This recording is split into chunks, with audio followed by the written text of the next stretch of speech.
Yo! How's it going, everybody? How's it going? How's it going? What a crazy start. Got raided by Hberg just before we got we got live. Thank you, Hberg. I know you said you had to run, so I don't know if you're still there, but you are awesome. Guys, let's get him a shout out before we do anything else. If you haven't checked out Hberg, he's a friend of ours from the D4 community. He plays a lot of D2 and all the other good stuff. Please go check him out. Show him all the love. He's a good guy, good people. Hey, Big Jez, Mango, Bone Mill, PD Wellen, Charmed Chaos. Who else we got in the house? We got Ginge. We've got Zach. Hopefully I don't double up here. Ozzy, Marksman, Jesse Plays. Think I've got everyone. How's it going, everybody? Sorry I'm a little bit late. I was a little bit tired today after last night. I decided to stay up and watch all the new episodes of Stranger Things before I slept, so I didn't wake up to any spoilers. So I didn't get to bed till like 10 a.m. because it's 6 hours of it or something. Good times. Yeah, how you doing, Big Jez? How many more have I got left to cook up? Oh, my sleep routine is basically I might as well live on the other side of the planet right now. I woke up at like 7:30 p.m. It's terrible, isn't it? Oh, never mind. Who would have known? Going backwards in time to degenning in the like we did as children is what I'd end up doing. How many more builds have I got to cook up? Well, I don't have to do any more really, but I've got one more endgame Spiritborn build, which is Evade. We'll start with that today. I'll then go and do the leveling guide for Evade. I want to do a couple of other leveling guides for Spiritborn. So if I can get all those done today. The leveling guide should take a lot less time because I don't have to do Paragon boards, don't have to do as many variants and all that kind of stuff. If I can get all those done today, that is pretty much Spiritborn done and ready. I would like to support my 3 non-Spiritborn leveling guides, which I've had up for many seasons now, and they all have a pretty decent amount of favourites on them, so people have enjoyed them and played them. I mean, Bloodlance got a surprisingly large amount of leveling. A surprising amount of traffic this season, given it's a completely off-meta build, but people used it to level because I think they found it fun. So I would like to support those. I should be able to get all these done before Sunday, so I should be able to do some gameplay then. Do we think we will see an endgame Bloodlance? Unless they drastically change from the PTR, I can't imagine it'll be much better than it was before comparative to everything else. I did have a Bloodlance endgame build, but I didn't update it for Season 10. The problem about Season 10 is, with the Chaos Armors, it brought so much change to that final endgame builds that I just ran out of time, to be honest. And it's not. And then obviously I took on the mantle, the Spiritborn guy. So I sort of swiveled and switched my focus a bit. So I don't know if I'll do the endgame guide to my Hydra. Pulverized Druid or Bloodlance Necros, because it's just 3 more endgame guides I have to do, and they take a lot of time, as we've seen the last few days. So, but I definitely want to support the leveling guides, and then we'll see how we get on, because that puts me up to a grand total of something like 18 guides already, which is quite a lot, to be honest. So yeah. But anyway, so I thought I was originally going to be online tomorrow, because I thought my family meal was on Sunday. It turns out I was wrong. The family meal is tomorrow. So I am going to be online on Sunday, not tomorrow. So what I'm going to do is I'll try and get the Spiritborn ones done today. And then basically when I'm off tomorrow and over the weekend, before Sunday, I will try and get the others drafted. So that on Sunday, we can actually do some gameplay. Because by then, I reckon I'm going to want to do something else other than guide stuff for a bit. And then we'll be at least in a position where... I mean, I've seen a few spelling mistakes and stuff in the ones I've done already, even though I've read over them about 10 times. But I'll correct those when I do the final version. I'll at least be in a position where I have a draft pretty much fleshed out, minus any changes and sanctifications and stuff, for whenever the patch notes drop. Which puts me in an infinitely better position than I've been in previous seasons, especially given how many streams I've got.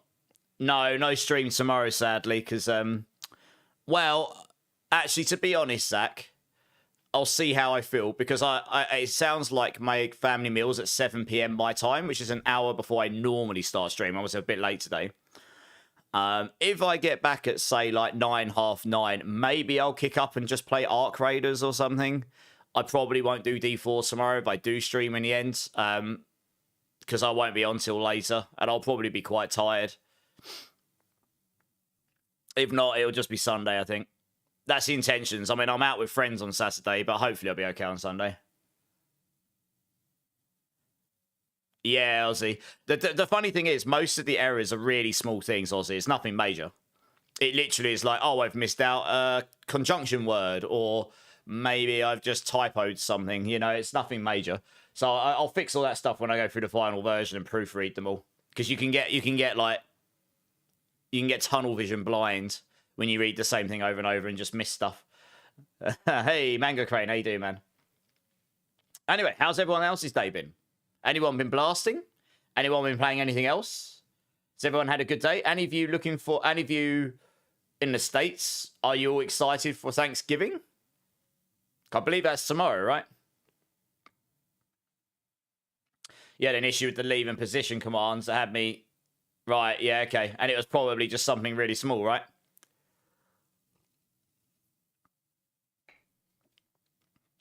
It's today, is it? Okay, my bad, it's today. You're dying of fullness. Foo Fighter, how's it going, man? Well, I hope the food was awesome. I have to admit, I was expecting numbers to be lower today because it's Thanksgiving and people will be busy with real life stuff, which is totally fine because that is what it is. I'll just focus on the guides, I guess.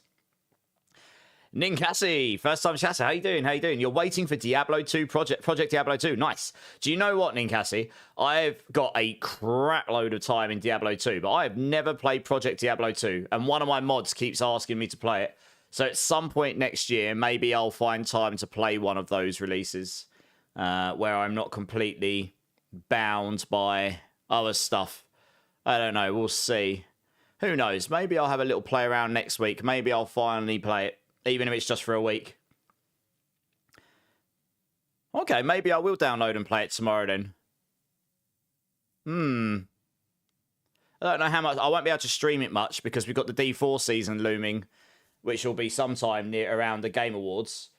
But I could probably find some time to chivvy it in over the next week or so, just have a little play around. I mean, I haven't played D2 in God knows how long. I do know that's it's drastically different.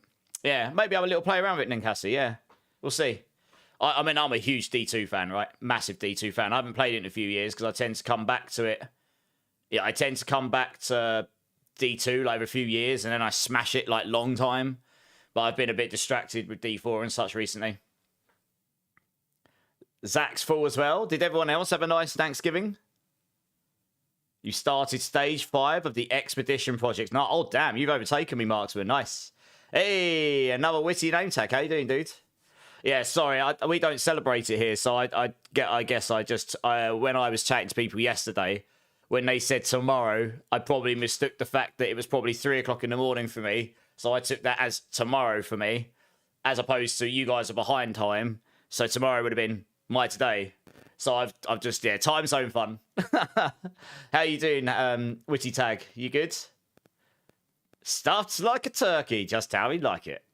Yeah. What you stuffed with, Foo Fighter? What did they stuff you with? Hey, Ninkasi, thanks for the follow. Appreciate it. Appreciate it. Yeah, it's going to be... We don't really celebrate that over here. It's just not really a thing in the UK. We know about it. It's just another day for us. Hey, Luna's back. How you doing, Luna?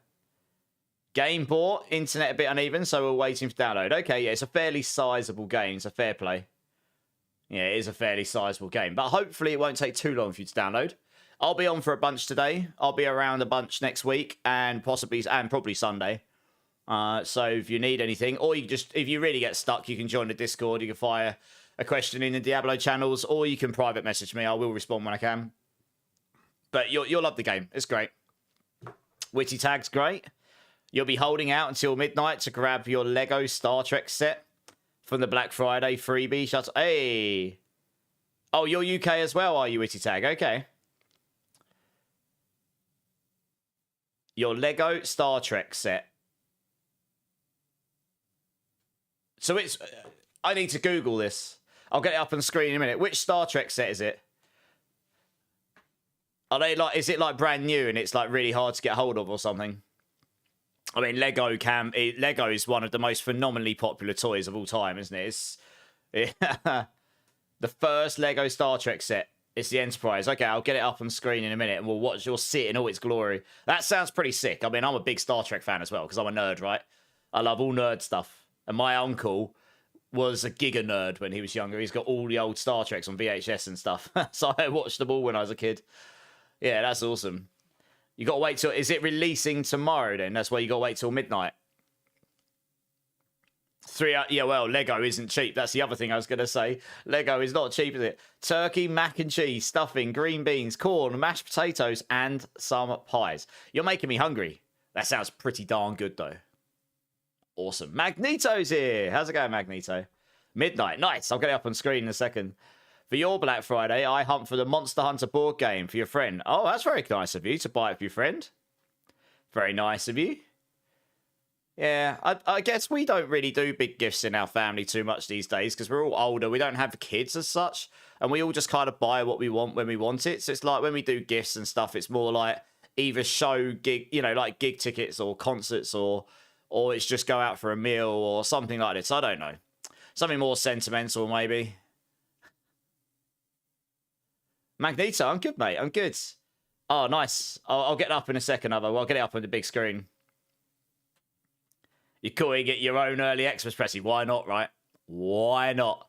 I'm probably going to have to do something the same this year because we're only doing Secret Santa this year, so I'll probably get something cool and small. I don't really expect anything, but I'll probably find something I want and buy it. We'll find out. We'll see when we get there.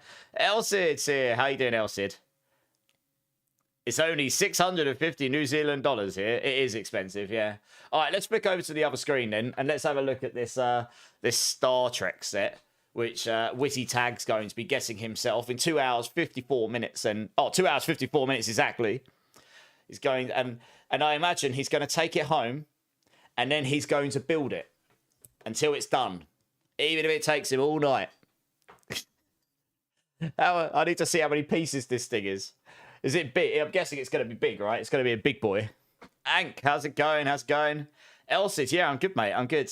Herky Turks here. Breakpoint's here. How you doing, guys?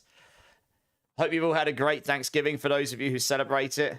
Right, let's flick over and let's have a look at this Lego set quickly.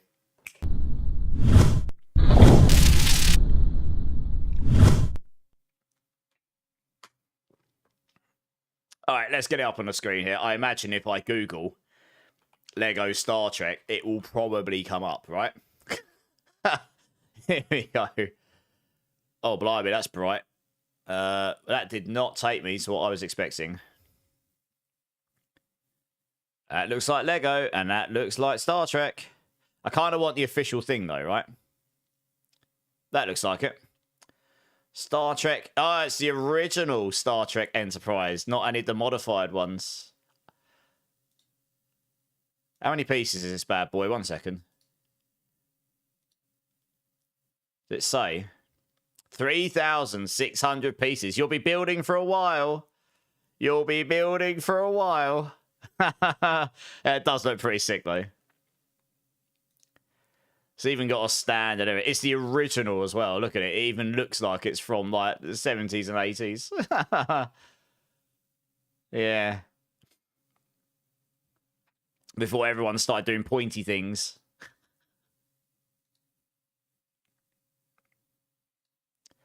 You even got all the little crew, look.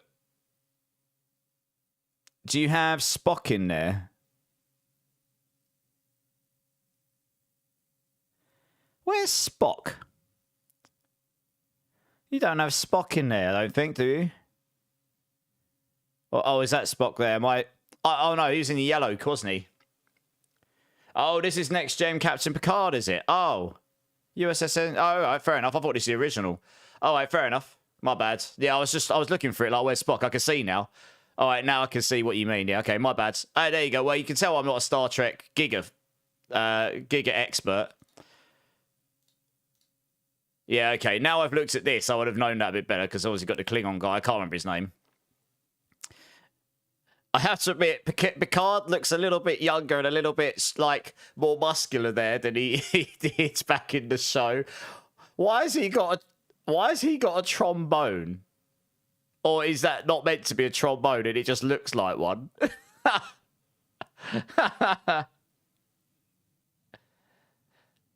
Yeah, data. That's what I can see that now. Yeah, you got data. Yeah, that's right. Yeah. Bloody hell, it's pretty big.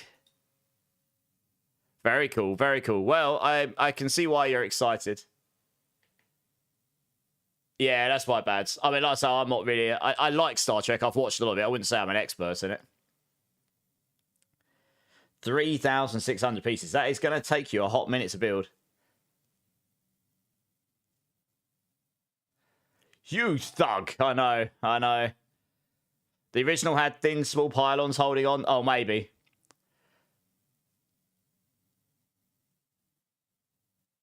Riker played it. Riker played the trombone, did he? Well, there you go. That's fair enough. My intrusive thoughts right now. I dare ask. I dare ask. Well, Witty Tag, once you've built it, you will have to take a photo and show us in all its glory. And you'll have to show all the weird and wonderful places that you decide to put your crew. On top of the ship, on the engines, underneath it. Maybe you'll put one inside it if they're lucky.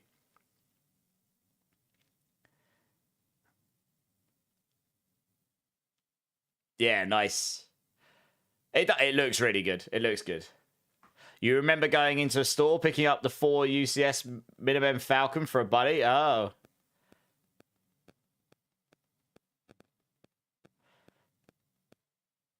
First thing coming to mind was playing the Epic Sax Guy sound alert. Well, yeah.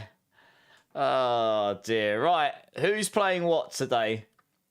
Who here is playing Diablo? Who here is smashing something else? And who here is just too full of turkey to contemplate life and play anything? Before I get on with some of the old guide stuff.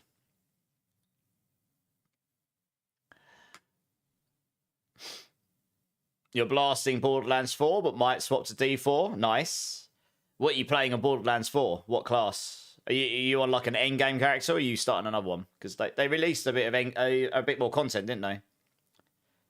Your buddy's Lego room is too small now. I can imagine. There is so much Lego available. It's crazy. You're playing 7 Days to Die. Any good, Herky Terp?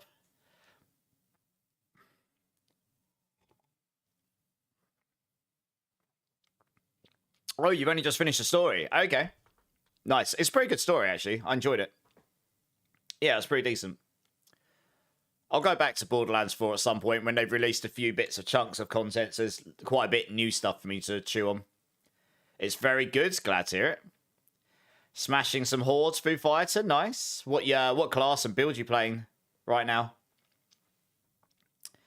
It's not long till season 11 now, guys. Not long. Not long. I imagine we've got to hear something about it in the nearest future.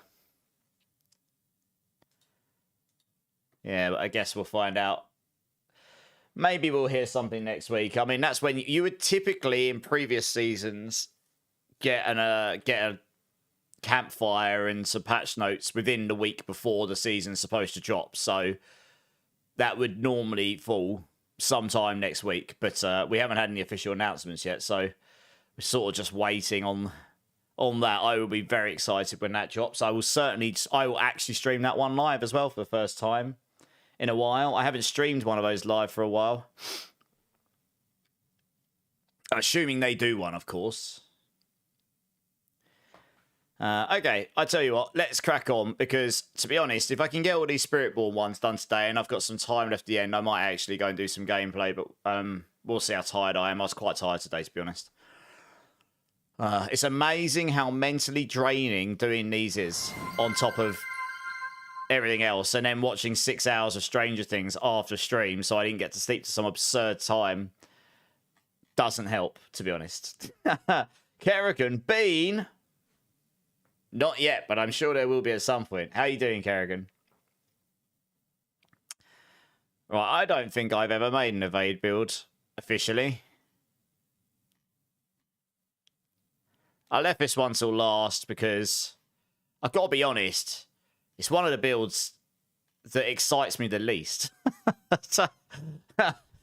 I know it's really good. I know it's really fast, but it's just so overplayed. You see it so you've seen it so much. It doesn't really excite me. I'd rather have a rushing claw build or something, you know, something new and exciting. But I do need to have a guide for it because no matter how we look at it, it is going to be a very fast guide. This will be speed farm. It will be a pit push as we know it. It is item reliant. It will be pretty good for Inferno. I mean, you could just tag most of this stuff. It was giga tanky as well. Like, it actually was. It was crazy. This has got to be brought down a bit. It was just far and beyond. You can literally tag it with everything. There's no reason why I can't tag it with everything, but you basically can tag it with all of these. Like, I probably won't put hardcore on it, but you can tag it with all of these. You know, it was essentially all of that. Really. Pretty nutty, to be honest. Alright, season 11, evade. And I'm actually going to call this one Spiritborn, because that's basically what it is. I did want to call it Evadeborn, because that's pretty boring. I mean, you could call it Flashborn as well, I suppose. The Flash.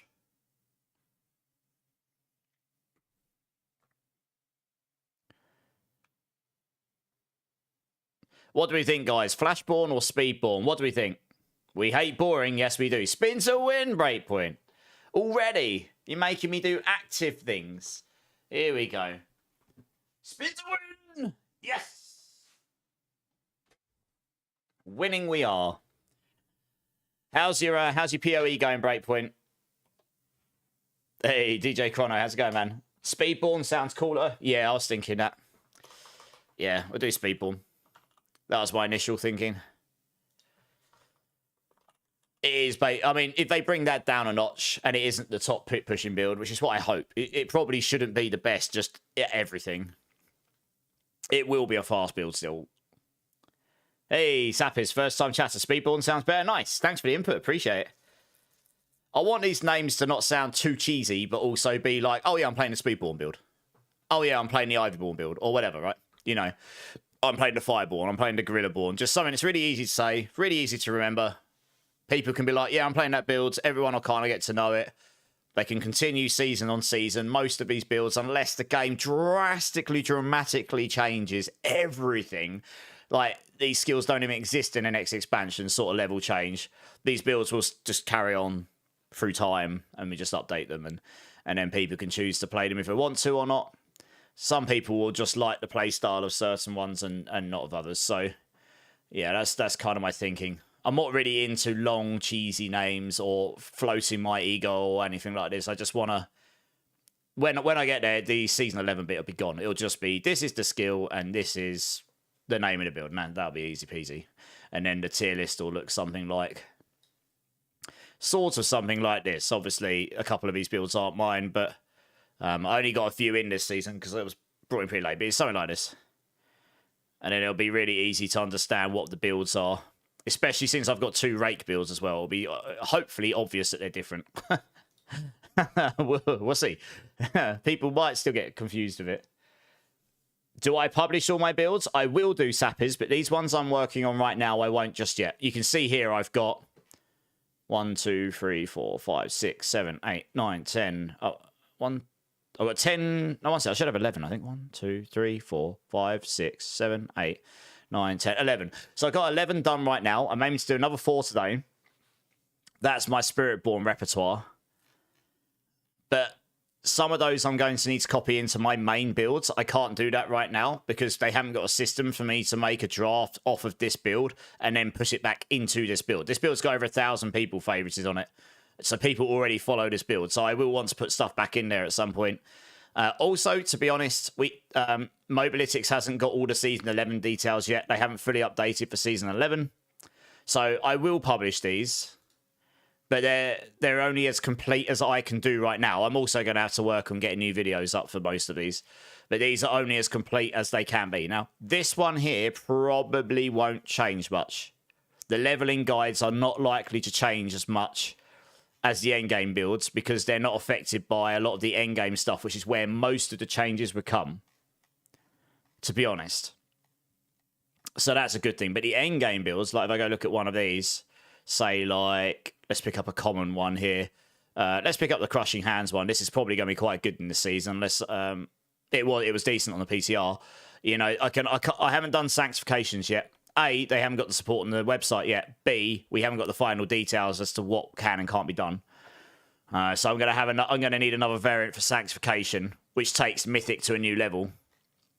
They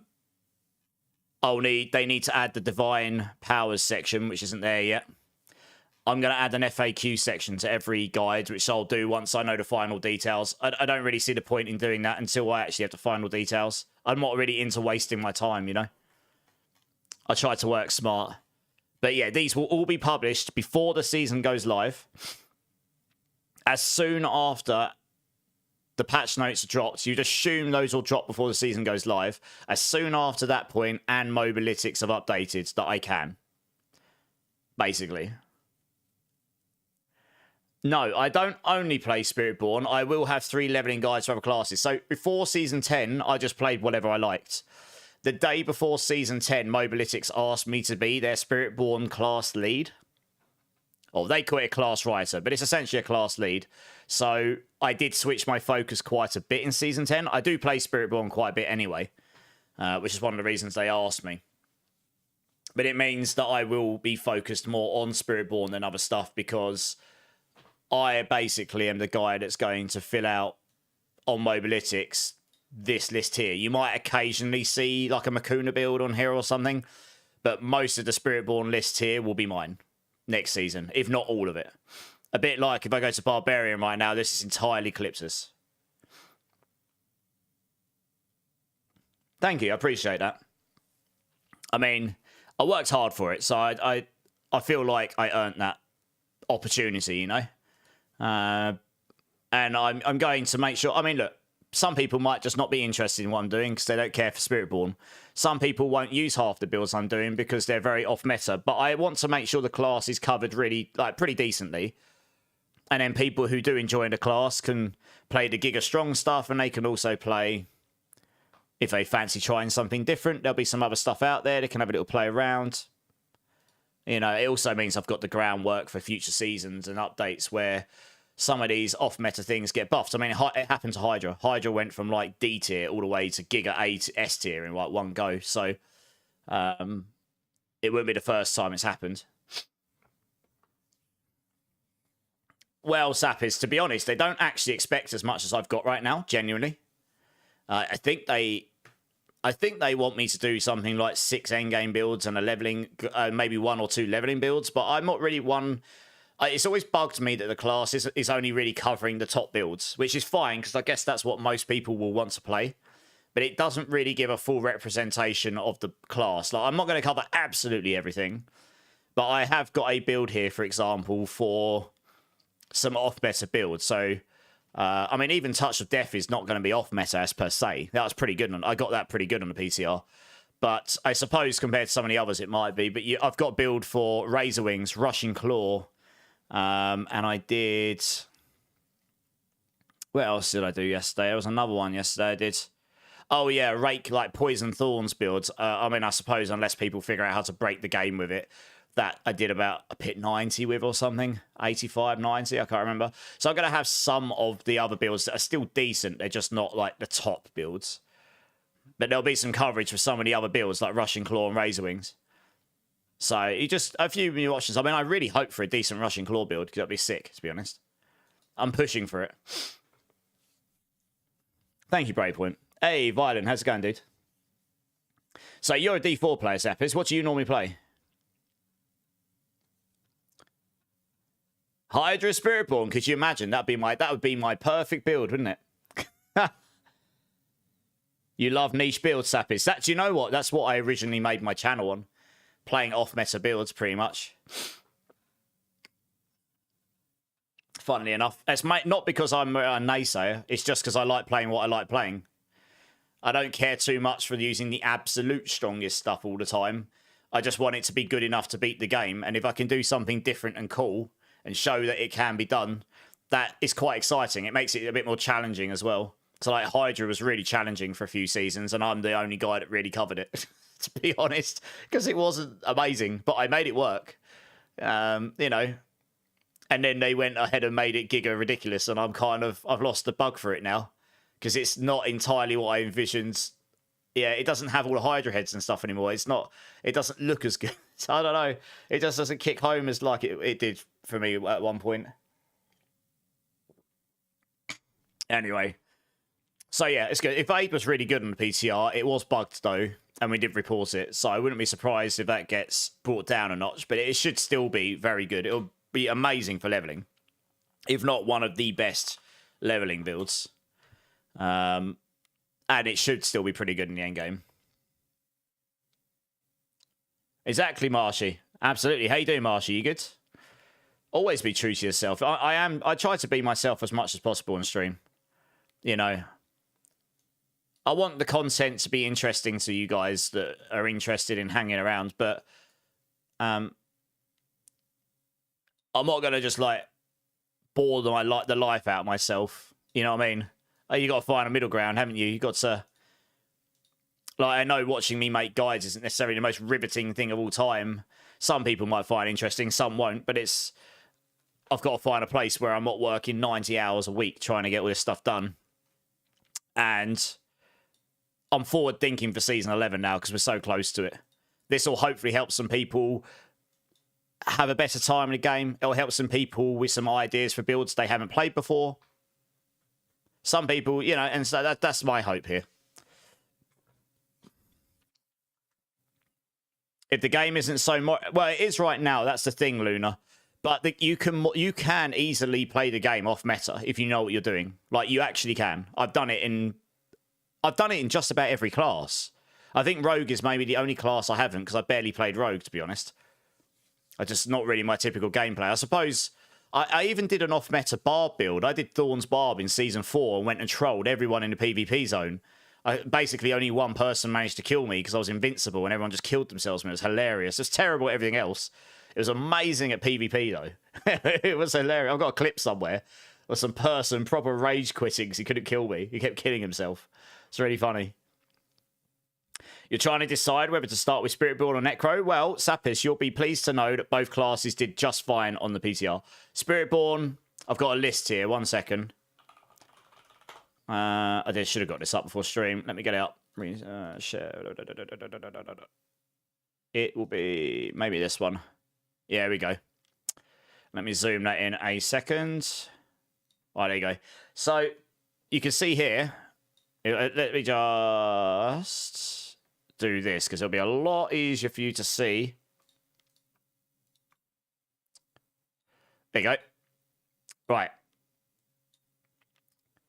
So you can sort of see here. This is pit level. This is tower level. Tower's like a new mechanic coming. If you played D3, it's very similar to Greater Rifts. And you can see here, if I scroll it up just a little bit, where the hell's the scroll thing? Here we go. There we go. You can see here that Evade was the best on the PTR. From what I tested, like most of these builds, I only spent 1 or 2 hours on.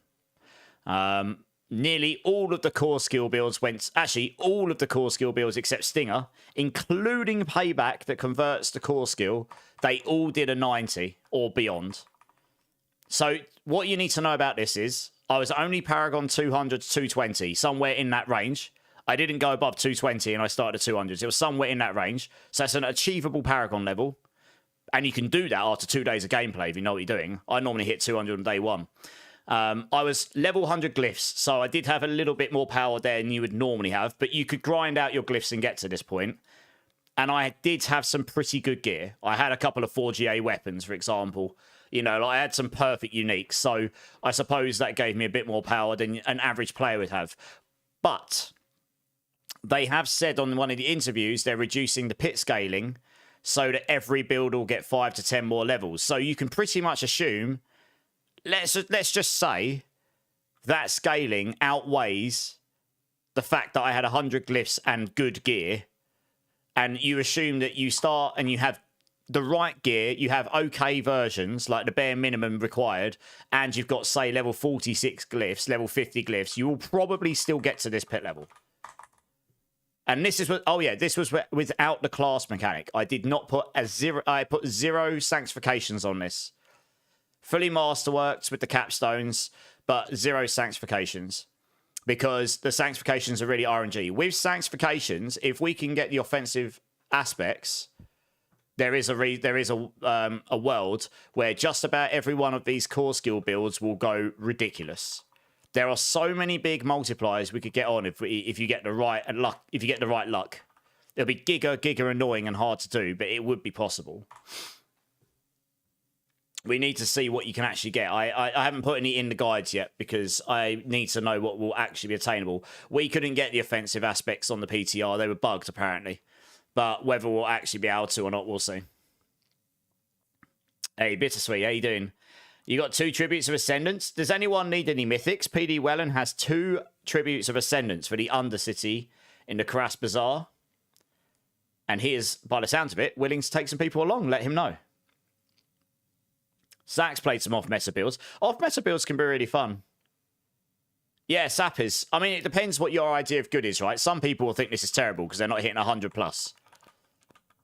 But the reality is, actually, a lot of players don't even get to 90.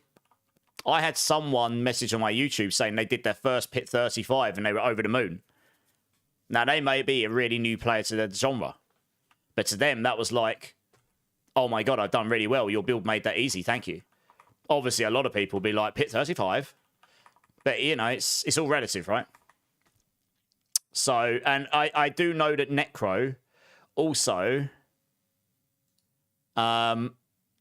Necro had a few builds that went to 100+. Nearly all builds went to 90+, I think, on Necro that were good. The new Golem build went to, like, nearly 100 that I saw people doing. The triple Golems. I think that'll be very popular. Running around with 3 mini Golems going around blowing stuff up. That should be pretty fun. So both those classes will be fine. Yeah, Sappers, exactly that.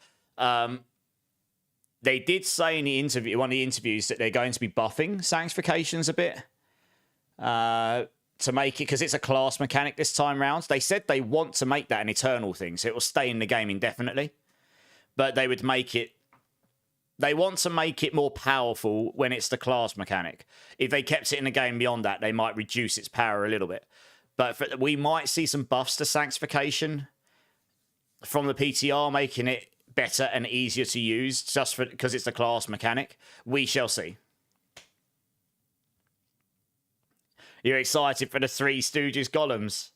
Yeah, Golem Necro. I think a lot of people will start Golem Necro. And I'm on the same boat as you, Sappis. I will do the same. I won't sanctify until I know I'm not worried about bricking an item, yeah.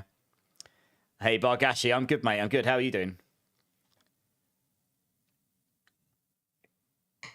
Like, if I remember rightly here, 1 second, I can show you this Golem build. A good friend of mine that I met when I very first started doing build guides, and he also does builds for Mobalytics. He made a video for this. This guy here. Here you go. He's got a video for it. Pit 100s, Tower 94, try Golem video. Here you go. Just go check out his channel. He's a good guy. He does good builds. Let's check the quality here. Okay. Might be a bit blurry because I'm running a full HD on... Let me make that a bit smaller. It's because I'm running it on a 4K screen. Maybe he's not recorded it in quite as high... He doesn't record in the same quality I do, I don't think. I record in crazy high quality. Anyway, I just want a demonstration of the build for you. He's going through the items. There must be a demonstration somewhere. There we go. You can see some of the new affixes going on. Yeah, so you can see this, right? They're just exploding, right? You got your golems in there and they blow up. And then you just kill stuff. And this is a pit. This is a tower 94. Now, it's important to know that on the PTR, the towers only had 10 minutes and they were a little bit harder in scaling, I believe. So if you could do a pit 100, you're going to do like a tower 90 to 95, depending on your run. It looks fun though, right? He looks pretty tanky. He's just walking around. His 3 little golems just walk around. He groups them all up and he goes, boom! It's like a nuclear golem build, right? Just blood. I think you can make your golems any form. He's obviously made them blood golem. But yeah. There might have been better ones out there, but that's I remember seeing his video because I like XP. He's a cool guy. I think a lot of people will start on Necro. Yeah. We'll be twink later on. No worries, Sappers. It's all good. Like I may be the Spiritborn guy, but I always tell people to play what they're enjoying, you know? Genuinely.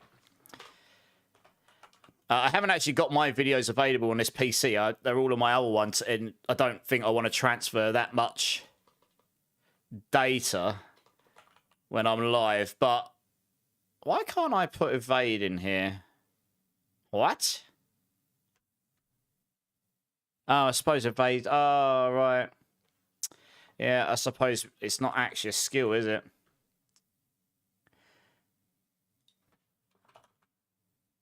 Oh, okay. From the Eagle. Actually, do we have a tag for that yet? We don't have a tag for everything yet. Some bold. That's going to pee me off. Oh, goodness me. What have I done? Right, shot skim. Tan it, bold. That's better. Do we have a storm feathers? Probably not.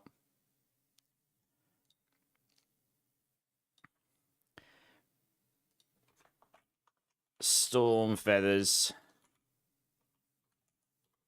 Acts fired via the Eagle primary.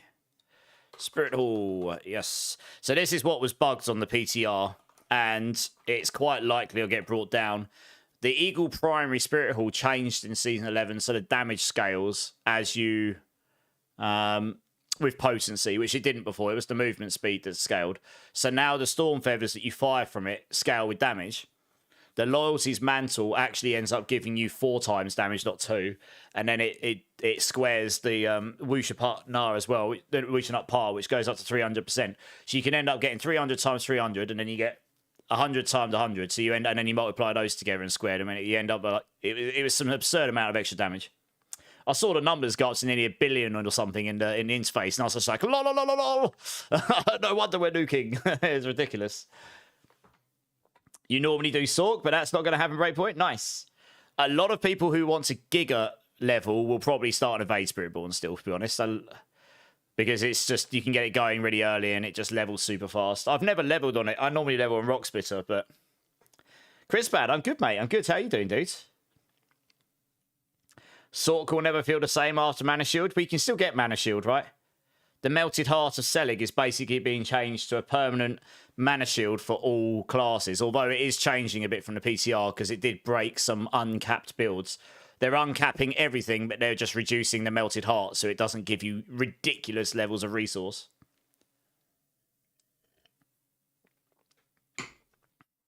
And I think they're changing the defensive scaling, so each resource gives you more defense, but it only doubles your resource rather than giving you 3 resource every primary stat or something. No, you won't have that early on. You are correct, yeah. Honestly, Mana Shield was cool. I know a lot of people liked it because it basically made the game easy mode. The problem with making the game easy mode is people then find the game boring very quickly. So it's like a double-edged sword. You know? Especially hardcore. It made hardcore very easy.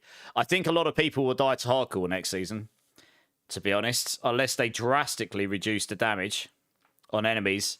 Like in the high-end pits, holy moly did things hit you hard, and you couldn't scale your HP as high. You're still going to get infinite TP next season, from what I understand. That's going to be different from the PTR, but you're going to have to use the Oculus Wand, which is what I said they should do 2 or 3 seasons ago. It's fine having a permanent teleport build, but make it intentional. Not make it so every single build on Sork can infinite teleport. And the reason I wanted that is because that's one of the reasons I didn't like Hydra anymore. Once they made it so Hydra could just be made the same as Lightning Spear, but use Hydra instead, I was kind of like, well, that's boring. You've lost the identity of Hydra completely.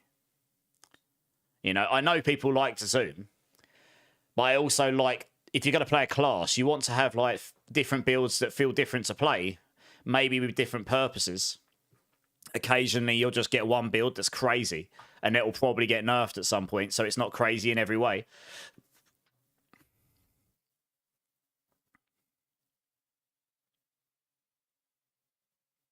You're playing hardcore at the moment. Best is running Helltide, where you can see in chat who died, Blender. You're probably going to see quite a few of those next season. They did say they're going to... They didn't want the damage in normal... The damage in normal was very high in the PTR. Like, you would not start in hard in the PTR. You would get 2 fingers in the bottom hole. And that's if you're lucky.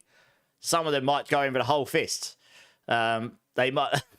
They apparently are reducing the incoming damage a bit on those lower difficulties. So the beginning... Because you only start with 1 or 2 skill points. So the beginning shouldn't feel so bad. All world bosses, yes. Hopefully, hopefully Asmodan doesn't end up giving you 36 levels in normal on a one-shot kill in like the first 10 minutes of the season, like I got on the PTR, because that was quite funny and quite ridiculous. You saw 9 people dying in T4, yeah, man. Bunch of noobs. I shouldn't say that, should I?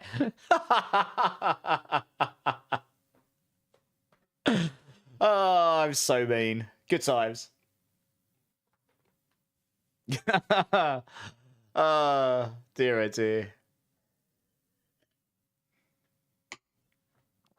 No, I reckon it would be good if you've got a hardcore mode that actually makes the game challenging, to be honest.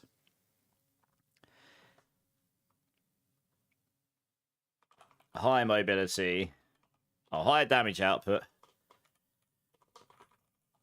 High mode. These are the only things that people care about. Does it do good damage? Does it have good mobility?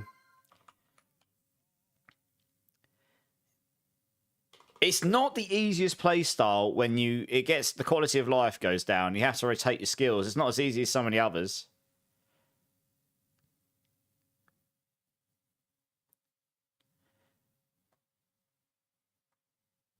High damage, high mobility. What do I put for the other one? I'm not going to put easy playstyle here, because it isn't as easy as the others in a lot of ways.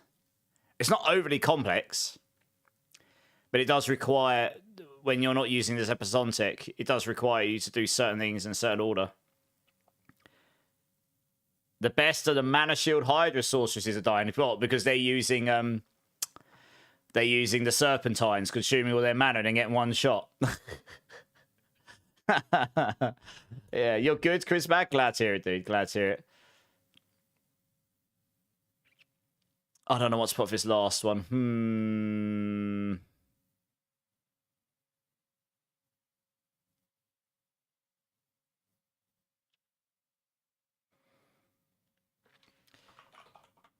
Pretty much just auto farm. That's what it is, right? I mean, kind of. You just evade around, it auto farms for you. Gear dependent. Like every single build here is, though. Gear dependent. And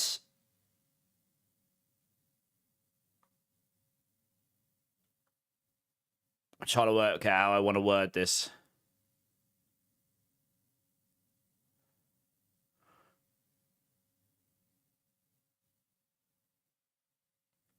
It requires mechanical.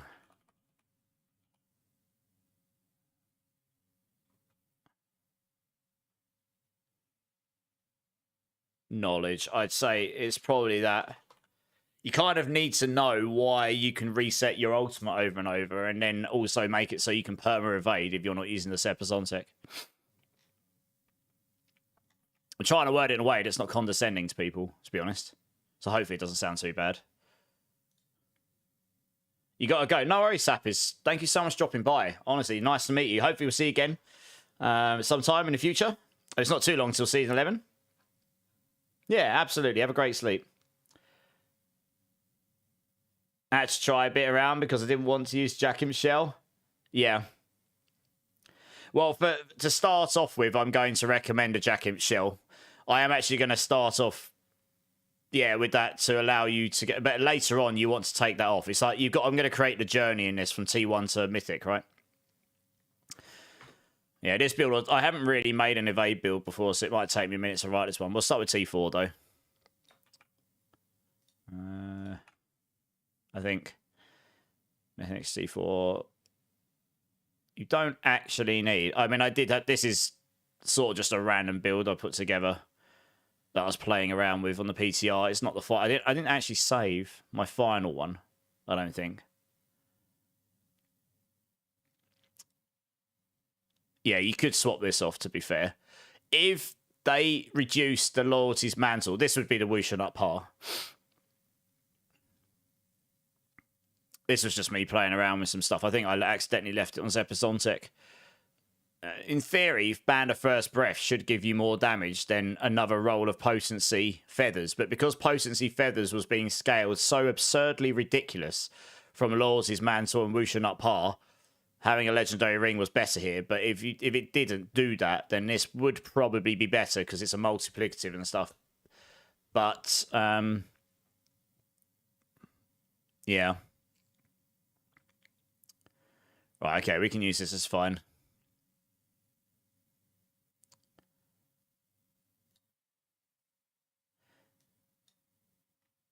We don't actually need any aspects, though, to make it function. Nope. You pretty much... You will want a Loyalties Mantle and a Wusha Nut Par. A Wusha Nut Par and a Temerity. Those are the three that you will need. Oops. Wusha Nut Par, Loyalties Mantle, and Temerity by this point. Yep. Sounds good. In softcore, it's okay, but yeah, I agree, Blender. I absolutely would not play Hardcore Hydra with the Serpentines on, with Mana Shield. I don't really like playing Glass Cannon. That's as Glass Cannon as you get. You will get crazy damage, but you will get one shot if you mess up or get hit by something random. You will have a bad time. You're on your phone, so it's hard to see, Chrisbad. What build am I running this season? I haven't made my mind up yet, Chrisbad, but there's a very good chance I will either level on Evade or Rock Splitter. I typically level on Rock Splitter. And Rock Splitter was really good for leveling, actually. But so Evade will be pretty good for leveling as well. So I'll probably start on Spiritborn, unless something really crazy happens. And then final endgame builds. I mean, I know what builds I'd like to run, but at the moment, it's looking... I don't really want to run the endgame Evade build, unless it's so wildly better. But if they do make the fix, or do buff some of the other stuff... I mean, I requested quite a few Thorns buffs, to be honest. I'd quite like to play Payback. Payback and Crushing Hands were decent, but Payback was pretty good. It was pretty fun. Crushing Hands will be better for general farming, but Payback was better for bossing, definitely. Payback chunks the bosses at level 95. In fact, so I have a look at the video now. I'm pretty sure it did a 95 boss way better than Crushing Hands. It was surprisingly good for the damage on the boss, actually. I was quite taken aback. I remember laughing at it. I can't show it on screen very easily, but I can just skip... Oh, it's a pit 90 that I took a video of, but I did do a 95 here, I think. Yeah, I'm just watching it now. Yeah, I was hitting for 18, 20 billion, and that was just me without sanctifications and stuff on. Yeah, it chunks the boss more than Crushing Hands did. It definitely did the boss quicker. Payback was pretty fun. Literally infinite barrier. Pit 90, and I was straight up tanking Belial in the pit. I was only hitting for 20 billion sort of here, but you could probably scale this more. Yeah, it was nowhere near as strong as Evade, because Evade was going into the hundreds of billions. But yeah, we'll see. I haven't quite made my mind up yet. I need those final patch notes before I make a decision, and I need to know exactly what we can do with sanctifications, because the thing about Spiritborn is you've got so many uniques and so many aspects that can all really be used on a lot of these builds. You have to choose like a very small number of them. And some of them are just picked for you because they make the build function. So then you're left with like loads of multipliers on the table that you can't use. But if you can somehow slot those in, which is what you were able to do in Season 10 with the Chaos Armors, or at least for some of them, then your build just goes crazy, which is why so many Spiritborn builds were nuts in Season 10. Aggravating coming in with the huge headbang. Nice. Hey, Marcelo, thanks for the sub on YouTube. Appreciate it, man. Game downloaded. Cinematics watched. Started playing. Nice, Luna. Nice. What class are you choosing first? Hey, Rosie. How's it going?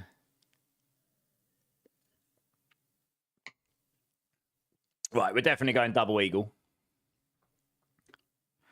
Double eagle. Skill-wise. Evade, obviously. Well, you want, I guess, done. Actually, you probably don't want... I mean, I suppose you don't really need evade there. You could put rock splitter there if you really needed it. I think I literally put that on just for the resilient, if I'm being completely honest. But you are going to want to slot in... You're going to want that. You're going to want counter-attack for the crit damage stuff. Because you're going to be at 100% crit with this. I can't remember how, but we do get... Oh, yeah, you get... That's right. The Seeker's first hit knocks down enemies. Both its first and second are guaranteed to critically strike. Now, if I remember rightly... One second. Didn't they change this? Something makes it so we guarantee critical strike. Somewhere, I think. Or is that what they've changed? That's what it used to do. I remember I was perma-critting. I didn't need the air petition for it. How was I doing it? Something was making me perma-crit. I really should make more notes, shouldn't I? It's not those. Something was making it so I could perma-crit.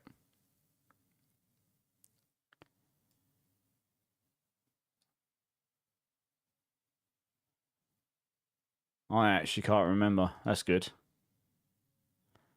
Huh.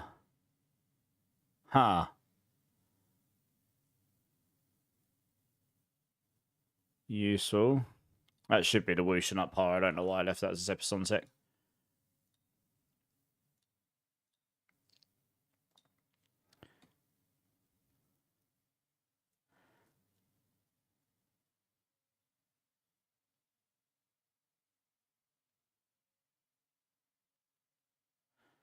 How did I get this site always crit?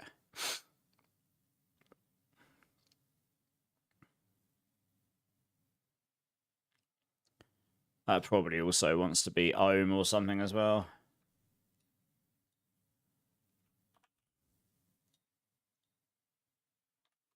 Something like that.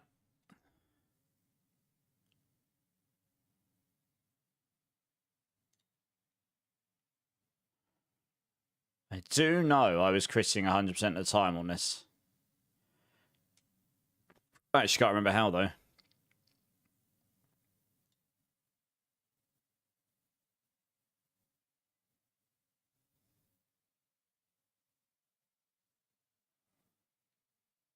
I seem to think it was something to do with the ultimate.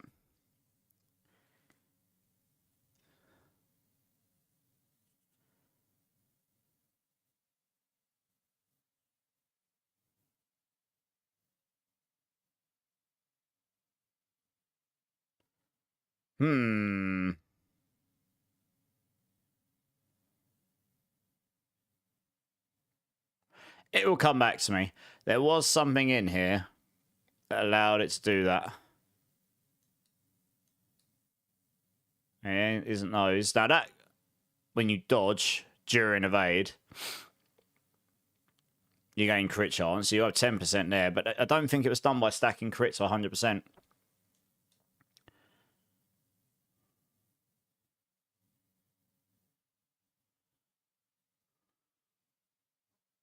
You wouldn't need those.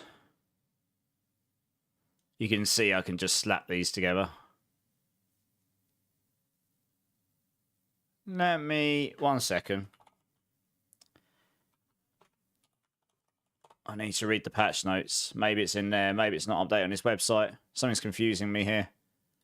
I remember.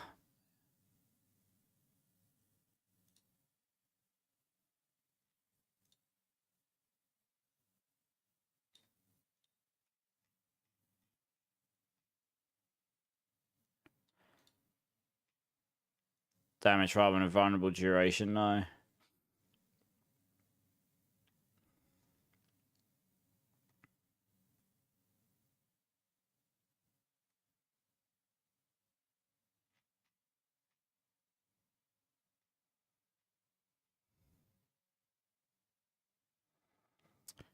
Actually can't remember. You want to be critting all the time. I remember that much. Yeah, I can't see exactly how that would happen. Huh. Maybe I wasn't then. That's a problem. Yeah, so we got vulnerable. Got knocked down. Both its first and second hits are guaranteed to critically strike. But that's its specific hits, not everything else. I want to say when you were using this, it was causing all your hits during that time while it was active to critically strike. I want to say that's what was happening. Whether that's meant to happen or not, I don't know. That might be why. I want to say that's what was happening, though. But I can't remember exactly. Okay, I'm going to just factor in the fact that we're going to have to stack 100% crit charts here. When we do it, I think. But you're going to want counterattack anyway. Gives you more crit damage. I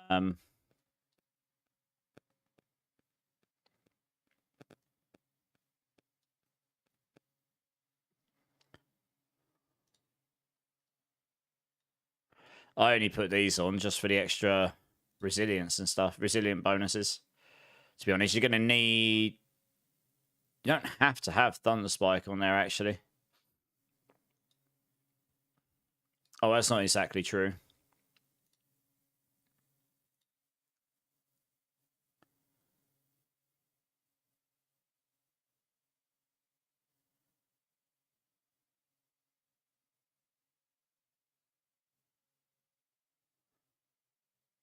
When you evade, you attack with Thunder Spike along the way and make enemies vulnerable. We wouldn't need that because you get vulnerable application from the Eagle.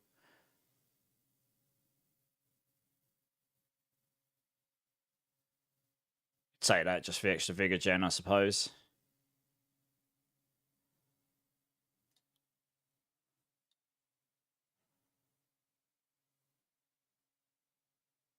I mean, you probably still want to factor Scourging just because it is going to give you more damage. You don't necessarily need Ravager. You absolutely need Eagle. You need those. Those two are like mandatory.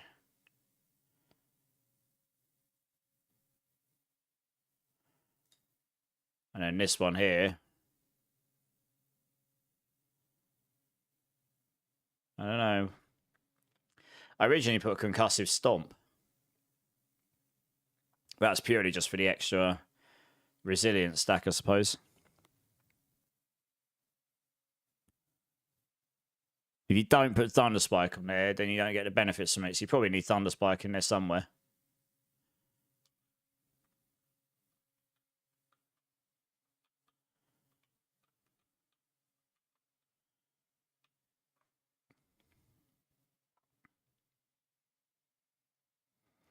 Okay, this looks fine.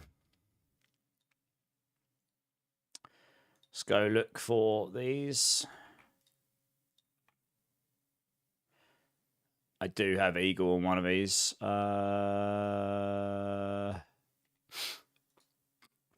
Bimmerbot, how's it going?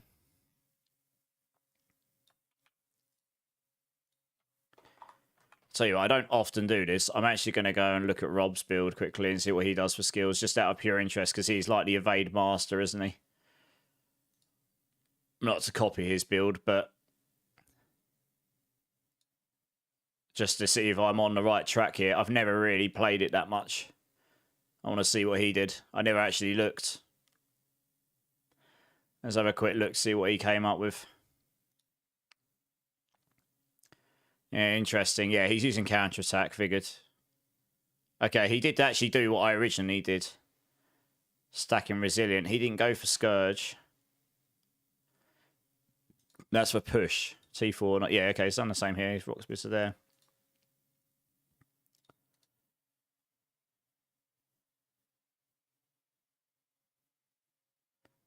Yeah, he didn't go for Scourge, interestingly.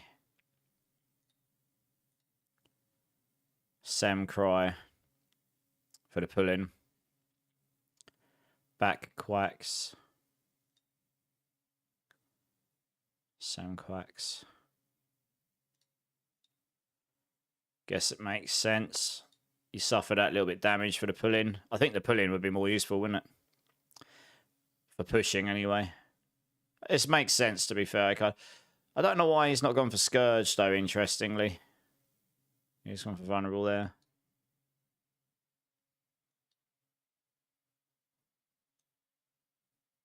How's he gone around the crit stuff?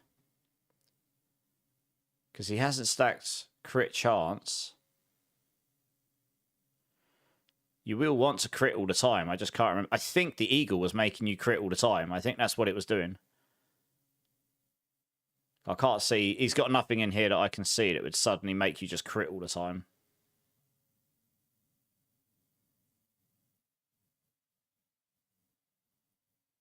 Every other cast is a guaranteed critical strike that guarantees you 20% vulnerable damage.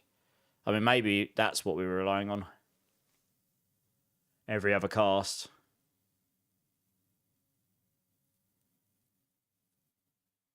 You're just relying on the fact that every other cast is going to be a crit. That's probably what we were doing then. Spirit, Jagged Plume. Talon, Canny, Fulminate. Interesting. He went for Fulminate. I don't really like that too much because it's all about healthy and injured, but I suppose it is a high damage one. All right, well, he's not a minute. I don't know why he's not used Scourge, especially if you use the Cry. You use Cry, pull them in, knock them down, Scourge them. You'll get 50x. You get a pull in, and you'd suffer the 15x on the Ohm.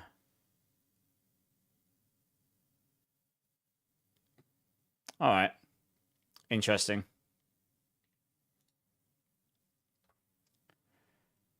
You get a 4-day weekend. I think there's a bunch of people there, right? Because of the Thanksgiving. Did you all have good Thanksgiving, guys? People I haven't asked already. Ollie, how's it going, man? Does the game have some hidden download after start? I got sometimes rubber banding. It might be streaming in assets, Luna. Yeah, a lot of games these days download the bare minimum so you can play the game and then it continues to download in the background. I can't actually remember. It was too long ago for me, to be honest. Gorsh, how's it going, dude? How's it going, Gorsh? Barb was the strongest class on PTR, but that had infinite scaling on a few of its things due to resource scaling. And the Melted Hearts of Selig could scale like crazy. Now, the Melted Heart's been brought down, so it's only doubling your resource. But I think Barbs will still be really good. You ate way too much, Ollie. You're not the first person to say that today. Look at the Eagle Spirit Hall for the crits blender. Yeah, you mean the secondary. Every other cast is a guaranteed critical strike. That is almost certainly what we were relying on. So like every second evade or something, right?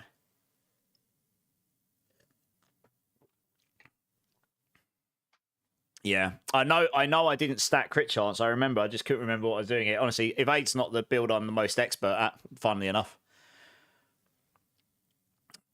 I think, honestly, fitting Scourge on would be a play, though. I think I'd prefer to do that than having another high. I'd rather have Cry on than Ohm. Cry is a lot quicker to activate than Ohm, so it'll be... And you got that pull in, so you can just pull things in.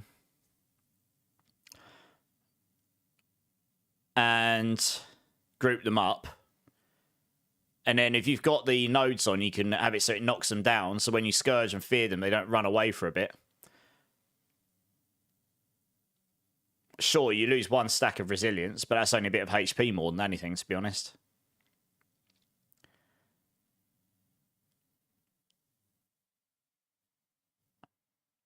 basically every Spiritborn build is going to want to use Scourge eventually. Because it gives you that 50x, even if it's against crowd-controlled enemies, and there are some unstoppable enemies, this will give you more damage than the Ohm at maximum capacity. So, yeah.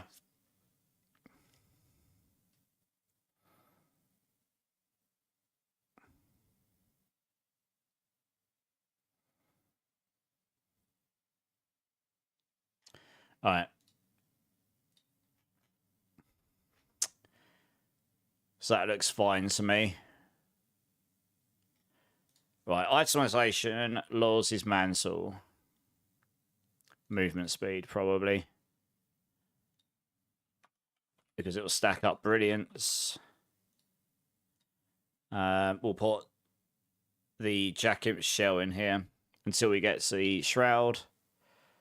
They're changing that, aren't they?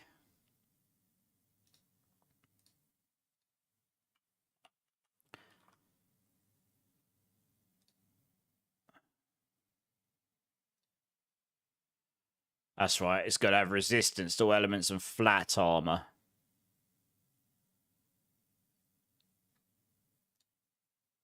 So you won't have total armor. This will be resistance, and you won't have damage reduction. You have dexterity, endurance, resistance, armor. Yeah, so this is changing dexterity, and that's changing resistance. You're probably going to go in here for the resistance because that's going to be slightly harder to get. Armor, you'll get a lot easier here. Emerald, emerald. Now, I had Fists of Fate, but I think for T4...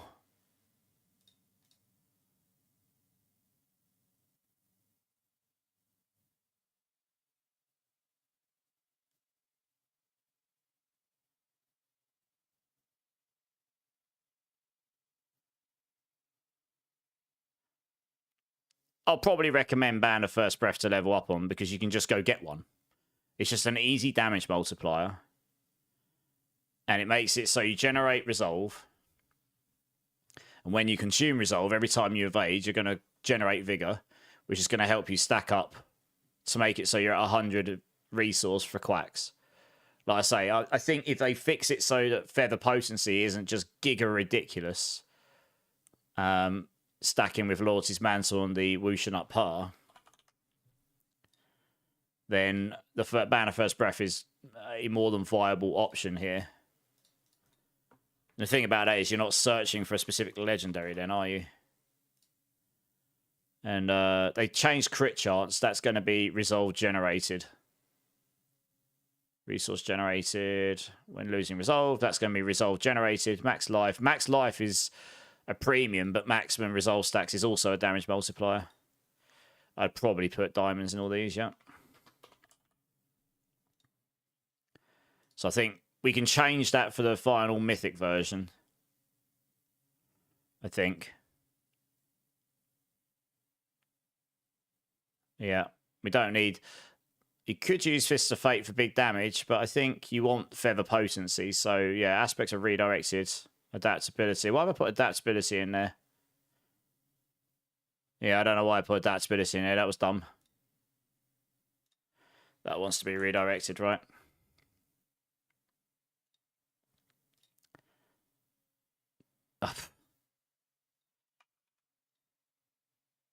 In fact, I really don't think I spent a lot of time. Here we go. That's more like it. Redirected, unyielding. What's that put on here? Oh, it's gotten rid of them all. God damn it. You're going to want Apex and Brilliance.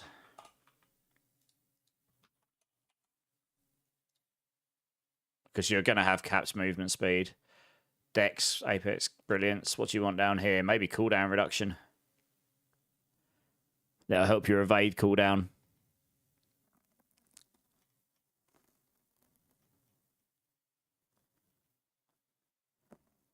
Yeah, I'd probably recommend cooldown reduction here. Brilliance is just straight up 6x. Tempering, Feather Potency probably. Sockets Diamond. Boom. You can't resist sucking on the old Barb. Yeah, it looked to me like Barb was going to be okay. I've seen Clipters cooking up all sorts of builds, so Once those are ready, I'll let you guys know, and then you can go check them out. Oh, you're playing Necro, are you, Luna? Nice. Yeah, Necro is a very good starter class when you're first playing the game. They're quite easy to level 1, to be honest. They're not the fastest class, but they are quite strong to level 1. So yeah, good choice. Dex, what did I put on the ring here? Doesn't show me. Dex, max life.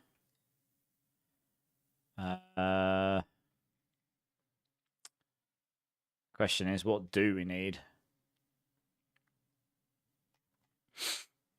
We don't really need attack speed. You could just go damage. Just straight damage there. And can you actually put damage and crit damage on? I'm going to sneeze one sec. Oh man, I've had to sneeze. It's really bad this week. Damage. Can you put damage and crit damage on?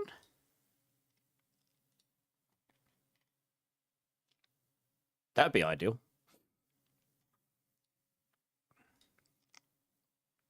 Because you don't need attack speed. You don't really care about... I suppose you could go all resistance if you needed it. You could also go life on hit, I suppose. Hey, Sacred Bunny's here. How you doing, Bunny? A bit of an emo kid. No more kid, though, Luna. Hey, nice.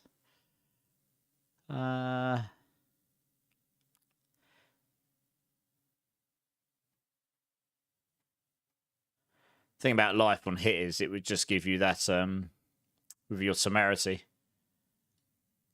You'd end up getting kind of ridiculous. You would just generate so much shield. It would be silly, to be honest.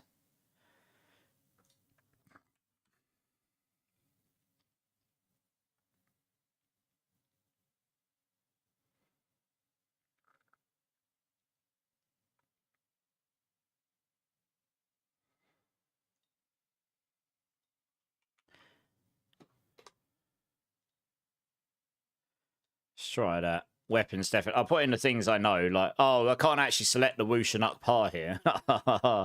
It's bugs. I've reported this. I had this yesterday. What other build did I have? I wanted to put that in.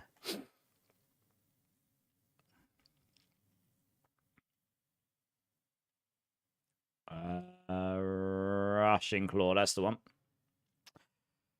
Yeah, I wanted to put that in here, but I couldn't. So I will need to make a note of that. Oops. Yeah, they are aware of that. They're going to get that fixed, hopefully.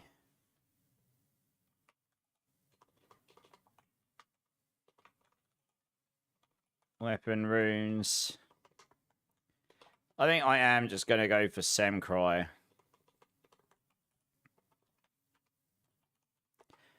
It's not as much damage as using the Ohm Room. The thing is, Ohm requires 600 offering. Quacks requires, what, 400 offering?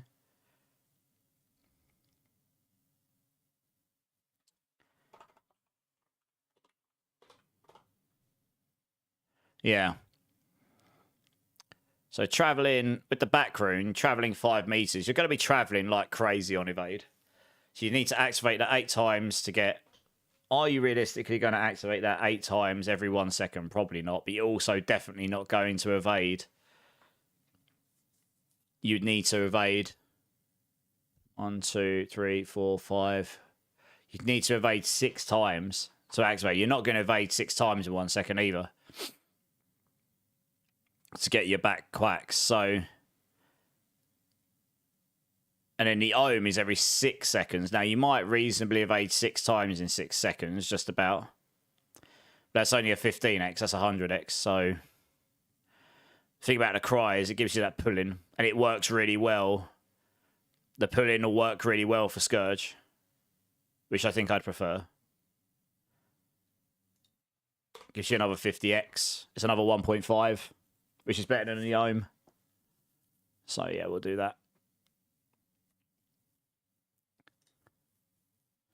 Now, you can use the flicker steps on the boots.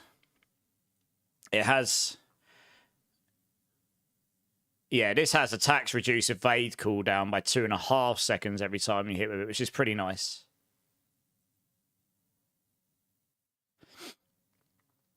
Doesn't have the highest amount of movement speed on it, but I suppose you don't necessarily need that. The rest of the stats on it kind of don't matter so much. So it's a way up. You only get 1.5 second cooldown on legendaries. You get 2.5 on the flicker steps. So it does help with the evade cooldown. Means every time your Storm Feathers hits, it's going to reduce it by an extra second, which is pretty big, to be honest.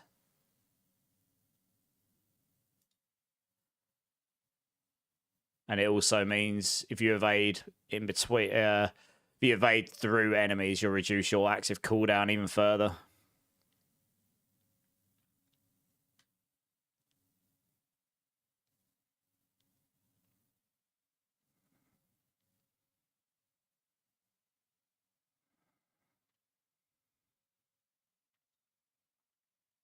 But you do want vortex size somewhere, and you kind of want feather potency on all of these, so that'd be the only reason to go for a legendary. I did notice when I was looking at Rob's, he put duelists on his, but I can't see why you'd put duelists on this. You're not using Ferocity for attack speed, and you're not using Furnace, so it's like it's pretty much useless.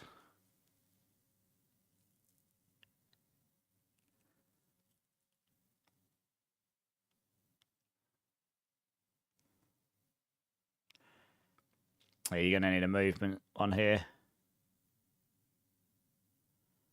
Or one of these.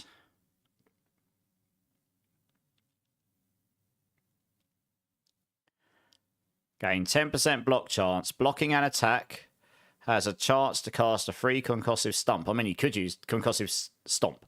You could use this. Although I don't think you get block chance in the Wushan up part, do you? No, you do not. So you're not actually going to have very high block. Oh, I suppose you're going to be perma-spamming Armored Hide, right? So you could just go around and just get nearly permanent concussive stomps coming off of you. That'd be pretty nutty.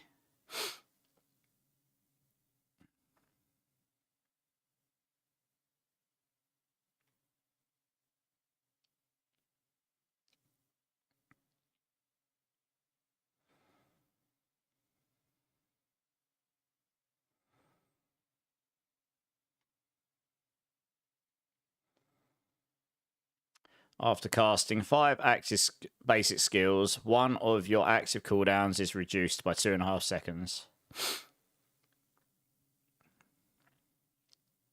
I mean, you could stick Hectic Aspect on, because as you evade, it casts Thunder Spike, right? So every 5 evades, you're just going to get up to 2.5 second cooldown on one of your active cooldowns, if you happen to have any on cooldown. I mean, that wouldn't be terrible.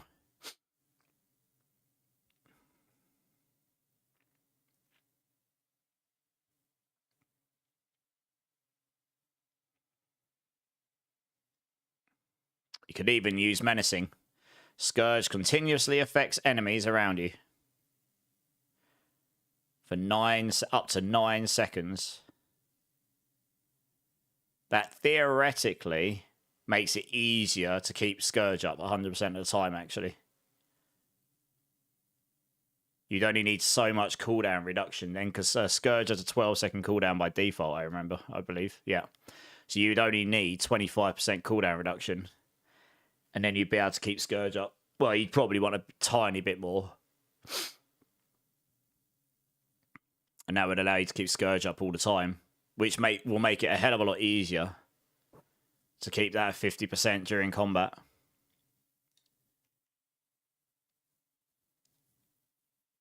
Hectic or Menacing are looking pretty good there.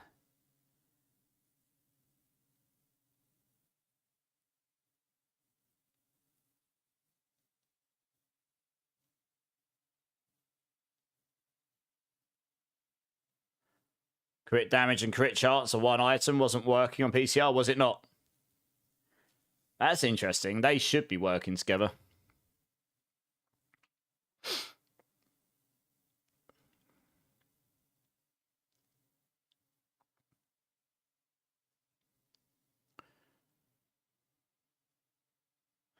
Right, that only reduces the cooldowns of the active cooldowns. I don't know if that works in evade. Let's go. Let's try menacing, just for the lols.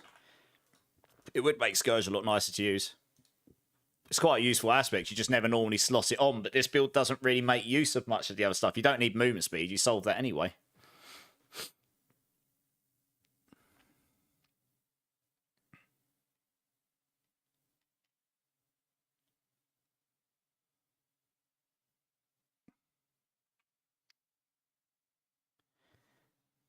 You're going to want as much vigor as possible as well, so you can generate your vigor back to 100%. So when you activate the quacks, you get 100% out of it.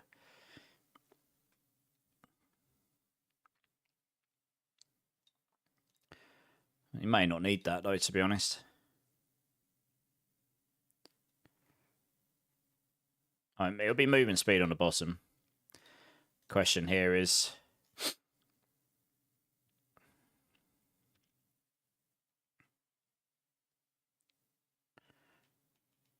You've probably got enough resistances, probably got enough armor. Vigor per second, maybe.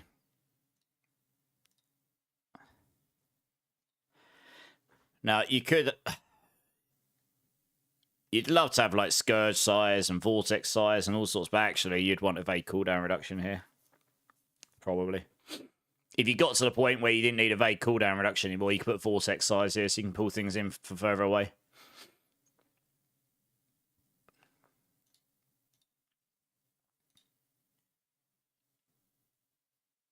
You might still slap, for absolute pushing, you might slap the flicker steps on, to be honest. But for just general farming, like T4, this will just make it a lot easier. Just go around and do your thing. With the Jackimp Shell one, you won't even need cooldown reduction on there, actually, as such. The Jackimp Shell is just going to reduce all of your cooldowns, right? Like crazy. So you just put life on hit somewhere. We'll put life on hit on here. So a crit damage here. Life on hit here. Feather potency here. Diamond there.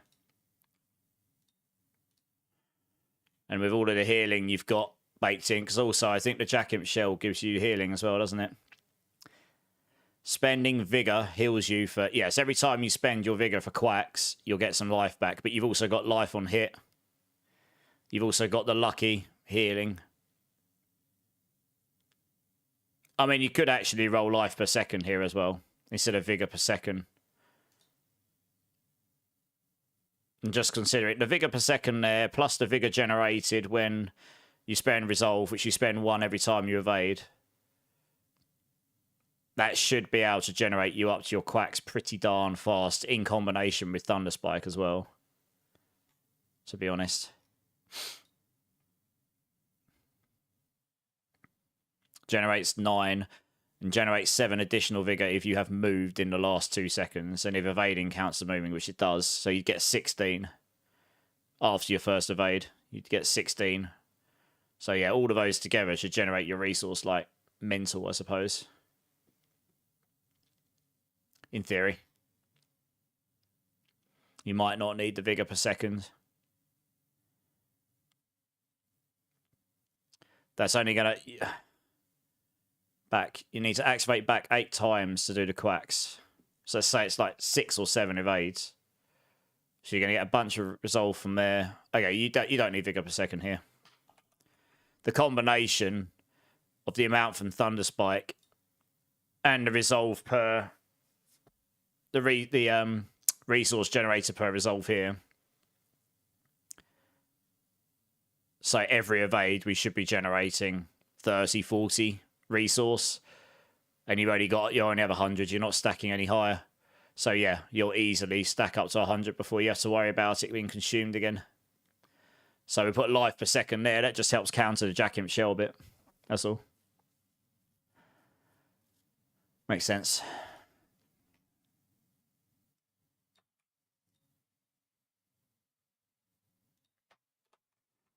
I'm just gonna save.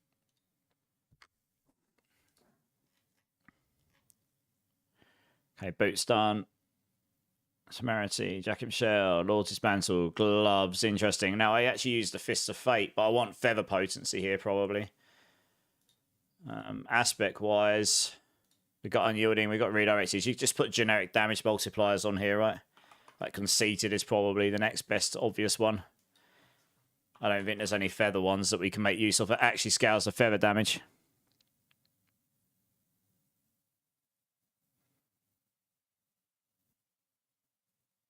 No. You just put conceited in here. It's a generic damage multiplier.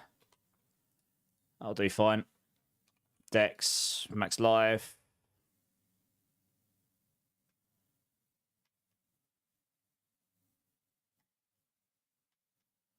It is possible Fists of Fate would be very strong here, but...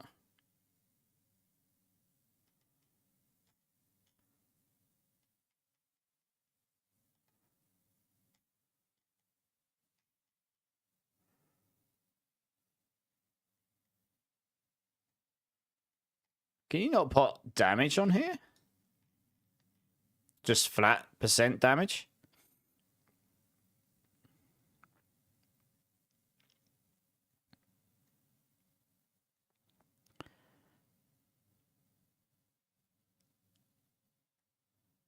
Doesn't look like it.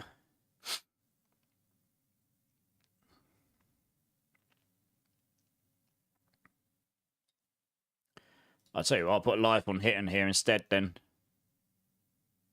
Because then what we can do, life on hit here, crit damage, feather potency. I forgot they're making it so you can roll cooldown on rings, so we'll actually put cooldown reduction in here on the ring. The more cooldown reduction you've got, the easier it's going to be to just keep your... to reduce your... It reduces your evade timer, doesn't it? That's going to be huge for evade, to be honest. That'll make it a lot easier to get that permanent. And you put life on hit on the gloves, because you can put that there.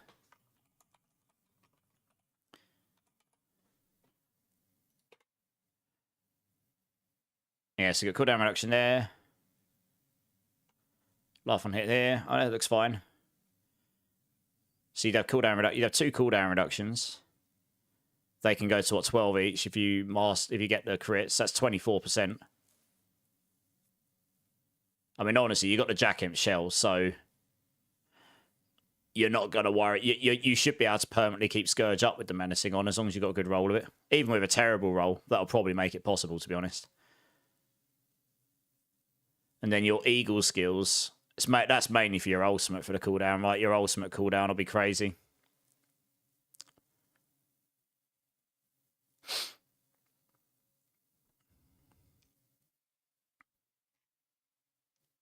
Alright, that looks fine. For T4. You can use cooldown reduction on gloves as well. Oh, can you? Oh, okay.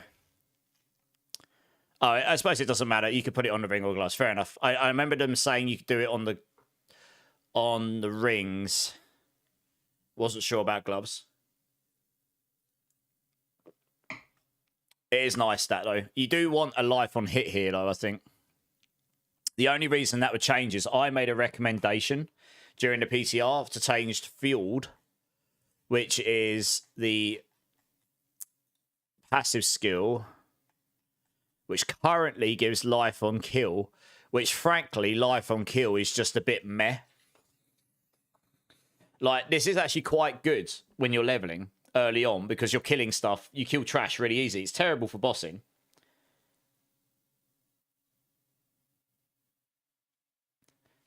I mean, maybe that's why he used Duelist. I don't know, but this is terrible. This is terrible once you get anywhere before you're even level 60. This becomes rubbish because you're not really killing stuff enough in the high end to make it worthwhile. If this was life on hit or life percentage or something that actually meant you didn't have to stack life on hit on this build, that would actually line up with what monks used to have, right? Monks heavily had access to life on hit back in D3, and this is kind of a monk oriented class in a way. It's got a lot of inspiration there. This would be a lot better if you could yeah, this was life on hit, and then that would allow you to go cooldown on your gloves and your ring or rings. You could get and your amulet. You could get a decent amount of, without needing the Harlequins, you could get a really nice amount of cooldown, for example. So I think we'll have to see what comes out of it. I don't know if that will happen, but I do feel like Field is kind of overlooked on nearly every build. It's kind of a bit meh at the moment. You don't want the barrier gem jewels in armor pieces? Oh, you could do, I suppose. Yeah, you could do. Although dexterity is a damage scaler. So it's a way up between... If you're using Viscous Shield, you want 100% barrier all the time. But if you've got life on hit, with the amount of Storm Feathers we've got, you should be able to stack up life like crazy on Temerity, on top of the Temerity. That's an extra 240 dex. That's quite a bit of damage. So you could put barrier gems in here. I suppose maybe we recommend that while we're leveling up. That might be... Oh, what? Whoa, I just found a bug. Look, it's got 3. Lol. Ha ha, found a bug. It's actually broken the guide for proper.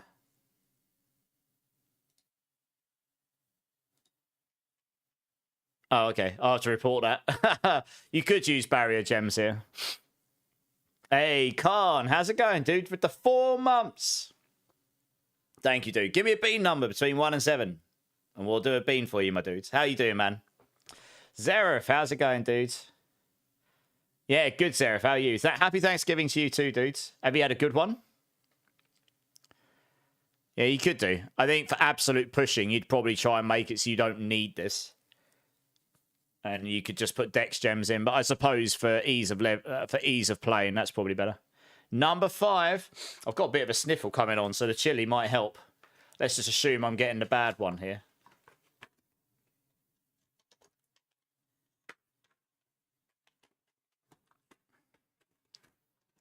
Right, here we go. Let's move over here a second. All right, Khan, thank you so much for the 4 months. I really do appreciate your support, dude. I hope you've had a great Thanksgiving if you celebrate it. Here is the infamous chili or cherry pink bean for you, my sir. Let's see what we got.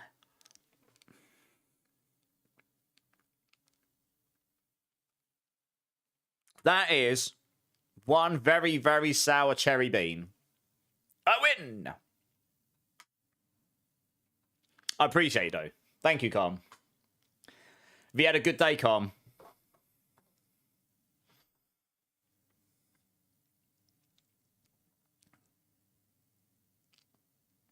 That was quite tasty, actually. Very sour. It was quite nice.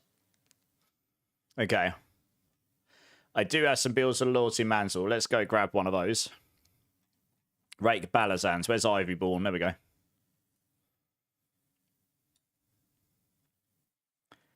It's a Thanksgiving miracle, indeed. Yes. Right, Lords' Mantle, here we go.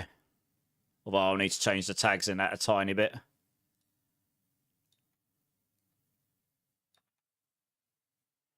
So you know what? I will just copy all of this and I'll figure it out.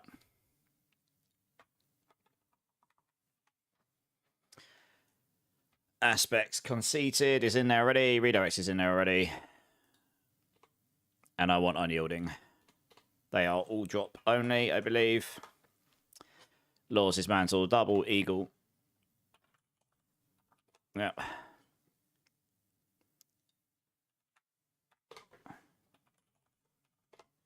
Cool. Don't need any of those. I have got Temerity in one of these builds somewhere.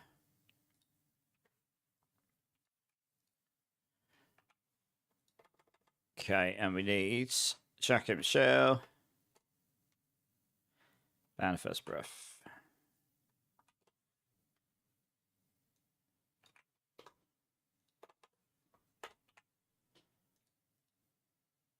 Hey, Joe, how's it going, dude? We don't celebrate Thanksgiving. Okay, fair enough, Khan. Same here, actually. Yeah, in the UK, it's not a thing here either. Yeah, that's true, Khan. I hope you've had a good day either way, though. It would have been nice to have a day off, right?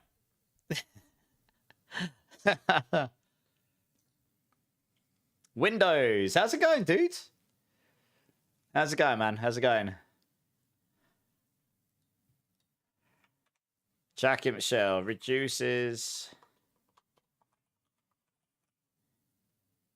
Now, active cooldowns at the cost of 10% maximum life. Oops. Per second.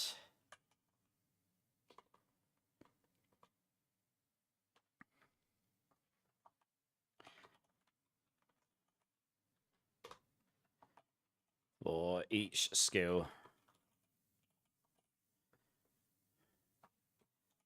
On cooldown. Now, you got to be really... it's very specific of how that works, isn't it? That's the main reason you take this.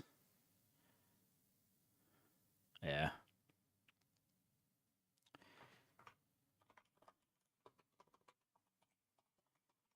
Maximum life each time we spend vigor.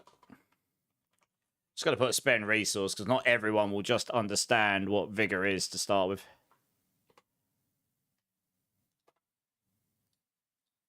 If they're a new player, for example.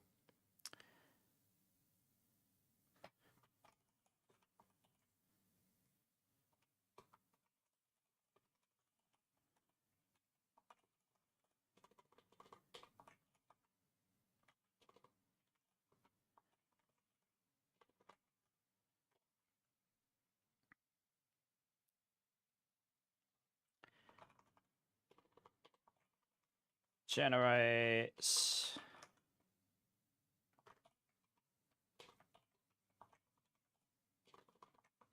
resource for each resolve. Is it resolve consumed? Ah. It's actually, yeah, lost. We should probably highlight the lost bit. It's pretty important.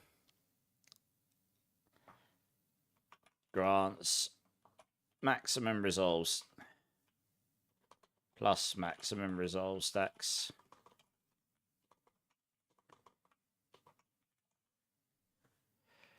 Actually, we should probably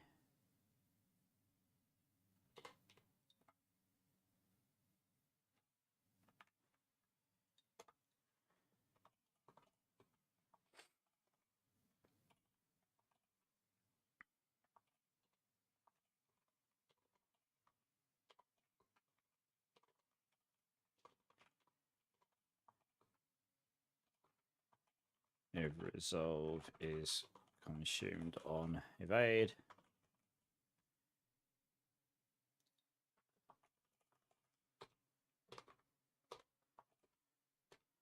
Should probably put that one first since the next one refers to it, and then grants armored hide passive. All right, that's good.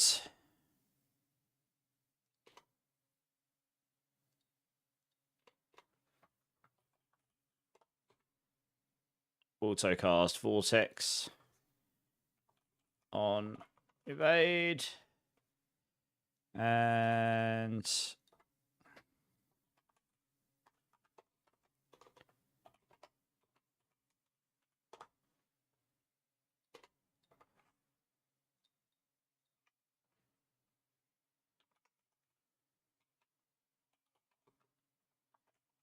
%100%.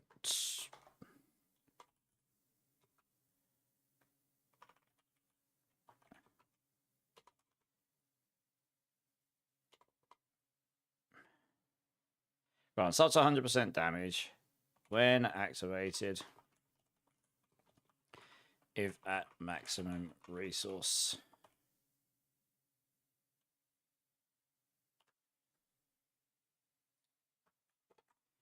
Activated after through evade.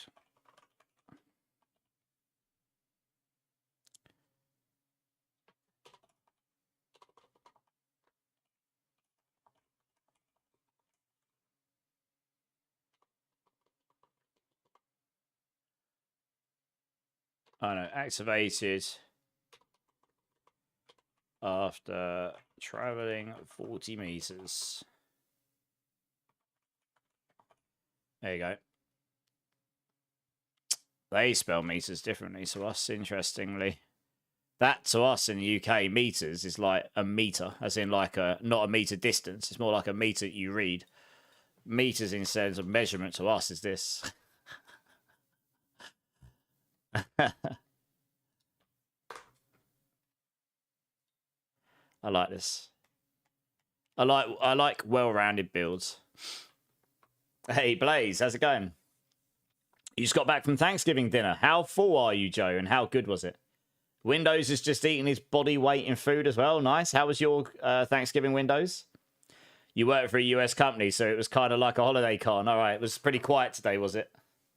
Everyone was too busy having food comas. You getting ready for tomorrow Thanksgiving? Your son and daughter, Joe? Nice. I hope you have the best of days, dude. Roll you around to get me place to place. Too much food? Hey, gotta love it. When you eat so much, you turn into a roly-poly. Right, we don't need cows perks. Skill tree. 1, 2. Yeah, I suppose we can take the evade here. You need to spend enough points to come down here, I guess. I took the point in there because you need to spend points to get down here. What did I spend in here? Oh, yeah, 1 in Roxby. So that's why I put the points in these.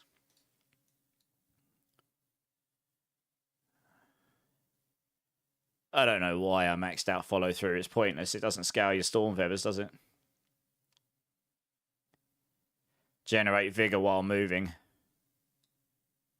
I need to spend 1 more.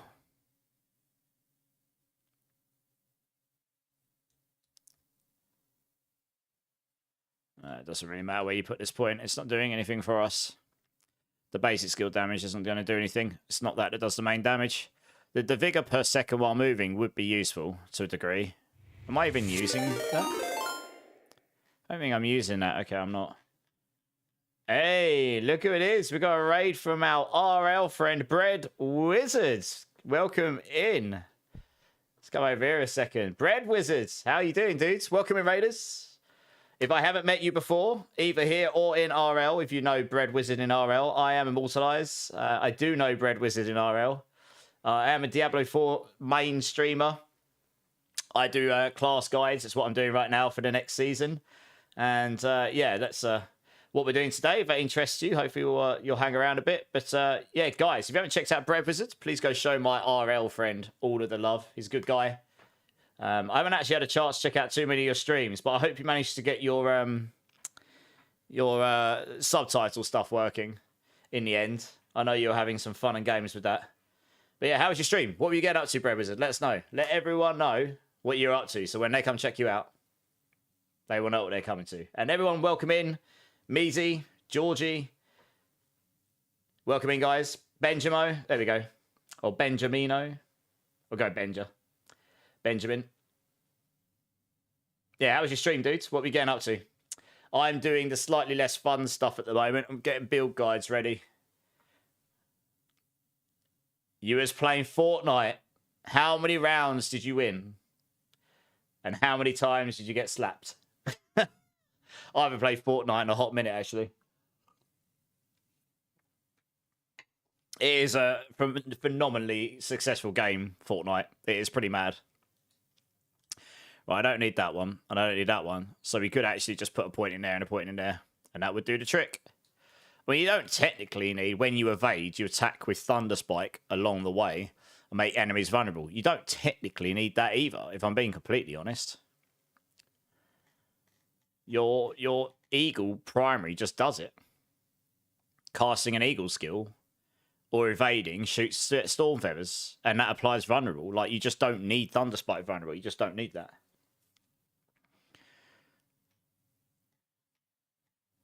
So I think I'd rather have more vigor per second while moving, to be honest.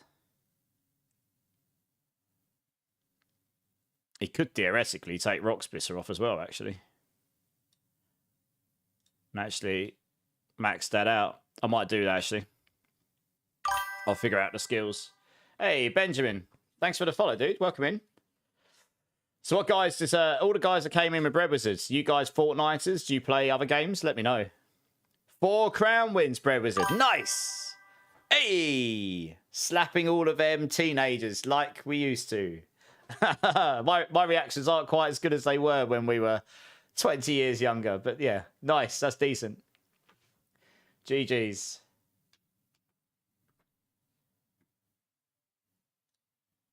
Hey, Measy, thanks for the follow. Appreciate it. Windows, is there new patch notes for the upcoming season? I imagine there will be. I hope there will be, because I have a lot of updates to do when they drop. And I hope they're not 20 minutes before the season goes live, because that would make my life interesting. And not in a good way. I can't say when, though. They typically, like, you normally get a campfire, and then they drop the patch notes. That typically will happen a week before the season release. And we would typically expect that to be sometime next week in previous cycles. But I don't know if it is. We haven't had any official announcements yet. So we'll just have to wait and see what they do. Obviously, you got the Game of the Year awards looming as well. So, you know, we'll have to see. I'm sure they'll release some details soon. You need to get on Ark Raiders at some point and play with a grown-up game. So we could get on and play sometime, for sure. You were streaming, Measy. Okay. Raided Bread and he raided straight out. I'm grateful. Well, I'll tell you, what do you stream, Measy? I'll give you a little follow. I'll come, and if you're live, I'll come check you out sometime. I do like to come check out and support people. Let me give you a follow here.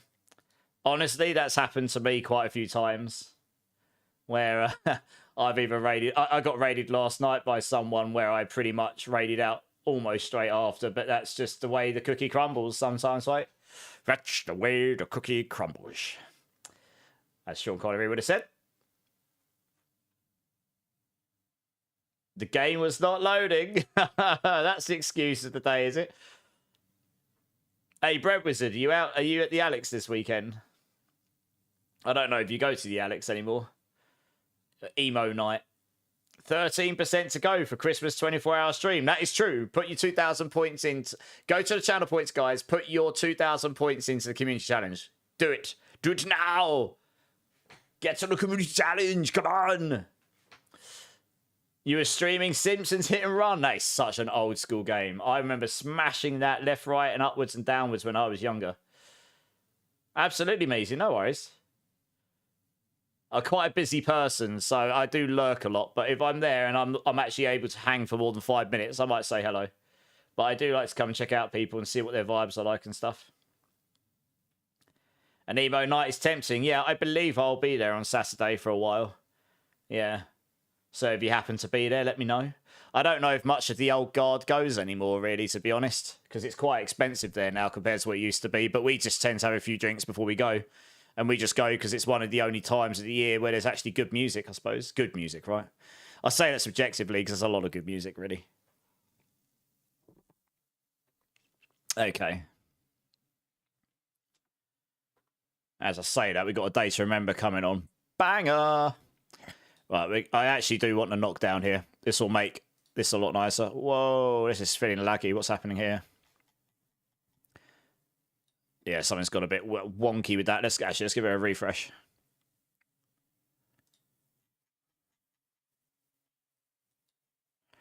I want to knock down yet. I love this tune. Now, we definitely want Unrestrained, Unhindered. Yes. I believe I would have used that down there. I did, yeah, I thought so. Definitely want to max these out. And that's right. We don't care about the 0.6. It's only bonus lucky hit chance. We don't use Ravager. Don't use that. Did I max that out? I probably did, right? Yeah, I did. Make it last longer. You're probably going to spam the living daylights out anyway. Interesting that I maxed Auspicious.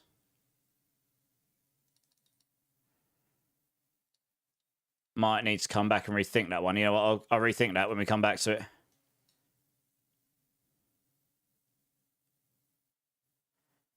Yeah, we want the crit shot. We got Scourge. That is a good point. If we use Scourge, we can have the reinforced Scourge, which is just giga ridiculous. 60% maximum vigor over 6 seconds when you cast it. This basically means as long as you can cast this between your quacks activations, that's the majority of your vigor sorted. So if you took the ban the first breath off, you're sorted. Like, it won't even be an issue. I guess we will max resilient. We'll have at least 2 skills on there. It's more life, isn't it? Obviously max brilliance. Obviously max acceleration. Did I max eagle? I did. Figured I might as well, right? All right, we take vital strikes because we're always applying vulnerable between hits. Generates vigor, heals. You got so much healing on this. That's why you don't die. Vital strikes generates you life, and you're going to be activating it like crazy, especially on bosses.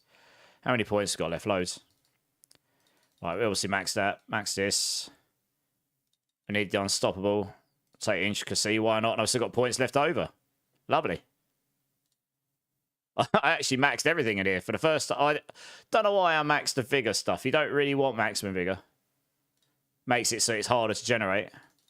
I've still got 1 point left over.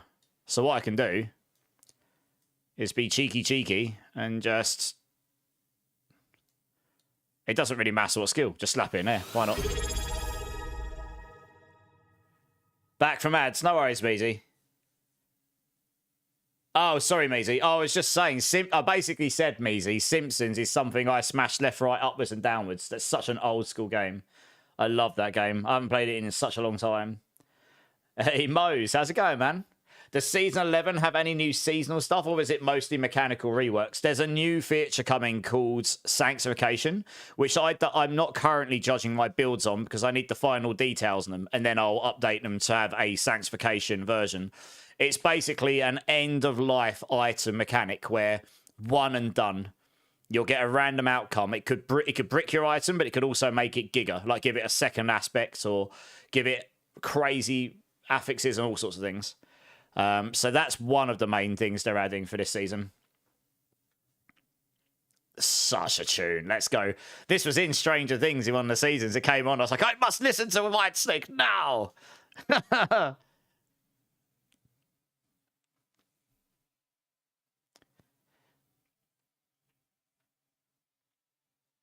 Hey, Kerrigan's a good friend of mine, Breds. Yeah, we used to smash D3 together all the time.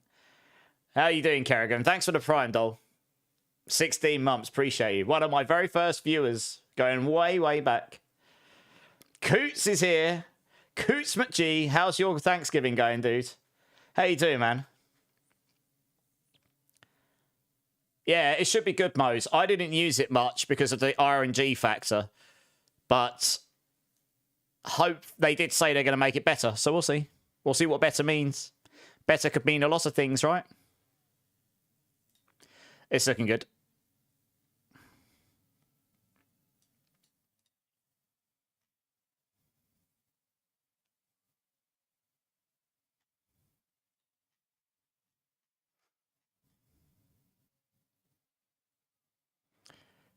Does this have many of the... Yes. No. I want one that's got Scourge in it. Scourge counterattack. I guess we can nick this one.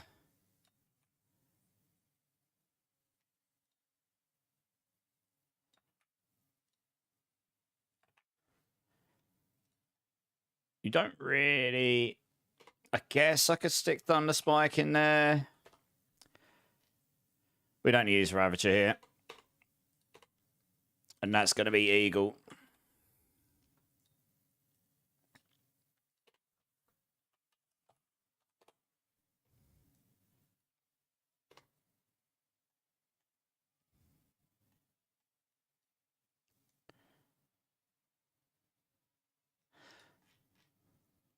I will actually... I think I have got one of these that's got Vortex in it somewhere. It won't be one of these. It will be one of the other builds. Which one did I put it on? Was it Touch of Death, maybe? No. Maybe it was one of these two. I remember doing it. Razor Wings. No. I remember doing this on one of the builds. Which build was it?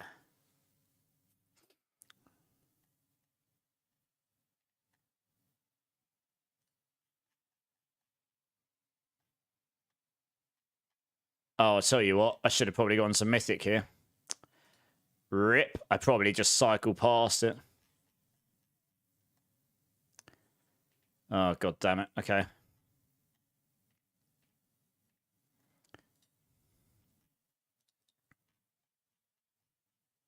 I know I put it in here on one of them as the auto casting. It's quite important for the build. I just can't remember what one. I'm gonna have to go through them all, won't I?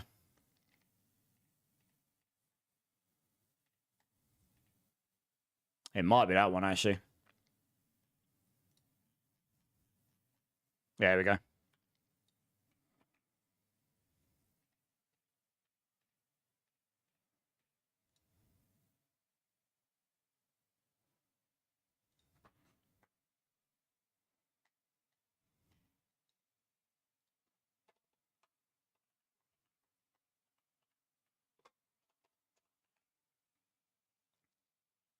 Game looks very nice. Probably will be playing tomorrow. Even my dubbing language is good. This is Blizzard and Microsoft, so their localization will be pretty decent, generally speaking.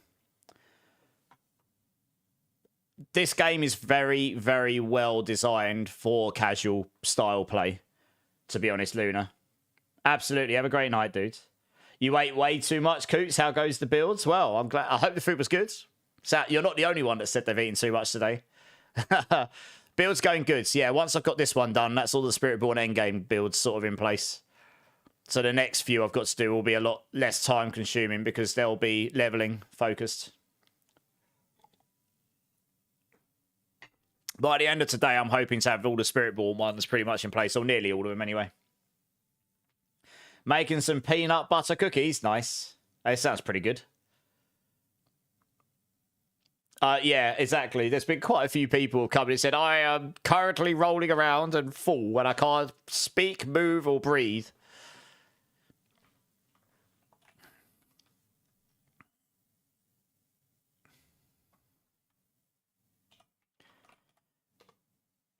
Auto cast via evade. Quite an important thing, so people don't think they've got to manually cast it.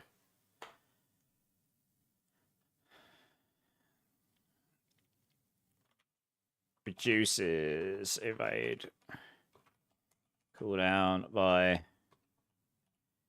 5 seconds on third cast.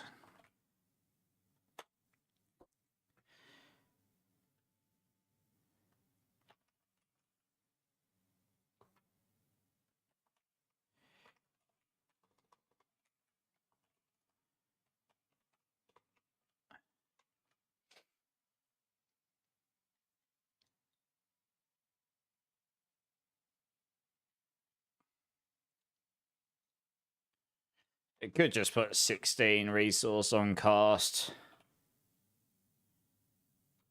if moved recently. Oops. There you go. Vortex, Armored Hide, Counterattack, Scourge. I do have that somewhere else with a better.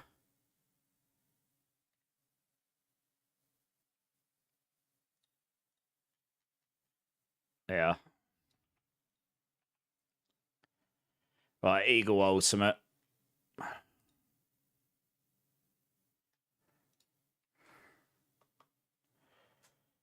Can be cast multiple times.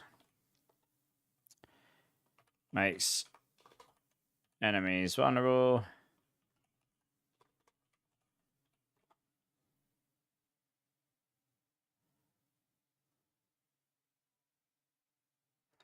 Oh, it's a weird graphical bug going on.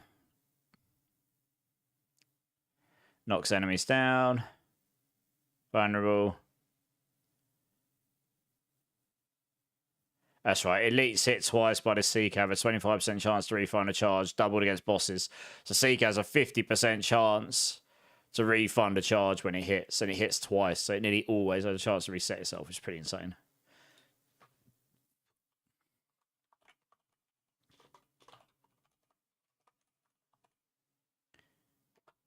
Can reset.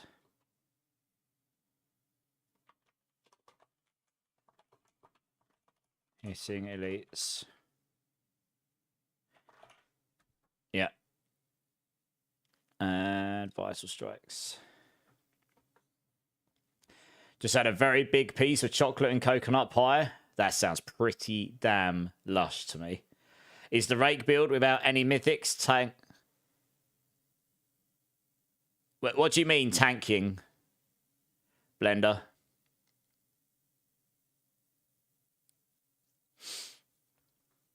Oh, tanky in. Reasonably tanky. It's the same as most Spiritborn builds. If you lose your barrier, you're going to be really squishy. But if you keep your barrier up, you're good to go. Yeah.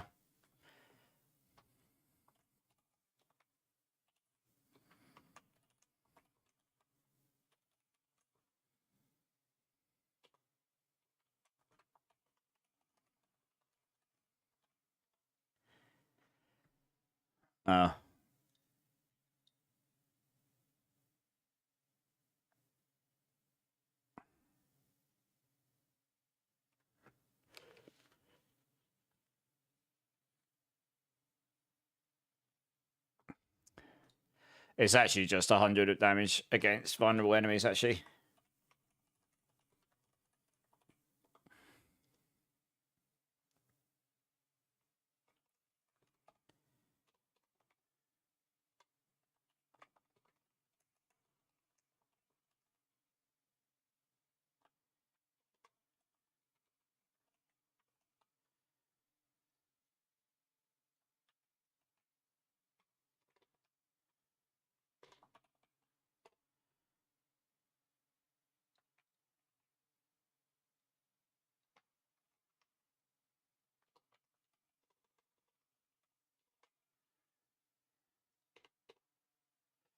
It's pretty much what you need to know. I probably should removes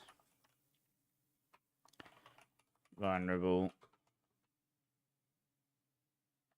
activation.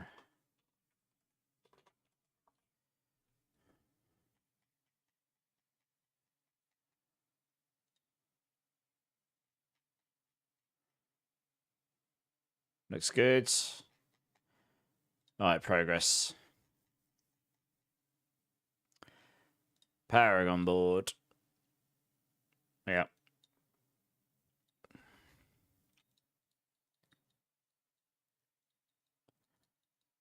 Talon.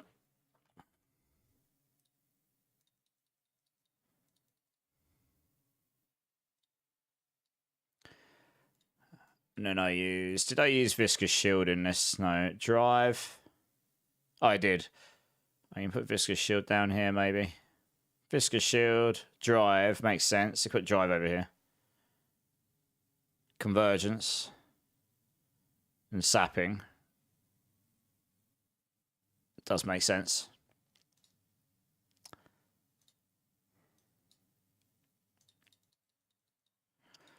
What glyph did I put in here?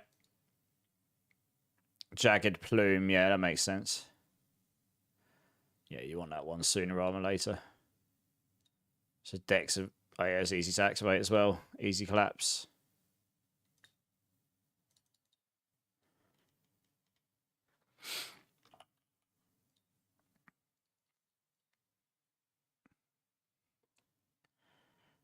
Let's do that. Start with easy peasy.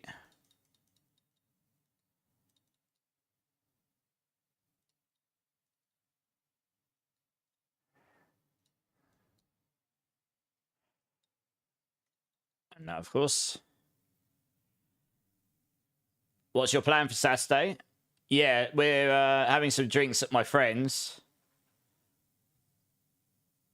Well, exactly, Breads. Send me a message offline and I'll send you the details.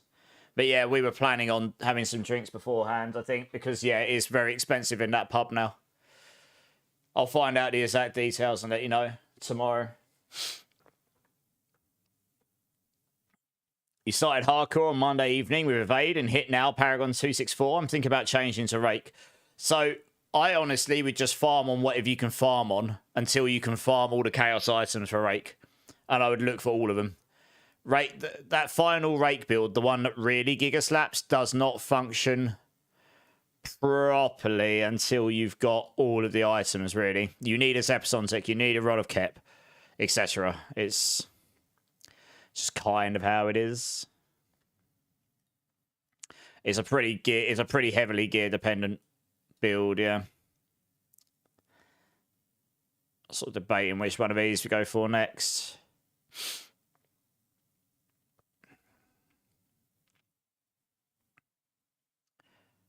You might be better off going for... Well, Drive could go up here. Yeah, we'll do Convergence. We could go Drive. Then Convergence.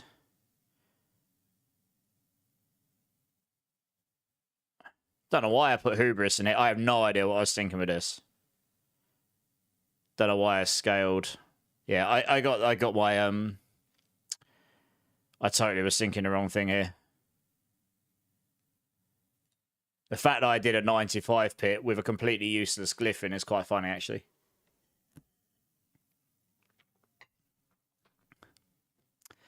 Right, Drive. How did I do this? I worked out the optimal route here. Yeah, got it.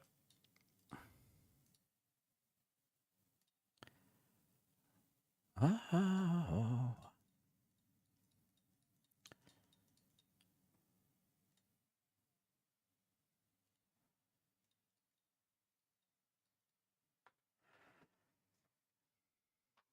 You have the Chaos Armor pieces, but no Mythics. Okay. I'd recommend getting a Harlequins.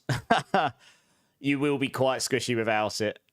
It's pretty glass cannon, like a lot of Spiritborn builds about it. Oh, this is really annoying. The interface gets locked up sometimes. You can see it like keeps the on hoverables active, so you have to refresh and get rid of them. Never quite managed to fix all of those.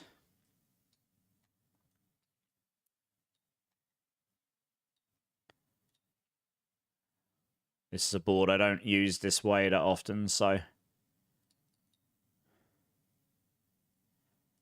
Yeah, you want that. Did I go in? Oh, I see.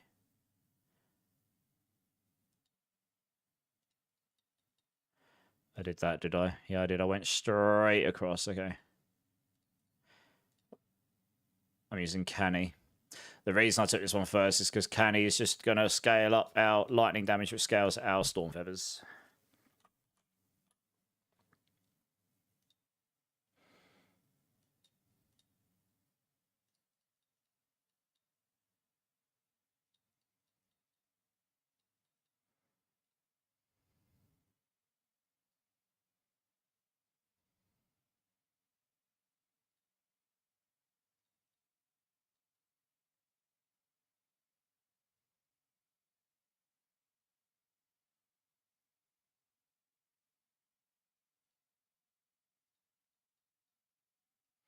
This will do for now.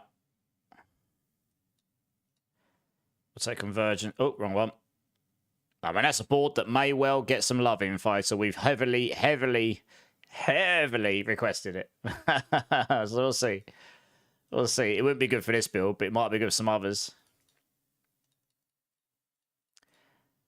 This one I know how to set up.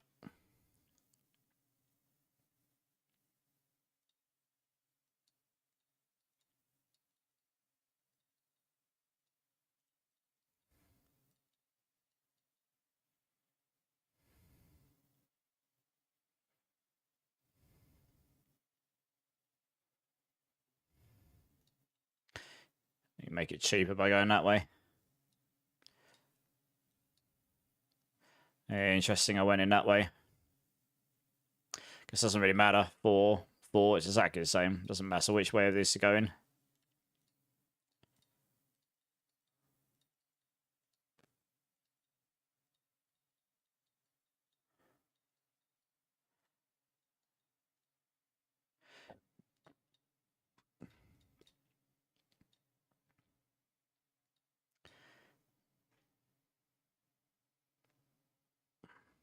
You're going to be knocking enemies down.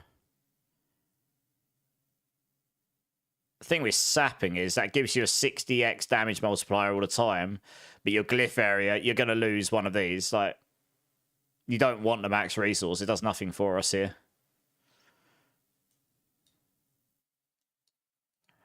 Does mean you can use this as an easy activator, to be fair. You don't care about the attack speed so much either. So you can do this, I guess. Makes it quite a cheap build to activate, if I'm being completely honest. Yeah, I don't know why I put that in there. We'll just stick any glyph in there. I'll fix that in a minute. We don't care about this. So 10 dex is nice, but the more max resource we got, the longer it's going to take us, the more resource we need to generate to get to 100% again. So, I don't know what I was thinking in PTR. I was being a complete and utter numpty. But it means you can skip most of the board. But because that's a flat 60% all the time, and it gives you 15, it gives you a certain amount, it doesn't give you a percent figure, it gives you a figure back as well. This is just better than the other boards. It's super, that's why I've put it last as well. Super easy to activate. Right, let's figure out the glyph. You could use Fulminate. That is, you know, I'm going to do over here. That's just picking up too many glyphs. 35 attacks per second. 35 attacks per second. Why 35 specifically? That's a lot of attacks.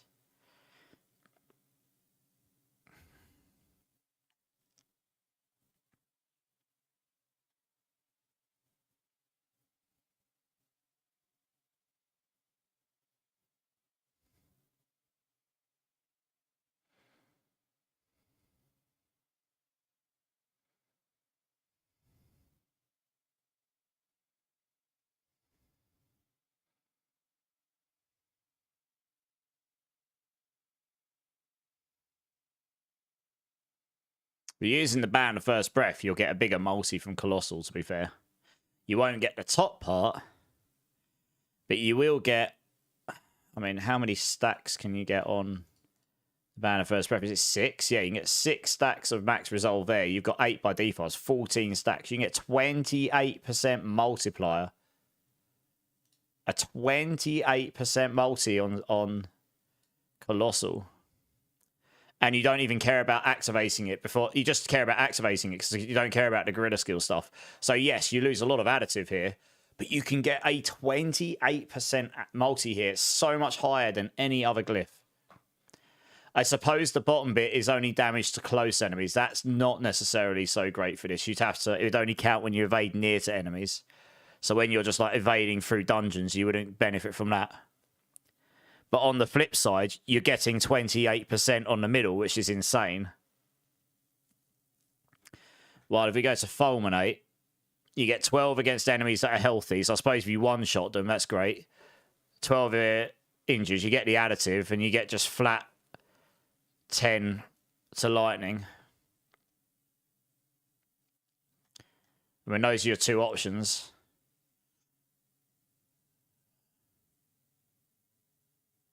Do you know what's really funny about this? If you use the Band of First Breath, that middle multiplier alone, I think outweighs both of the multis on Fulminate together.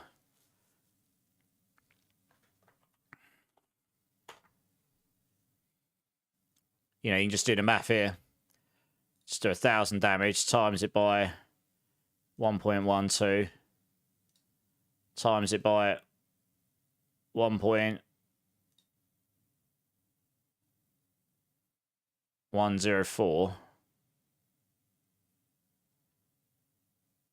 12. Yeah. So you got 1,236. Let's say 1,240. Make a note of that so I don't forget. 1,236. And then if you have... You should have maximum resolve stacks at nearly all times, to be honest.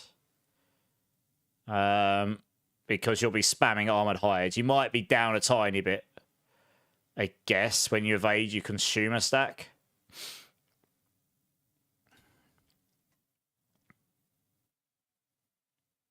But it also allows you to generate more resolve as well. So every time you generate resolve from this, you're going to get another 3. So you get 5 resolve every 5 seconds, and you max it out every time you cast it. You should be almost, you know, maybe 1 or 2 stacks down. But at maximum damage, you'll be 1,000 times 1.28, 1,280. Even if you're 2 stacks down, even if you still be higher, even if you're missing 2 stacks. But you do lose the additive. If you include the fact that you're close to them as well,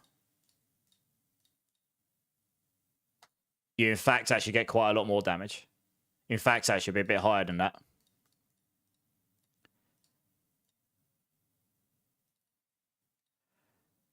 Yeah. No, I did that wrong. 1 second.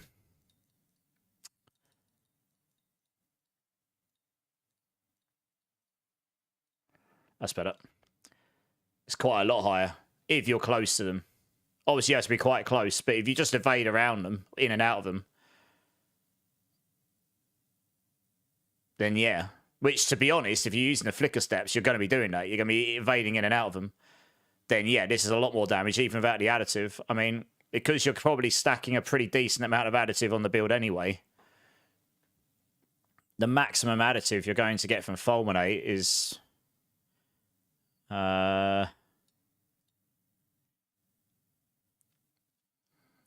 can get 110 dex maximum.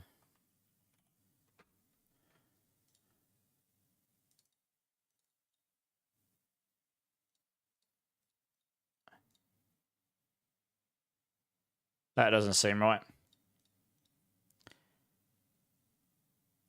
Oh, no, it's 110 divided by 5. That's right. Times 22. That's better. So you can get 367% additive. It's quite a decent chunk, I suppose. It might narrow the gap. If you had no other additive at all, then yes, that would make it a lot better. But because you're going to have quite a lot of additive already, say from Spirit Glyph, all these other glyphs already alone, you're going to have a lot of additive already. Like a lot of it. On top of the rest. That's probably going to give you...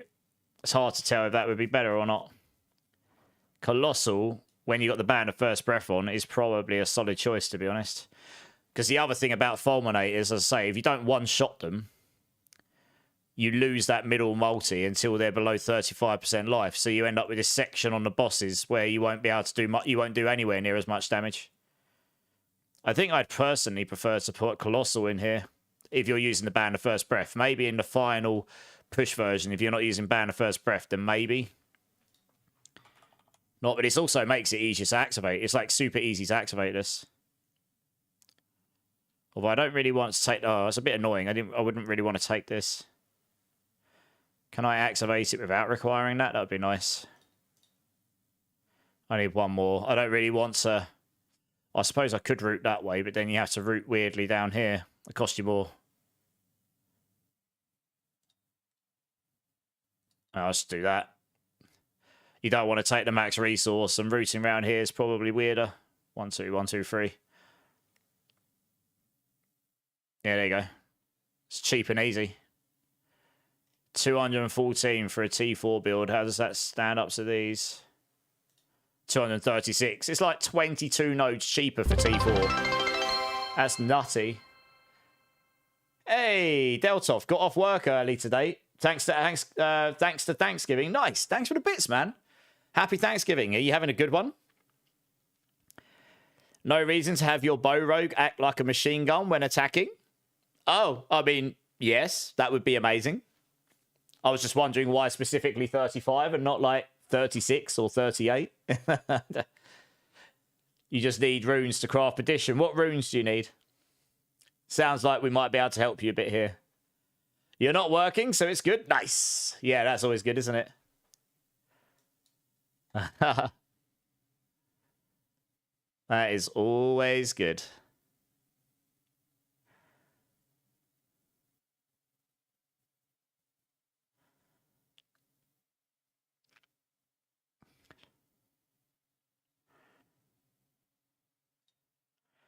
It is a bold choice. Like, the other builds probably won't use this, but mathing it, as long as you're generating enough resolve, you get more consistent damage on that middle multi. And if you just play so you're close to the enemies, then you'll be golden. To be honest, you'll definitely get more damage out of it. You'd only need 6 stacks of resolve to have the same multi in the middle, but all the time. You got a bigger multi on the bottom, so you gain you claw a little bit back from the lack of additive from that, as long as you're close to them.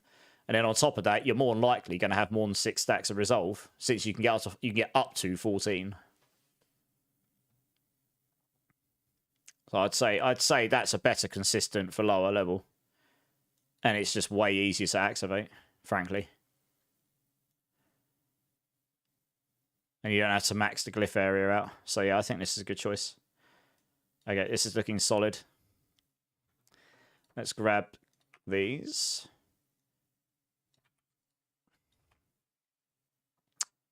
Glyph priority, good question. That will be higher. We won't have that one in there. Colossal will probably be pretty high. You'd want to get that to 15. You'd want to get the Colossal to 46 ASAP, so you can benefit from it. And then after that, it's the last one at the end.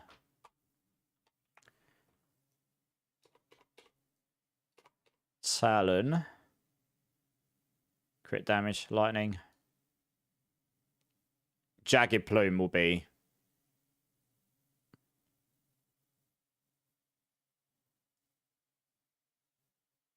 Yeah, that'll be... Jagged Plume is number 1.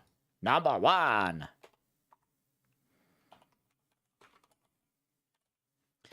Colossal is actually pretty late, Tom. But yeah, Jagged Plume. Probably do Talon next.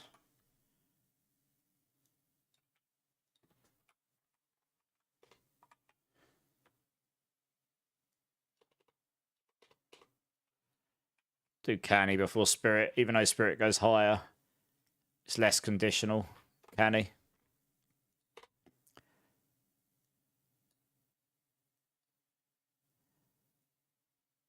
Well, we're not plugging...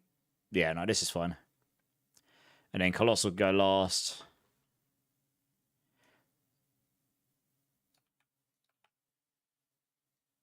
That's Eagle skills.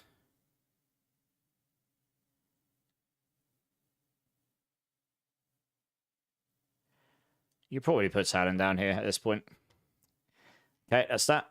Mercenary-wise... Yeah, you're moving very quick on this. You probably don't need right here. We can do Subo on this one. And Oldkin.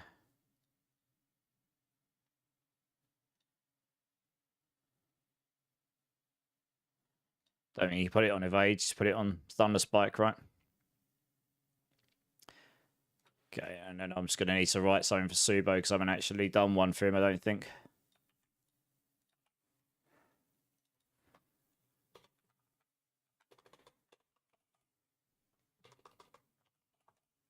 Oh, my goodness. There we go.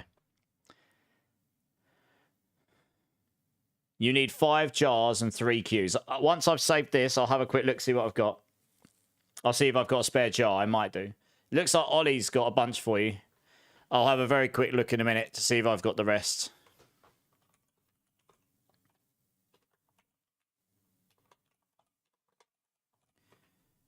Take Subo. Oops. Oh. Don't want italic. There we go for the map hack.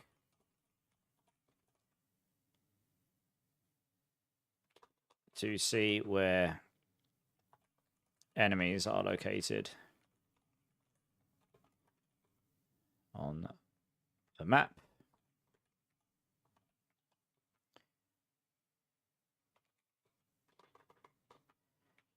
As well as the 25% multiplicative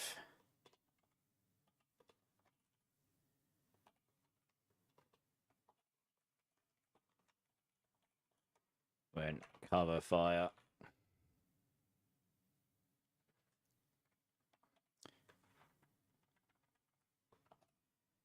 Cover fire skill is active. There we go.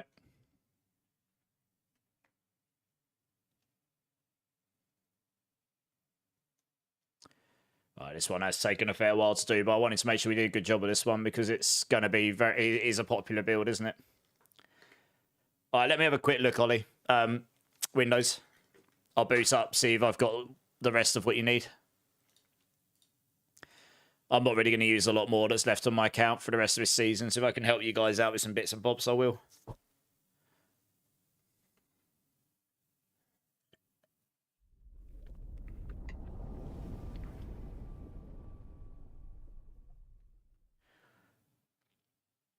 Yeah, no worries.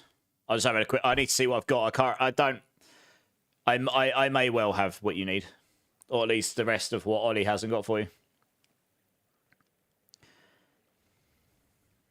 It's very kind of you to offer, by the way, Ollie. I love to see it.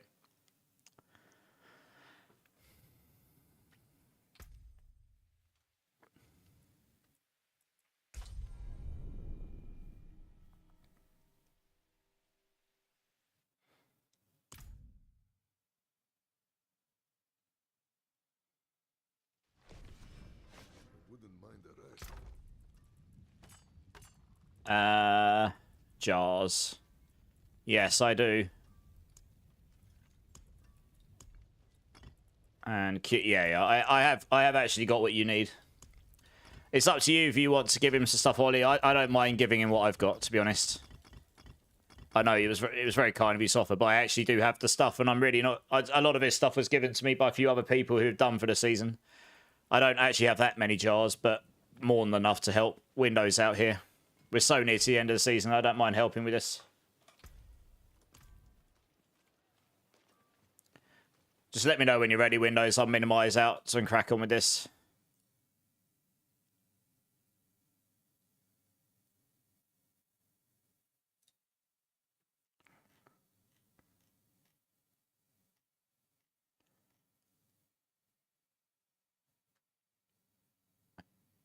Yeah, I suppose that means he's only got to link up with one person, doesn't it? Yeah, just join. Have you got me added, Windows? Oh, yeah, you have. Okay. I'm assuming this is you, right, Windows? Grey Wolf.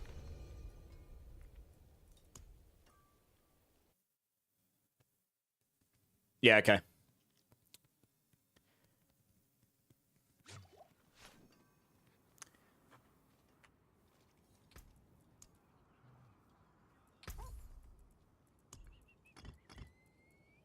Yeah. Good luck with the old RNG roll. I wish you all of the streamer luck. No worries, you're welcome. I'll say if I can help a few people out, I will do.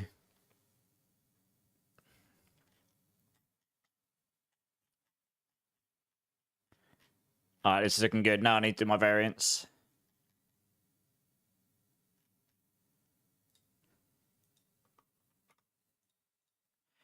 Which is largely just Paragon changes. I'm actually pretty happy with this setup generally for T1 to T4.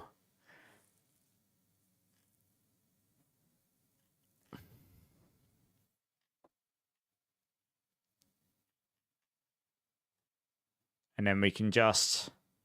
What do I normally try and get this down to? It should be quite easy to minimize this down for T3. 196. I only need to make up a bunch of nodes here, not many. So all we need to do is this, really.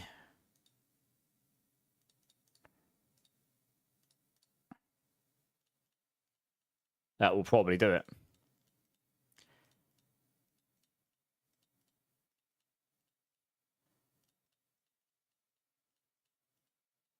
Yep.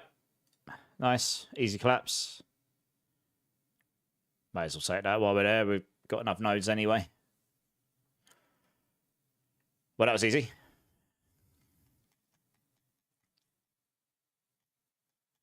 Oh, one other thing's changed, actually.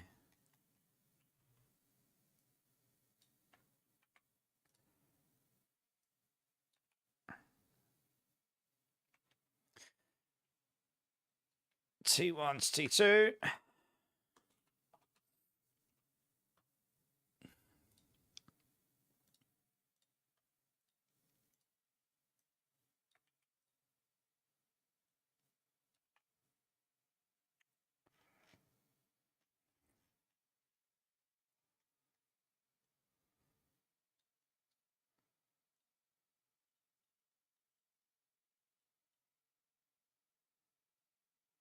164. And I normally go for 163s or 162s. I'm pretty much dead on. It's probably good enough, isn't it?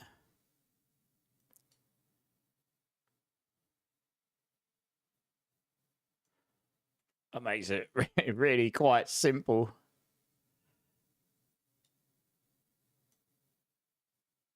Yeah, easy collapse. We'll just leave it like that. That's just super simple. It's close enough.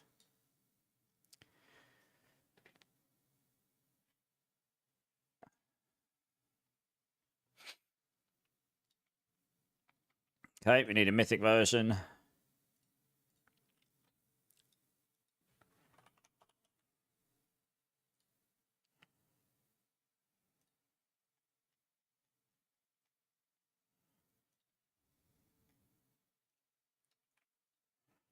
Now, the interesting thing here is... Yeah, we use the Shroud. I think that's about it.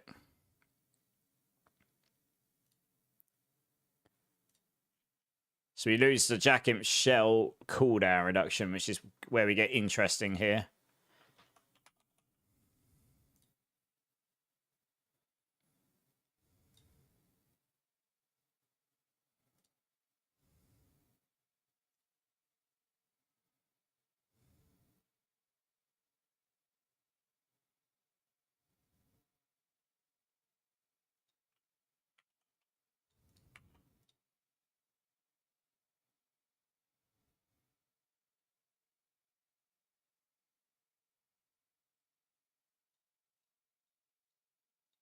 Guess you do that.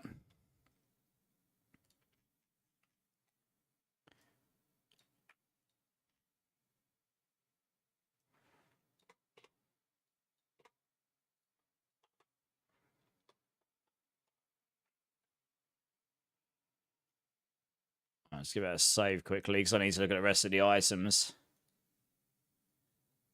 1 GA petition with GA movement speed. Oh, it's not, I mean, it's obviously not the best, but it's still a petition's a petition, right? Movement speed is always a useful stat for 99% of builds.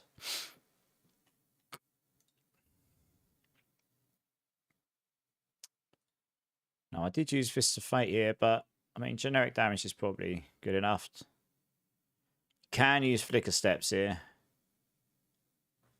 You do want a roll with evade cooldown, though, probably. And unless you want to roll that, I suppose the Flicker Steps gives you more attacks, reduce evade, so it might make up for it. And that does allow you to reset your ultimate by evading through them. But you don't kind of really need that.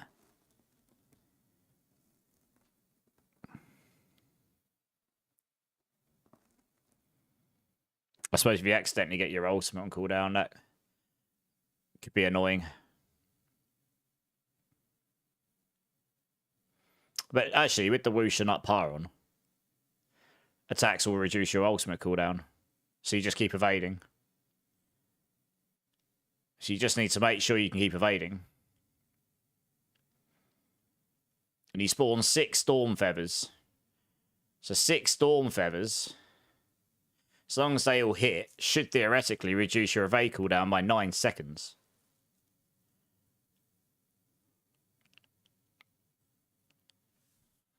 In theory. And if we've got cooldown up here, cooldown here, evade cooldown there, how high can the evade cooldown go here?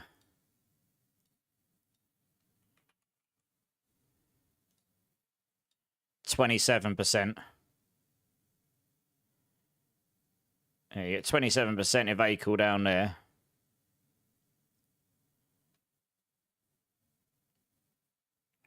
You get 12% cooldown here. 12% cooldown here.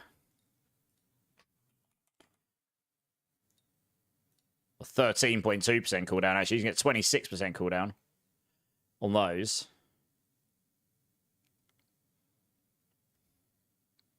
I mean, that brings you up to collective about 50% there-ish on your evade.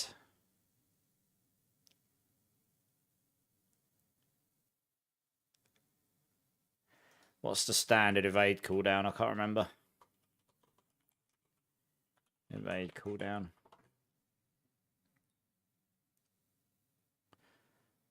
The base cooldown for evading Diablo 4 is 5 seconds. Yeah, I thought it was. I was just double checking. So that brings it down to 2.5 seconds. 2.5 seconds.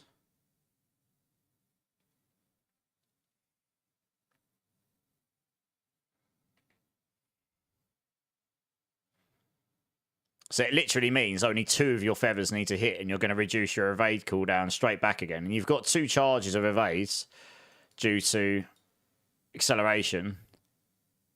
So you cast 1, you hope 2 of your attacks hit. I suppose if you don't hit anything, your evade will not be on cooldown. That's the problem, right?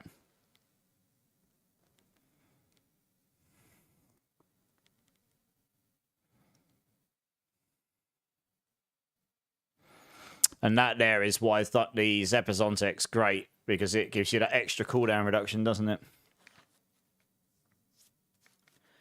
That is the problem. If you're evading in the open with no enemies to hit, you won't hit and you won't reduce your evade cooldown. 2.5 seconds will still make it so you can spam your evade twice and then be stuck without evade for a minute. Honestly, maybe the better option would be to go for maximum evade charges. 5 evade charges. You can evade 5 times without hitting anything at all. If you've got the 50% cooldown reduction.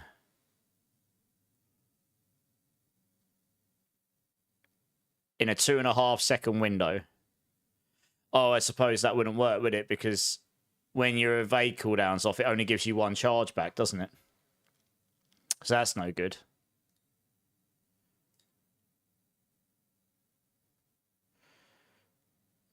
Yeah, interesting. Now, they were on the PTR alternating Armored Hide Seeker for evade cooldown. I can't remember exactly what was causing the evade to reset.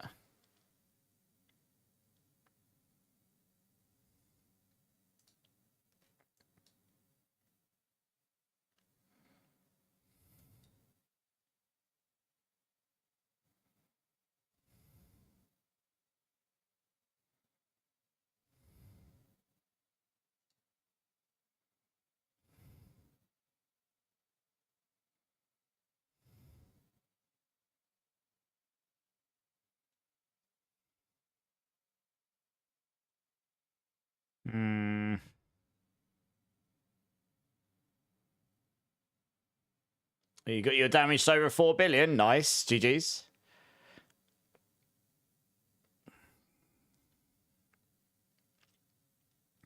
Your third attack pierces further. So on your third evade, you're going to reduce your evade cooldown by 5 seconds. No, hang on a minute.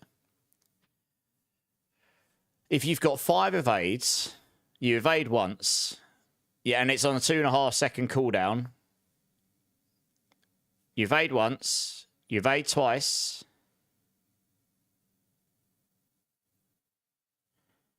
You evade a third time. You've used 3 charges. You've got 2 left. You're instantly going to get 5 second evade cooldown. That should give you 2 charges back. All in the meantime, you also gain a little bit of time in the background because you have to have some amount of time between 3 evades. So let's say 5.5 seconds gained back. So you've gained 2.5 charges back.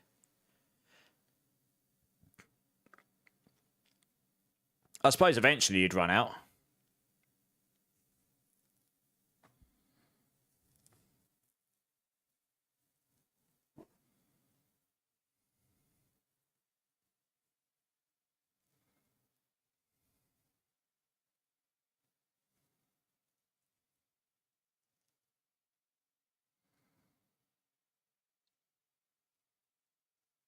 Oh, maybe we could just not use Banner First Breath. Another Legendary Ring. And on top of that, then stick cooldown reduction there as well. Another 13%. That would collectively give you 3 times 13%. So that alone is going to give you, I don't know, like 33%. You got 27 evade cooldown down here. So you're looking at like 55 to 60%.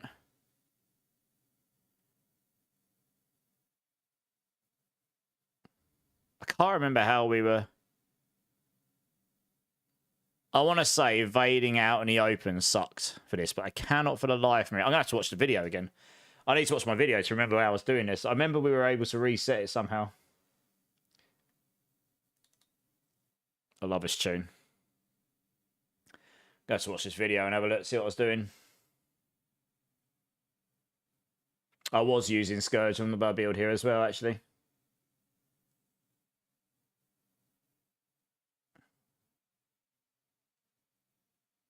Something resets my evades. I can see it. I just can't remember what it was.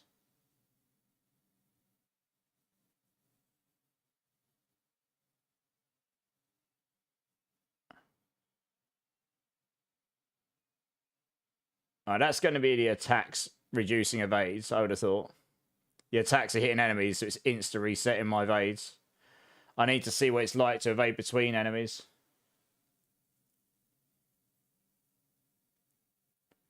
I wasn't evading between enemies on this.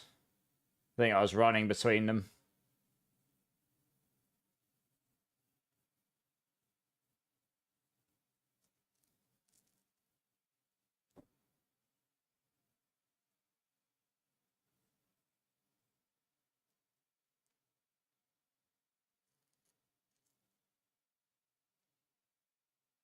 Yeah, the problem comes where you evade out in the open and you're not actually hitting anything. That attacks reduce evades does nothing for you anymore. Not having the Zepazonticons, you're not constantly reducing your evade by 5 seconds, means your perma evade goes away. Yeah, your perma evade goes away a bit.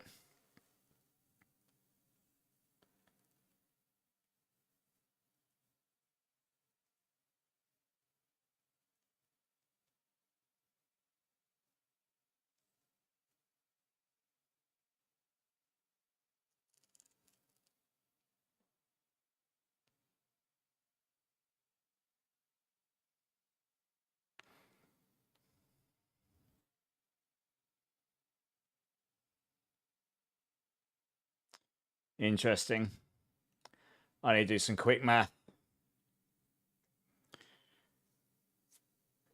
Let me get a notepad up here so I can keep notes. Evade base cooldown. I'd rather make it so people can just actually keep evading and not have to rely on that attacks evade hits, to be honest. Let's just say you've got max evade charges 5, which is possible with the boots and stuff. Every 3 evades equals minus 5 second evade cooldown, which, if you look at it another way, is equal to 1 times base. That gives you 1 evade for free, basically. 1 times base evade for free without any cooldown reduction. If you've got at 50% cooldown reduction, or let's say evade cooldown reduction in general,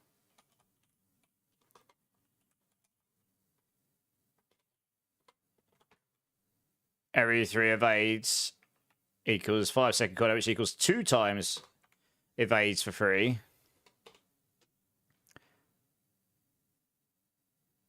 So you're still going to run out eventually.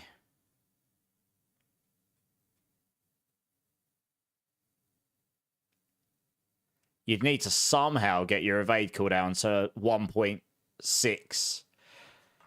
If you can get your evade cooldown to less than 1.66 reoccurring, then you would no longer need attacks reduce evades. You could literally just get a pair of boots with max evade charges and boom, you're done. You've got 5 charges, and every 3, you're going to reduce... Every 3, your Thunder Spike will do its 3rd attack. It'll reduce your evade cooldown by 5 seconds. Boom, gives you 3 charges, and off you go. Every 3 evades, you just give 3 charges back. You'd never run out. Ever.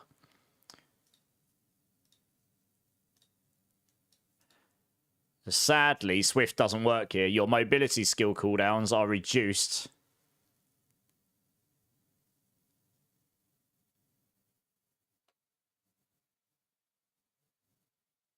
I don't think Swift works on evade.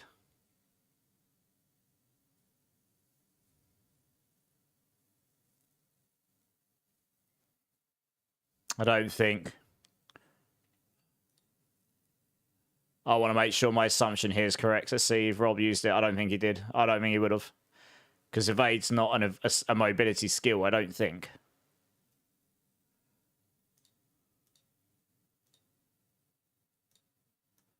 No, he didn't. Didn't think he would have. No, didn't think so. Just double checking my sanity there. If that worked, we'd be golden. If that worked, we'd be golden. To get to this cooldown,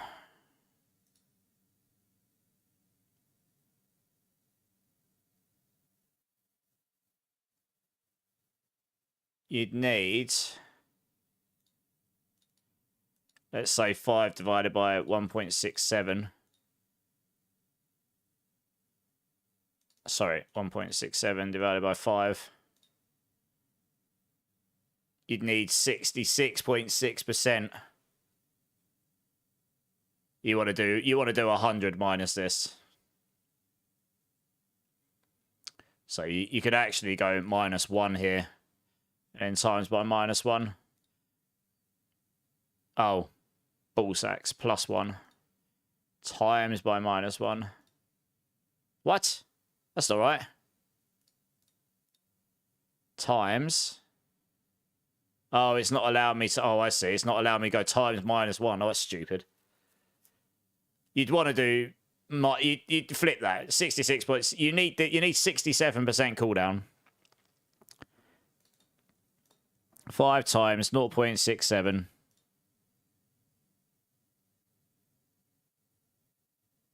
You need to do 5 minus that. So yeah, -5. There you go. You'd flip that to positive. So you need 67% cooldown. And then you can just not ever worry about evading, ever. Then you could just speed through. For a speed version, for a pushing version, you would still go attacks, reduce evades, and probably focus less on the cooldown. But if you just wanted a general farming build, we might actually have to have a mythic farm and a mythic farm and a mythic pushing version for this build, which is not what I've done for all of the others, but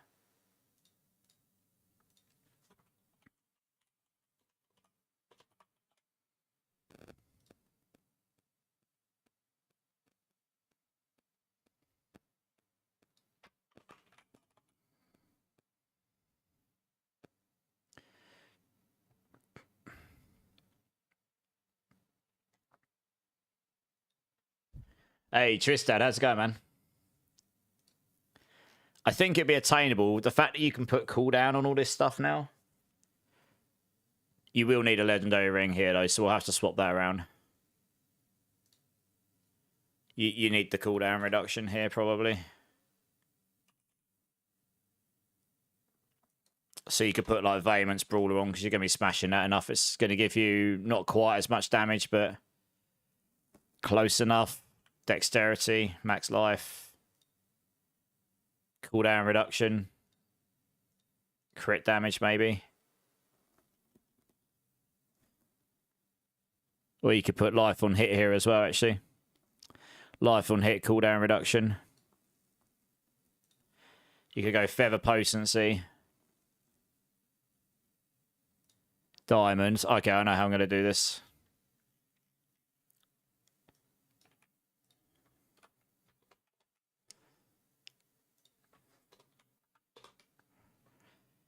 That can be life on hit.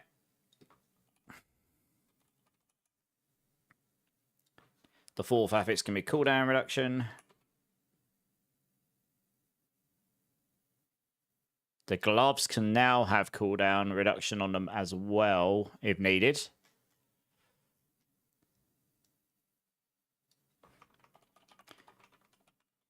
Assuming we can get cooldown reduction there. I remember them saying rings. I can't remember gloves. If I can go on gloves, then yeah, that's 30. You got 4 sets of 13, so that's 52. But you get the diminished returns, so you're probably like 42. And then you've got 27% evade cooldown. Now, I don't think that will diminish returns. It's a different form of cooldown reduction, but it's hard to tell. That alone would bring you to about 69 giggity-ish. That would probably do it. And that way you wouldn't have to even suffer Storm Feather potency. That would do it.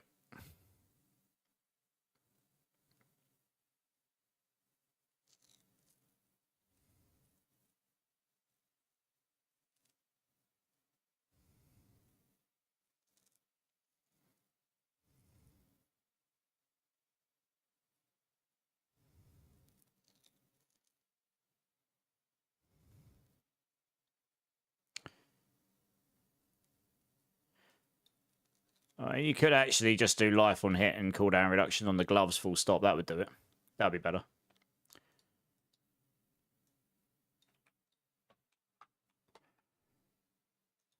Because I'm just thinking you wouldn't have to swap so many affixes around in between the builds.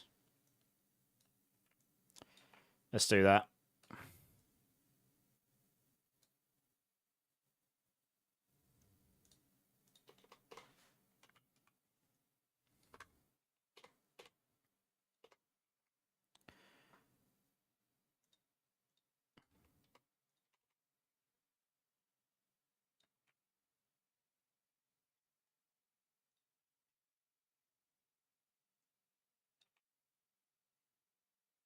Yeah.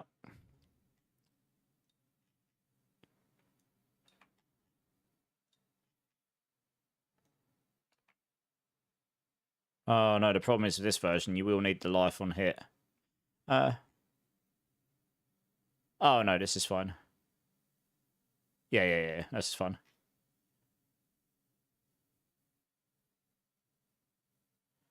Just sack the crit damage off on the gloves here. It's a bit less earlier on, but that's fine. You can live without this. So you would just life on hit cooldown. Assuming that's correct, we'll find out in the final patch notes.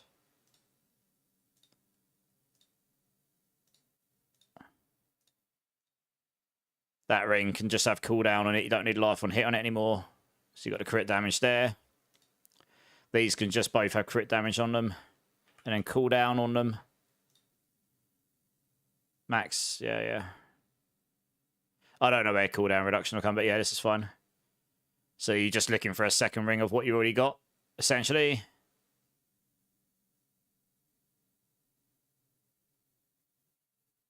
And that way you don't have to swap too much stuff. Hey, thanks for the lurk, Zach. Have a great dinner, man. Your Heart Seeker rank is 24 out of 5. Nice. Blender, it's not. What do you mean, Blender, it's not? Oh, the best boss loot to choose from Belial for Rogue. Oh, right, yeah. Depends what loot you're looking for, right? Chaos items you can't get from Belial, can you? But I suppose if you're looking for specific non-chaos uniques, maybe Belial... I mean, Belial would give you any of those. You just can't get your chaos ones from him yet. I'll tell you what, guys. I'm going to be back in 1 minute. I think I left my heating on. It's really warm in here. I'll be back in 2 secs.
All right, guys, I'm back. Sorry about that.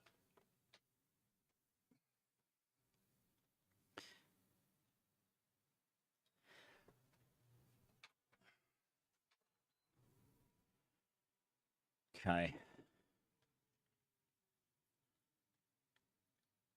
So yeah, we should have more. I mean, like I say, assuming that what they said was true about the cooldown reduction, there should be enough cooldown reduction in this. There should be more than enough cooldown reduction in this.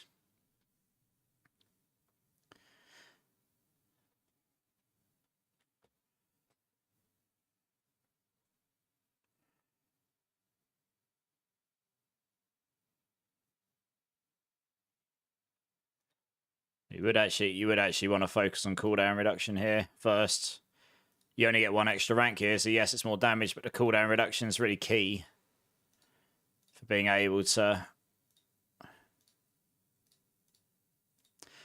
was sort of just toying in my mind, like, you're probably best recommending attacks reduce evades early on.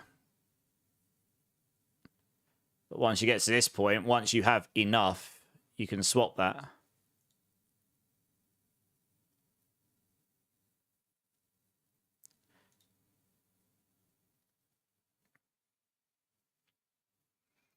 I'm just thinking, like, yeah, you're in a dungeon, you've got to backtrack, and you want to evade backtrack.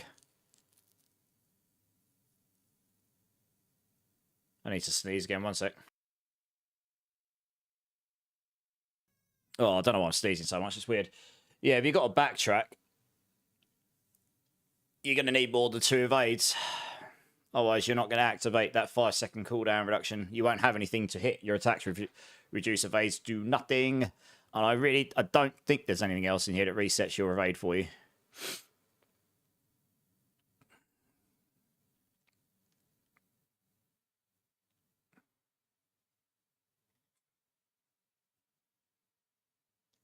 So yeah, plus max evade charges. But I probably wouldn't recommend that until this point. I can't put that as the temp right now, but I would do if it was available.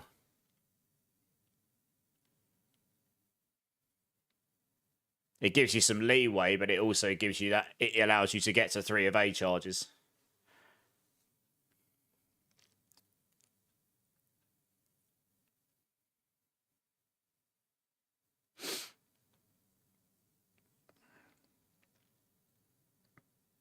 And if you're not quite 100% of the way there, I mean, if you're like if you need 5.5 seconds to regenerate 3 charges, then I mean, by the time you've done 3 evades, you'll be good. So you probably could get away with not having quite enough to just straight up recharge 3 charges. You just need to have enough. So the time it takes you to cast 3 evades is the amount of time. It's like 5.5 seconds, maybe. So you've got a little bit of leeway, maybe. Plus, you get an extra couple of evade charges for funsies. This would just allow you to just, it should theoretically, with enough cooldown, just allow you to just evade everywhere. I mean, you could also just, this is without having to use the Harlequins, so you can suffer a bit of, if you really needed more cooldown, you could just suffer a Storm Feather potency here, which is probably what I recommend here.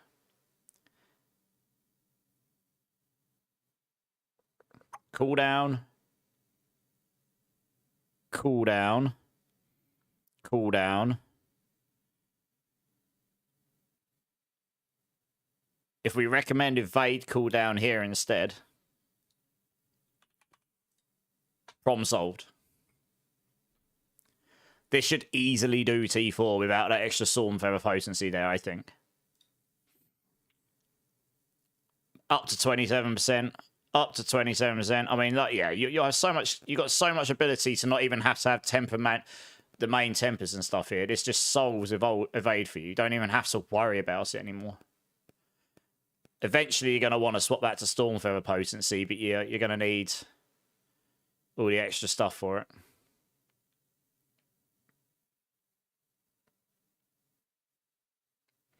I mean, actually, at this point, you've got the Jack Imp shell, right? I don't know if the Jack Imp Shell reduces your evade for you. I don't think it does. So you need to solve with evade without Jack Imp Shell taken into account.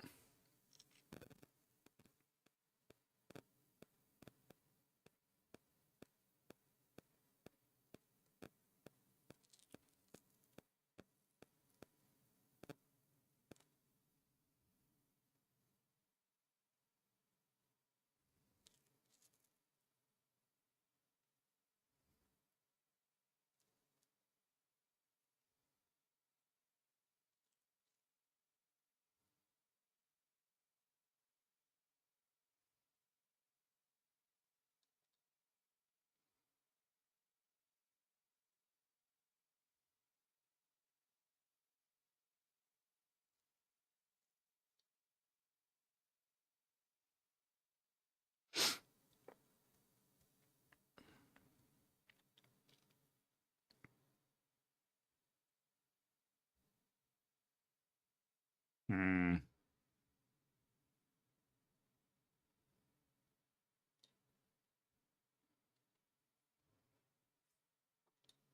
Do I just take the ban of first breath off?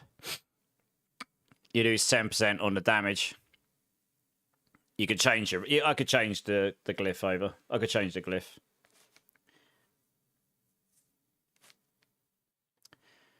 Does somewhat help you. Well, with Scourge, your resource gen's not... You're not worried about that too much anyway.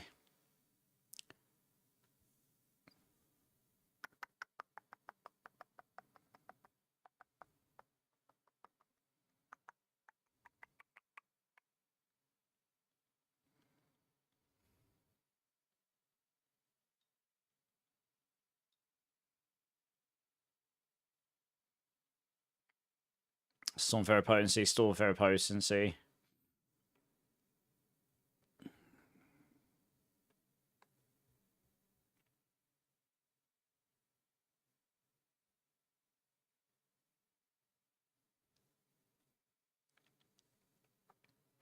No, we'll leave it.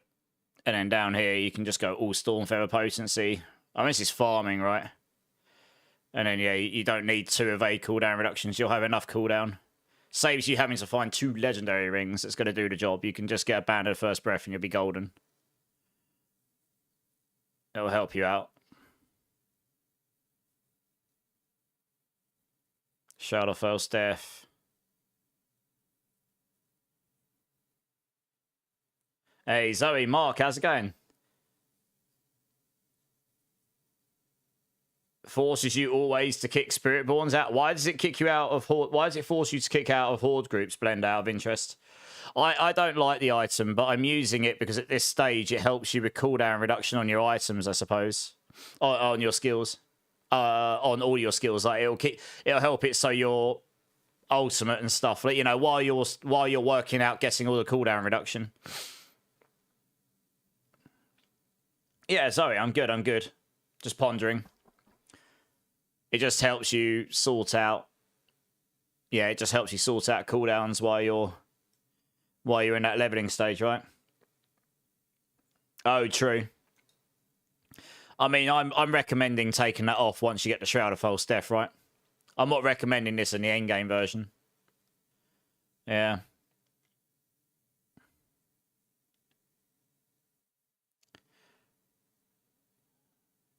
It's just there to help with the cooldown. But later on, you should have cooldown in 4 places.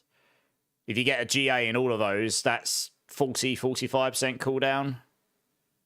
It's better than what you can get on a Harlequins alone. That'll bring your cooldowns of these down enough that you could easily take that off. Especially since in this build you essentially just spam Armored Hide and the Seeker, and then occasionally Scourge. So you just make sure you get Armored Hide on Intricacy, spam the Seeker. So you got loads of charges of Armored Hide.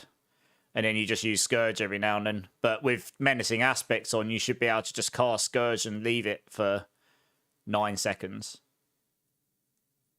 Scourge continuously affects enemies around you.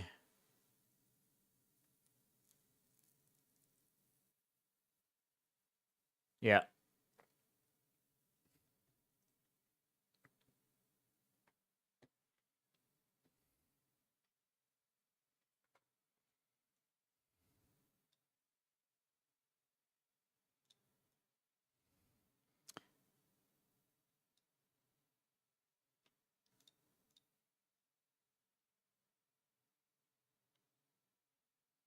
I cannot select the thing I want. There we go.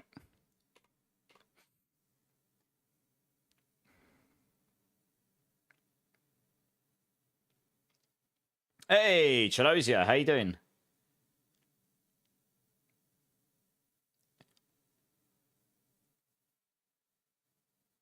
Streams will be happening for you at some point as I've had your contractual hours at work increased. Oh, okay. Well, I suppose that's good. You get more hours, right?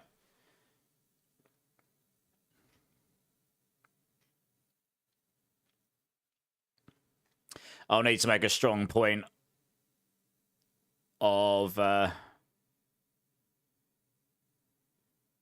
making it clear like how much cooldown you need for this version.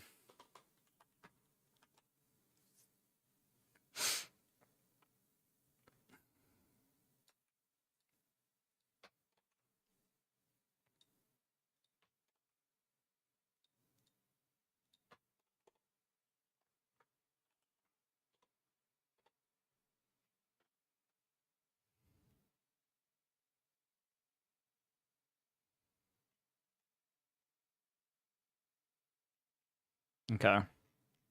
I think I'm okay with this. Obviously, some things could change here.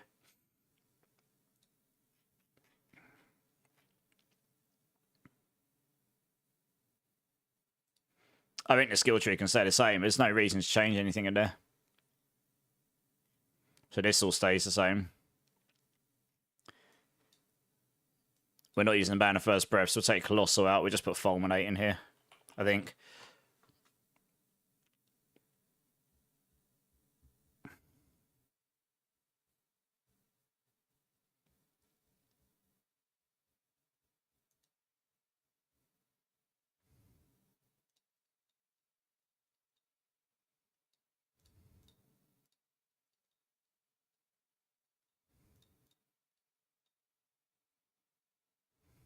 I don't really want to take this, but I suppose you would to max that out. Makes it hard. It makes it harder. 12% harder, actually, in fact. No, in fact, it would make it 16, 20% harder to max your Quack's Rune in time, but I suppose maybe it'd be fine.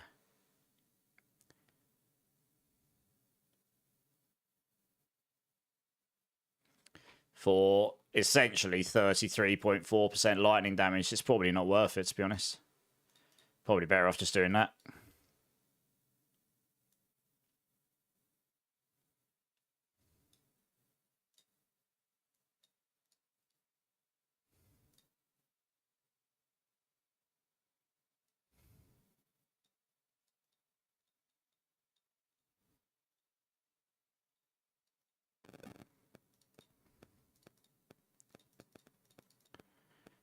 $110, yep. Life, non-physical. Probably do that. I probably can take just about everything here, but get all of the stuff, all of it.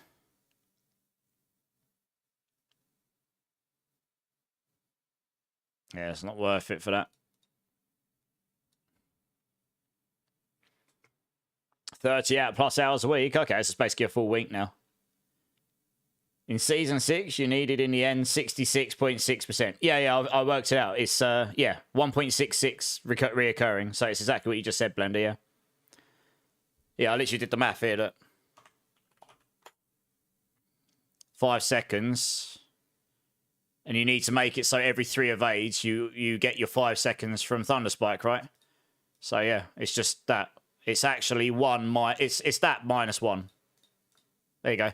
You need 67% to guarantee it. But it is what you say, 66.6 reoccurring, but 67 would guarantee it, yeah. But the reality is, if you had like 63, 64, 65, by the time you've actually physically cast 3 evades, that very, very small amount of time it takes for you to input and actually do your evades in the game probably allows it so you can get away with a very small amount of leeway. But to guarantee, yeah, 67 would do it. You secured your Star Trek Lego set. Nice! Plus the 3 Black Friday extras, including the exclusive Star Trek shuttlecraft. Only waited in the queue for 2 minutes. Wow. Well, you must have got there nice and early then, Witty Tag. Nice. Oh, that sounds exciting.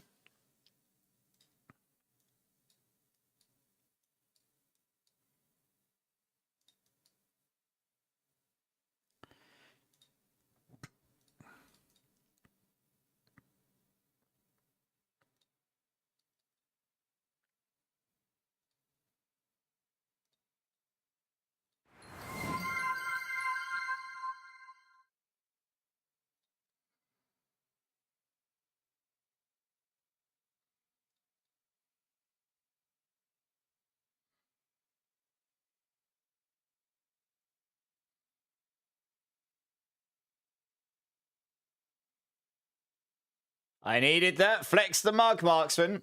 Oh, yeah, you know it. How's it going, Marksman? Nice. With all cooldown reduction rolls maxed. So if I have 2 on the ring, 1 on the amulet, 1 on the gloves. Have you got like a calculator that does the diminishing returns? Are you using max roll, are you? You might be using max roll, mightn't you? I don't know if I can actually rely on it, but I suppose I could try.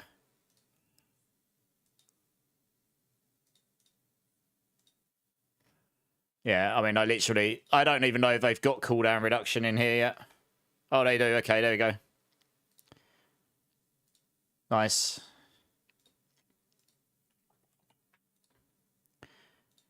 Yeah, so if you do this and that, where's my cooldown reduction? Silly ads all over the place. 24.7. Yeah, it's got the diminishing returns on it. That's nice.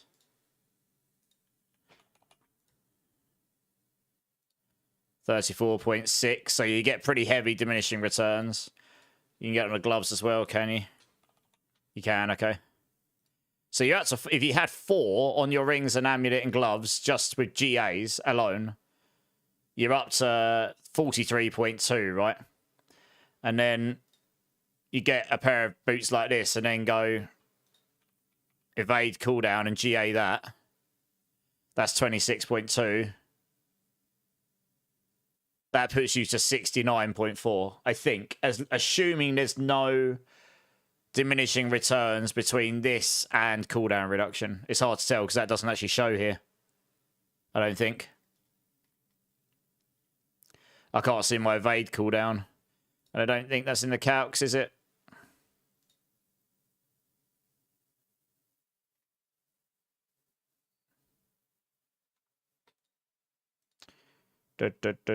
No, there's no evade stuff in there, so I can't see my evade cooldown, I don't think. Bummer. It'd be doable anyway. You've got a different one, okay. Does your one factor in evade cooldown along with cooldown reduction as well? But the point is, even with a little bit of diminishing returns on this, you will be in and around the 66 to 67% mark, right? I think. This would originally be 52. That's reduced to 43. So I suppose that might get down to about 20. That'd bring you to 63.2. You'd still be probably enough, because by the time you've cast 3 skills, you need to make up, you'd need 5.3 seconds or something like this, or 5.6 seconds. It'd be pretty close. That would probably be enough. Yeah. It would probably be enough. So it's doable. And I mean, if you really need another roll, you can do evade cooldown on the amulet, but you would definitely prefer to get Storm Feather potency on all of those if you could. If you could. Yeah.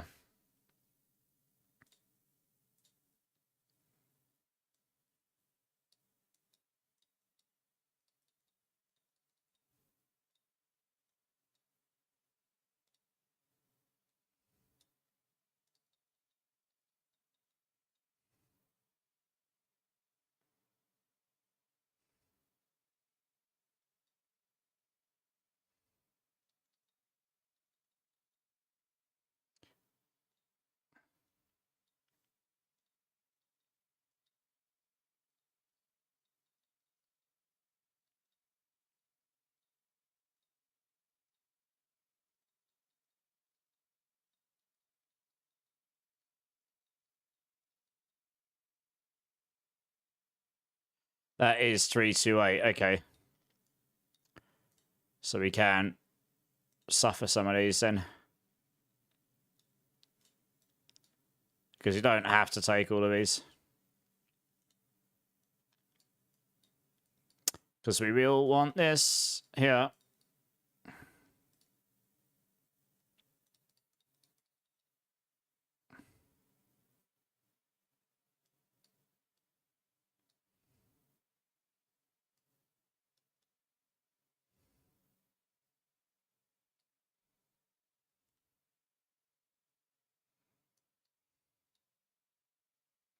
One spare and go there. Life. Oh, I didn't max this out though. Oh no, I've overspent. Oof. That is the only problem with taking so many glyphs that aren't activators. You end up overspending big time. Gonna have to cut down some stuff here then.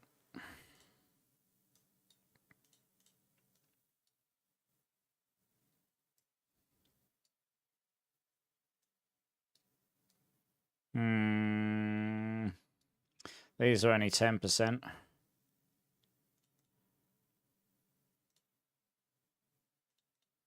Oops. I mean, you would want the damaged ones. That's 2 nodes for 1, so you cut that out.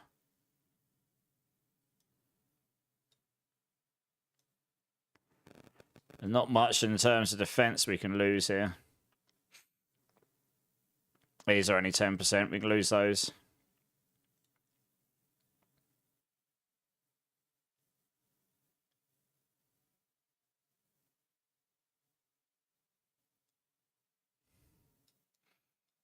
I need to make up 5. We probably can get away with not using those, actually. Need to make up 2.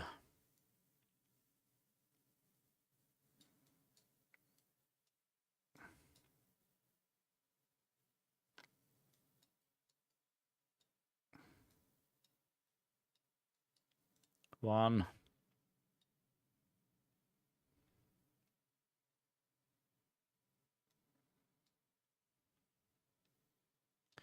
I guess we just take that out there. Doesn't matter which way you go with this, really. Alright, that's fine. Oh, you lost all your points, Mark. This is what Blender has. Alright, let's have a quick look.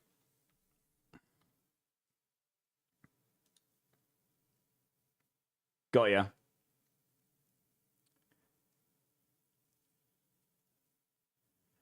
Temper 1, 2, 3, 13.2. Oh, I see what you've. Oh, I see what you've done here. Yeah, okay. Yeah.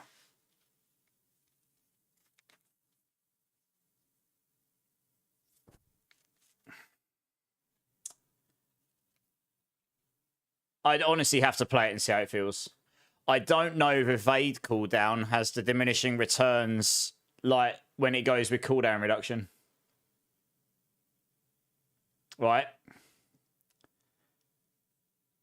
Because it is technically a different type of evade of cooldown reduction. It has. Is it using exactly? Does it count as just a 5th type of evade cooldown? Does it?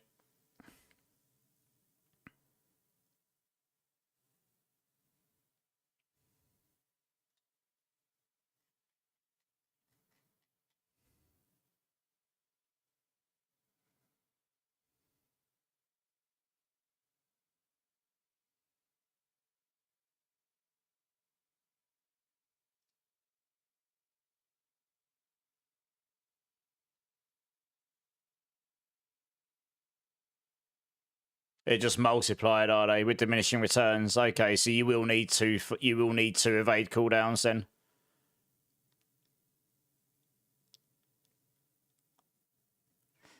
Let me have a look at that spreadsheet you got again.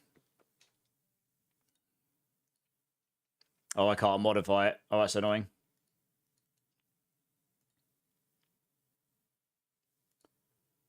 Make a copy. Let's have a look at this. I just want to test. I just want to check something.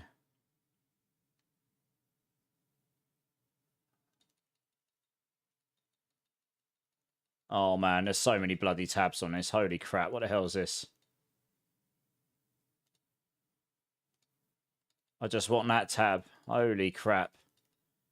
What the actual F is going on?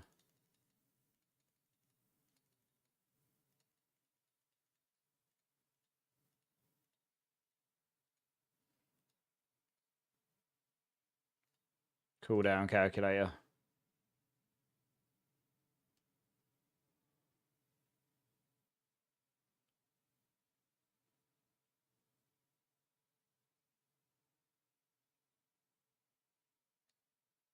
I don't know why I bothered copying this. It's ridiculous. It's just too many tabs. Too many tabs. Right, found it. Finally. Okay, interesting. So you had a 26.2 evade cooldown on, but it only actually gives you 15. And then the next one only gives you 11. I suppose it is heavily reduced, yeah. So you will need 2 evade cooldowns. Yeah, interesting. Yeah, well, I just copied the whole thing. Yeah, but it's fine. I'm never going to use it again. I was just having a quick look. I just wanted to check something. Hey, Mystic Death and Bone Meal. How you doing, guys? I watched all 4 Bone Meal. Same. I watched them before going to sleep. That's why I was ruined today and I came on late. Because I knew if I came online, I might get spoilers. So I just watched them all. 6 to 6.5 hours a win. Addicted or not. Interesting. Okay, that might actually shape how I change this build. I think I'd prefer to make people do that. I suppose in a pushing version, you would go differently. But for farming, I guess that's what you do, right? I mean, you just go evade cooldown here as well. Boom, shakalaka, boom, done. You still got 3 Stormfeather potencies. That's pretty beasty. 2 evade cooldowns. I mean, that's what you do, right? And I guess we just recommend the same thing while you're leveling up.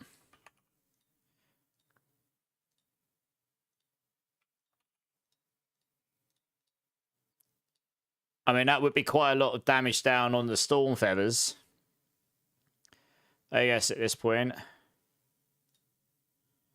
However, if they fix the Loyalties Mantle and Wusha scaling on it, it wouldn't be as much of a loss.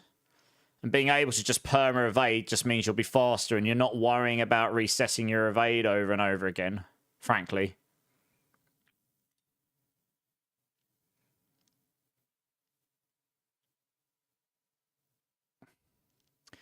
The problem is, like, you can't... People won't have GG cooldown reduction at this stage, necessarily. At T1 to T2. I think I've still got to get it so they've got attacks reduce evades. Probably. It's a difficult one. Otherwise, they're still going to end up without evades at times. And then in combat... The problem with that is they won't... They'll still end up without evades between hitting enemies, but it means when they are hitting enemies in combat, they won't be resetting their cooldowns. So they won't be able to perma evade during combat.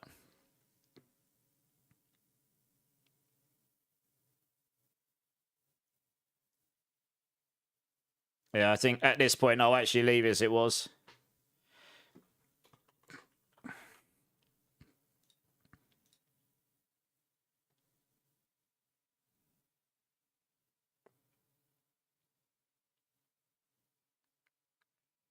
No. We will do that. And we'll leave it. We'll leave this as evades, attacks, reduce cooldowns. At least in combat, they won't be screwed then. We haven't got the extra cooldown here at this point. Do I just sack off the Band of First Breath then? Maybe. Maybe.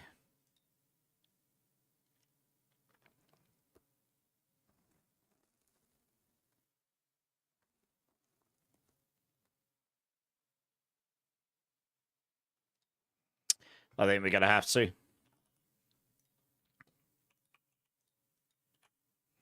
Nice idea. It does. You need that cooldown reduction, really, don't you? And at least that way you get the extra Storm Feather potency at this stage. That's probably going to give you more damage than the extra bit of damage on the multiply here. Even without the crazy scaling.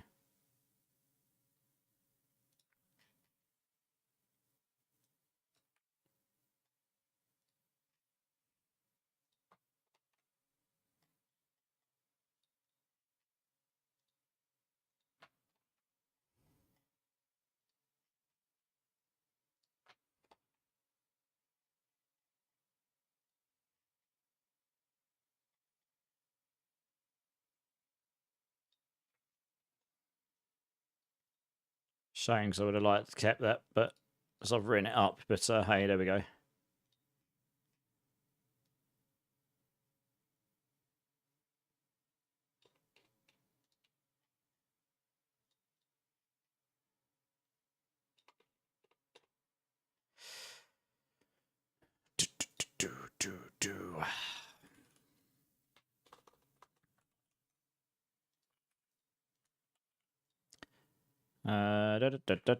Critical damage.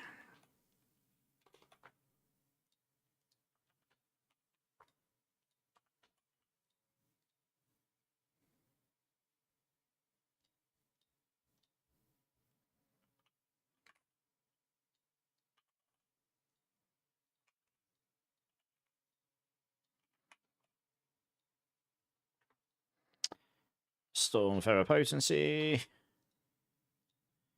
Diamond. Boom.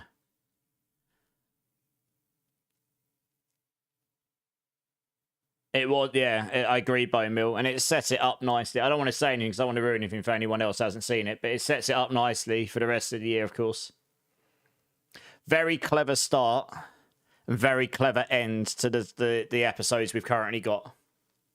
It sort of like ties a lot of stuff up, doesn't it? And I can say that because it doesn't ruin anything for anyone.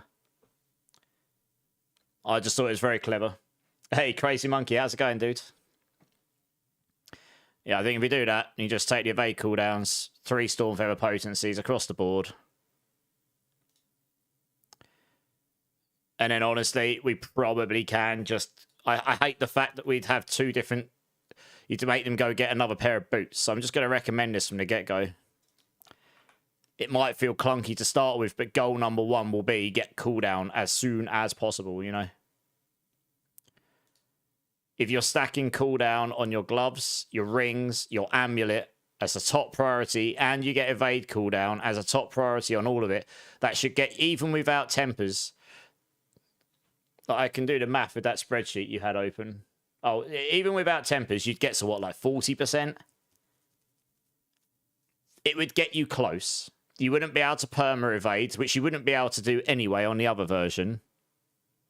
Not without hitting enemies, but it means during... I suppose the only problem here is when you're hitting enemies, you won't be able to perma evade. That would be a problem on bosses. Oh, I'm going back to it again now.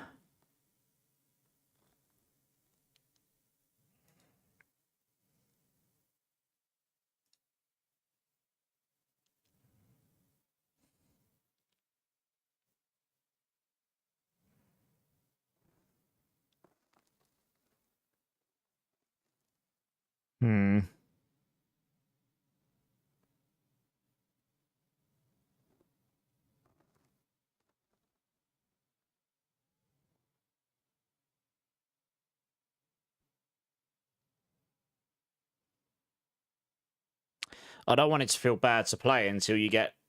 I don't want it to feel absolutely atrocious to play in combat. Even if it means you have to run between enemies like you do anyway right now, to some degree. Yeah, I agree, Bone Mill. I also hate the fact that the people won't notice that the boots are changing. I'll have to explicitly point that out.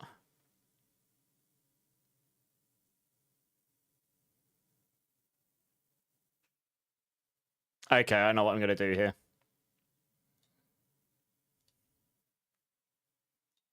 I'm going to have to explicitly point that out on this build. I don't actually have this section on other build things because I don't have anything. Boots.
I'm going to change that. I'm just conscious people don't really read big wads of text. They just don't. They don't read paragraphs much. If I do that, I'm actually going to change all of these to that. Because if people only look at that, at least the build isn't completely fundamentally busted for them any more than it would be anyway. And if people decide... And then Mythic will change it to that. And if people decide to use their brains...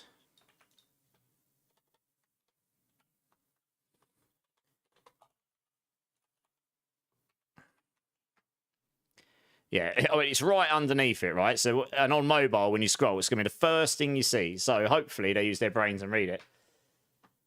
Does the Jack Imp shell reduce the evade cooldown? Because it specifies skills. I don't know if evade... I don't know if that reduces your evade cooldown. Does that actually reduce your evade cooldown, the Jack Imp shell? I've never tried... I never really played evade with Jack Imp shell, really. Same. That's not a yes or no. Yes or no would be better. Sorry, I'm a big clarity person. That's vague. It's a yes, okay. All right, well, that's fine then.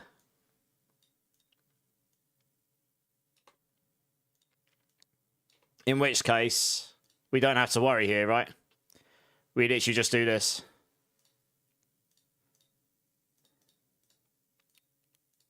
That makes life easier. Oh yeah. I should probably put it in all sections. To attain permanent evade.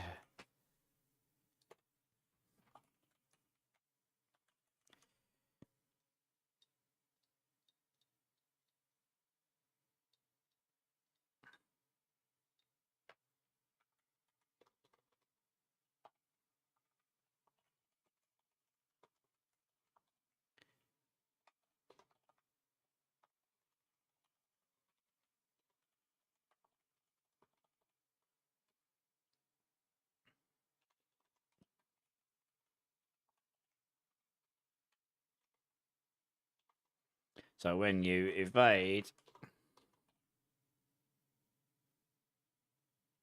No, when you cast Thunder Spike 3 times...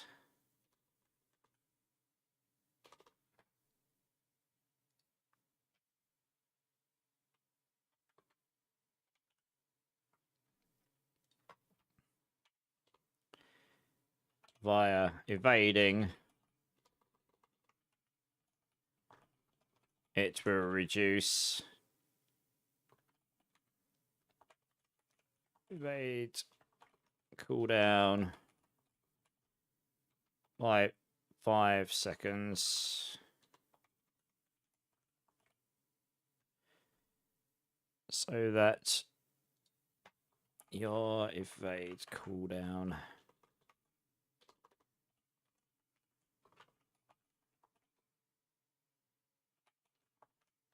below 0.67 seconds.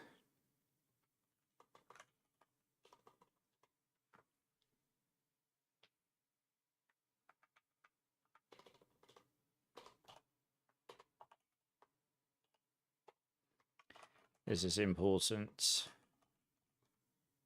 So that when you cast 3 times Thunder Spike via evading, it will reduce your cooldown by 5 seconds. And as a result, grant you all 3 evade charges back in return. There you go. Boom, that's all you need. Not a lot to read. Super simple. If people don't understand that, well, rip, I suppose. That's the only build I've had to put in something so explicitly like that, but it is important. People, I could put it in the how-to line, but I think this is a good place to put it, right? I can also emphasize this in the FAQ as well. But yeah, this is important. You're just going to spam it everywhere. Like, if people don't see it, then, yeah, rip them.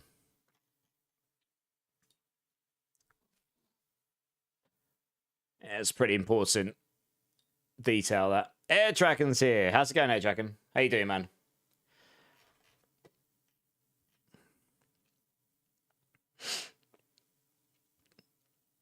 Yeah, exactly, Blender. This is honestly, if you look at the way I formatted this guide, that's the reason I've done this and not written big paragraphs. I typically have written big paragraphs in the past. If you look at my PoE2 guides, they're very wordy. What I learned from that is people just don't read it. Well, some do, but not a lot don't. They came into my stream like, how does this work? I'm like, well, I did actually write this in the guide. But then they're like, yeah, oh, well. And then they get me to explain it anyway. Because it's like 5 paragraphs of huge text. So if I do this... Like, this is what this does. And then I will have an FAQ section in every guide, which I'll fully write up in the final version, which will have the very key information in short form, like bullet points. But people will read bullet points. Their brains won't switch off to this. Like skills, this. They might actually tangibly read that. You know, it's catching your eye because it's got the skill and it's highlighted, but then it's just like, this is what it does. These are the important bits for the build. You know, and then if there's anything I really need to explain further, I will, I suppose. But it's... Yeah. Right, I think we did the Paragon board, didn't we? Yeah, I will have...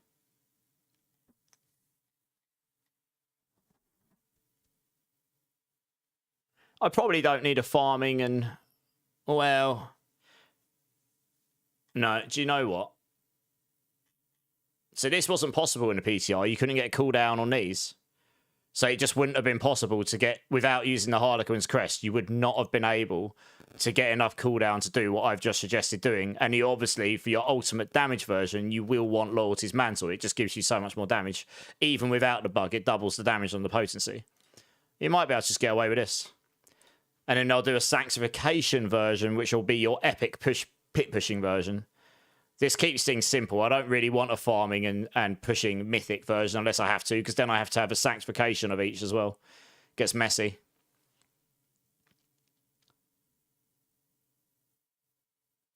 You like text more than watching 30-minute videos? Yeah, well, a lot of people just like to be told rather than reading, in my experience, genuinely. Right, that means that's done. That means that's done. That's done. Okay, we're pretty much there on this build now, finally. This build's taken me a while, but... I'll say this is really important, this one, because this is a very popular build. And no matter the way it goes, unless they really nuke it, which is unlikely, it's probably going to be one of the best builds next season, at least for speed farming, if not for everything.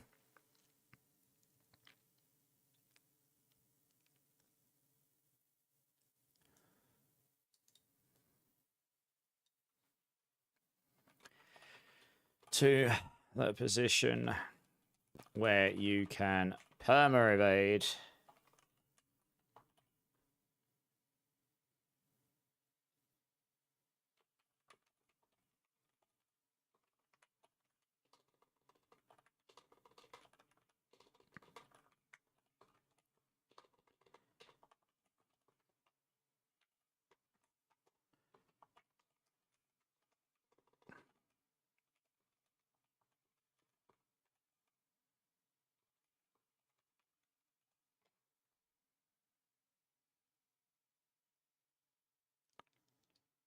I actually wrote a Wusha up par. What did I use the Wusha on? The Ivyborn. I'm probably copying this. No, I didn't use it on that one. No, it was Russian Glory still on.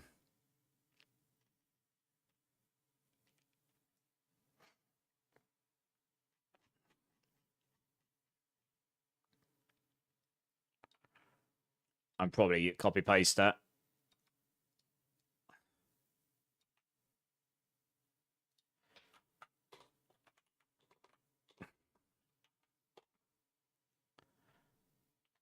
After casting the Eagle.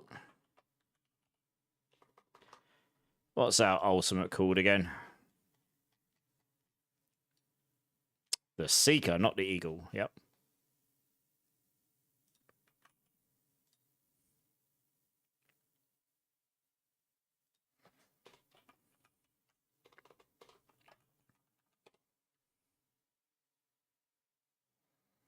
Right, this is actually one of the only builds where it's actually quite different setup, actually.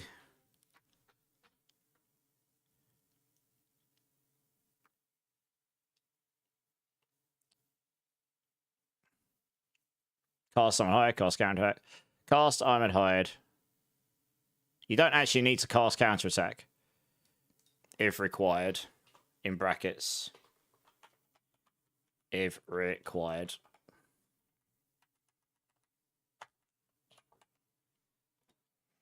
But you actually are just going to want to do Armored Hide, cast the Seeker.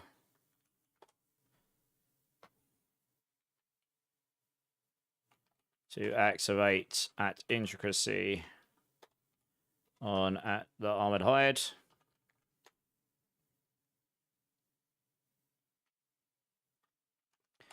Right. Vulnerable on enemies.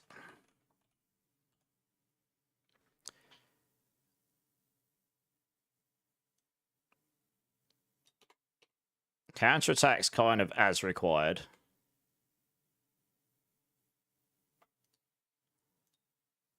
Yeah, Scourge. If required. And then evade liberally around the other skills. That's pretty much it. Easy peasy, right? Armored Hide, Seeker. Evade. And then Scourge.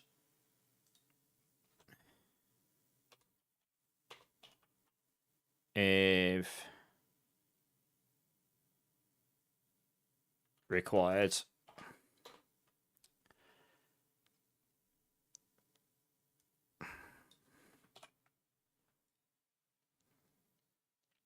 That looks fine.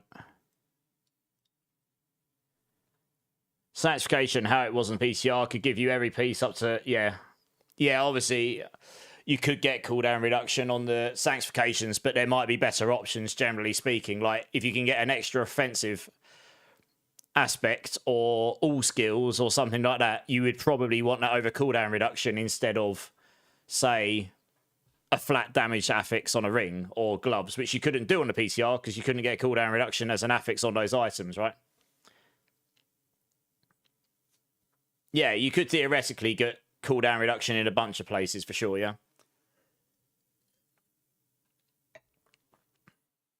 Yeah. I mean, there's a world where if for some reason Stormfeather potency is still completely busted with the Loyalty's Mantle and the Seeker, you might want to try and get that evade cooldown off the amulet and roll evades cooldowns elsewhere. But you'd have to weigh up the difference, wouldn't you, really? You'd need to make up a fair amount of cooldown reduction. And each different source of cooldown reduction increases diminished return, so you'd need to get more than 26.2% if you got it on 3 sources or 2 sources, because of the extra diminished effect. Well, that's a Sanctification amulet on the amulet, right? The amulet is a temper. You can't get +2 all skills on tempering on the amulet. Not to my knowledge.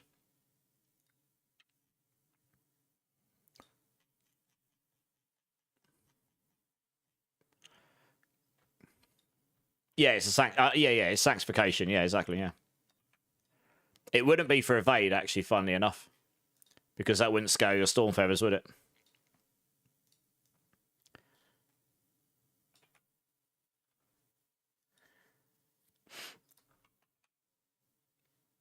This went to 100 plus. I will mention it's worth mentioning that this was bugged on the PTR. Lord's Mantle was granting 4x potency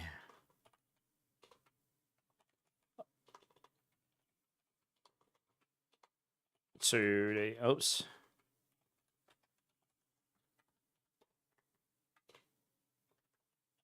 primary Spirit Hall And this was this was multiplied in effect with the Atwusha and Upha to create grant actually grant drastically. I'm going to actually emphasize that drastically more storm feather damage than would normally be expected. It's worth mentioning that in case people... But anyway, I mean, it will easily go to 110 plus if it doesn't change. Because of the pit scaling and such. Just got to write this bit. In fact, I will also add an FAQ in this one. Which for now... How do I get... perma-evade? Question mark.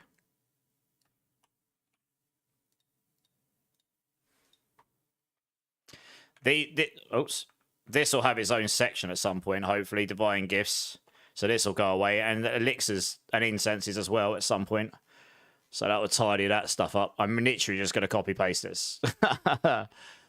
Just in case people miss it and just look at here and go, FAQ, how do I attain this thing? Yes.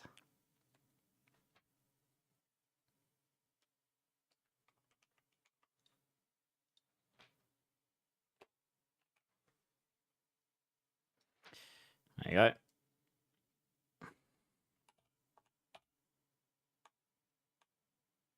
It's weird how the underline's done there.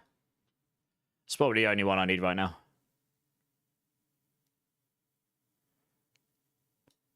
I could actually mention you can attain this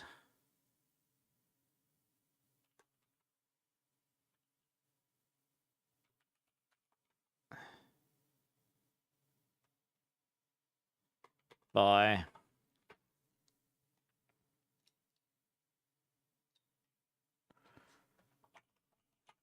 cooldown reduction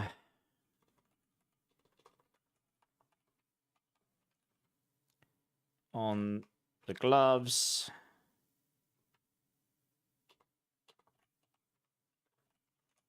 rings and amulets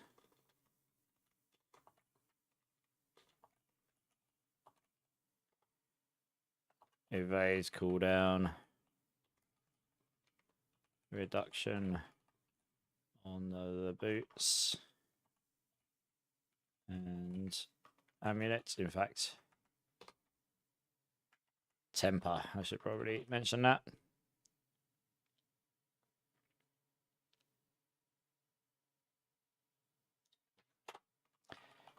Cooldown reduction sanctifications.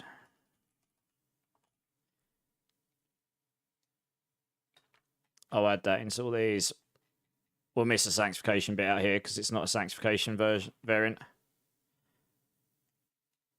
A bit more clarity to people as to how they attain it without having to look through all the items. A bit clearer. I have requested at some point we get embeddables for all the different stats and stuff so they're coloured differently, but I doubt we'll get that anytime soon. Alright, that's looking sweet. I just need that one last section and then we finally finish. This guy's probably the one that's taken me the longest. I knew this one was going to take me ages. Oh yeah, this is different. We don't really need the resource stuff. You can just use full elixir of fortitude here, I guess, right? Dexterity, health, resistances. Seems reasonable. Probably get away without all stats. Just Dex for damage.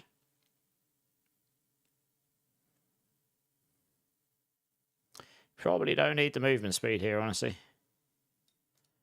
I mean, you could use it early on. I just got to do this bit here. On the weapon for evade build, the weapon sanctification chance for projectiles cast twice. Oh, right. Does that chance for projectiles cast twice works with Stormfarer, does it? Yeah, I did 0 sanctifications. When I know what we can and can't get there, and hopefully we get a comprehensive list of them, then yes, I will go through and work that out. That I suppose for Storm Feathers, that would be crazy, right? Because you get double. It's just a 2x multiplier, essentially, right? If all your projectiles hit, it's just 2xing them all because you get twice as many, right? As long as they all crit and do the same damage bucket. So yeah, that would be crazy. Also, just gives you more projectiles. So you're just going to hit more. You're going to give them good more slaps. Oops.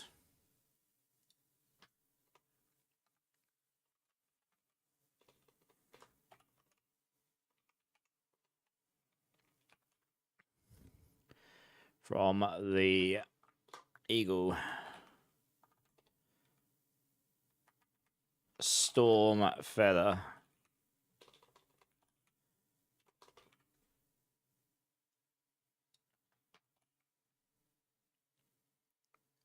Eagle Primary Spirit, all using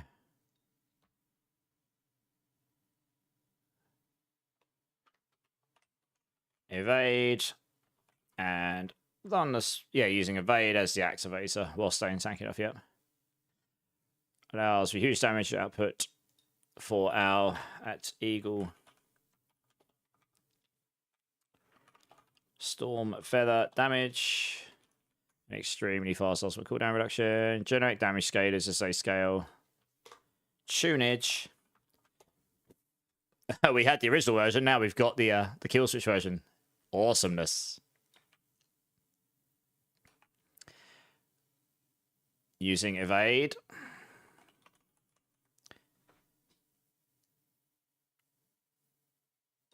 To quickly move between groups of enemies. Become permanently unstoppable via initiative, yep, after casting the Seeker. I mean, a lot of this will just line up with Rushing Claw. I really hope they buff Rushing Claw, because I was really keen to play that, and it just, yeah, it didn't quite hit the mark on the PTR. Gave a lot of feedback on it, though.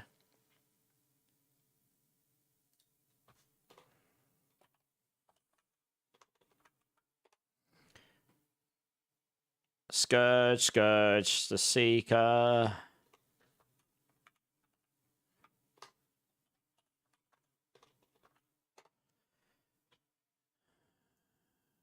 For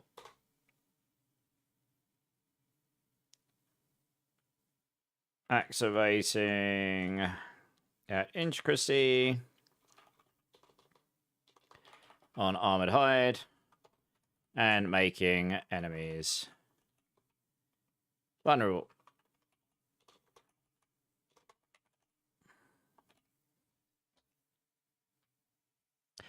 Maxing crit chance. We don't need to worry about this.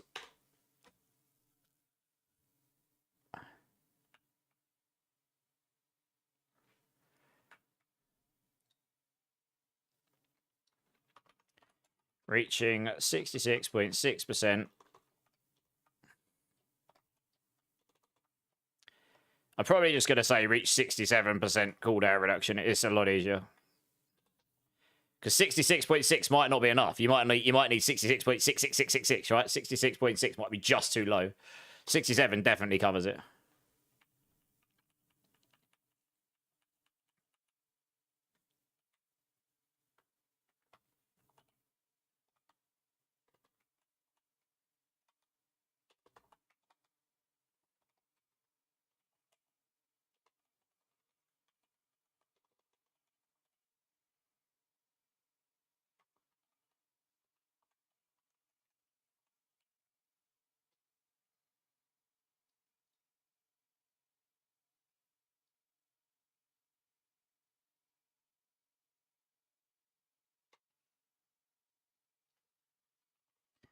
Tempers.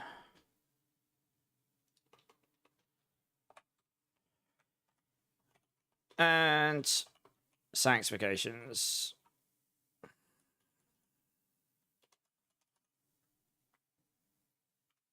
Alright, that seems good.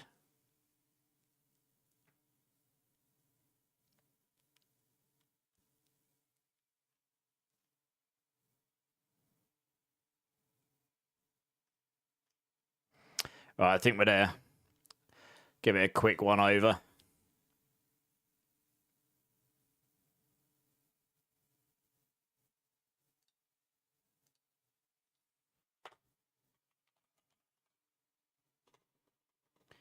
No. Gear dependence, fine for that. Don't overcomplicate it.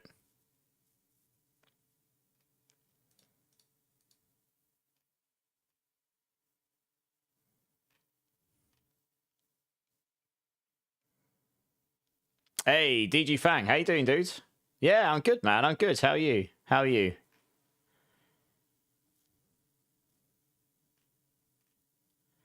How are you doing, my dude?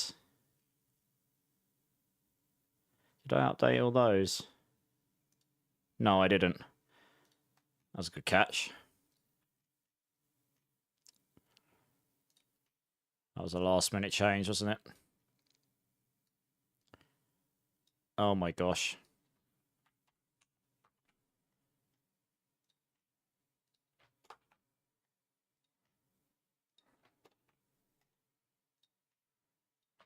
All right, there we go.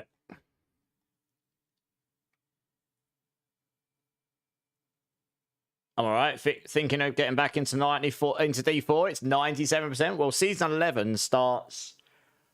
Well, the week of the game of the Game of the Year awards. You would assume somewhere around there. We'll get an official announcement soon. Hopefully? Question mark. But it does look like it's going to line up pretty strongly with PoE 2's release. So that's kind of a bummer for some people. But yeah, it should be good fun. I'm doing Spiritborn builds for it now. Getting into a position. This build's pretty much done now, I think. I'm just giving it a 1-over to make sure it's all in an okay spot.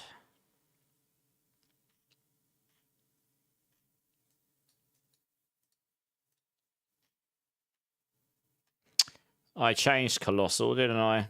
That's a good point. No, that needs to change. This is why I give it a 1-over.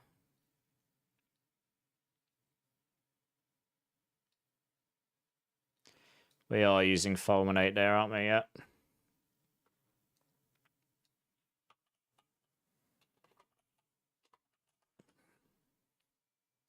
He can go above Fulminate.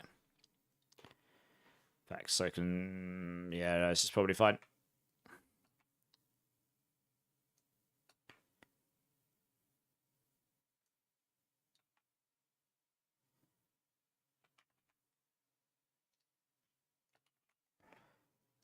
So to take Colossal out. I was thinking of going that route. It would have been more damage, but it's just...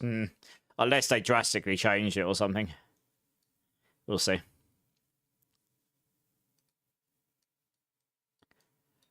I were meant to be.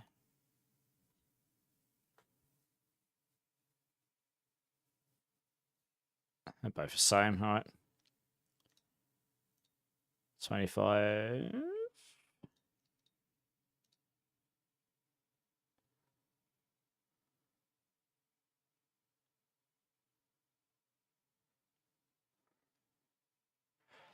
Easily activated, that's always good.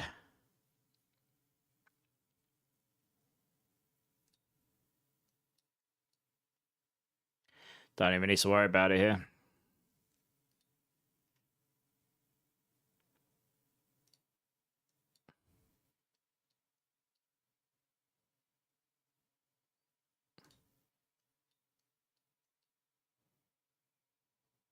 Okay.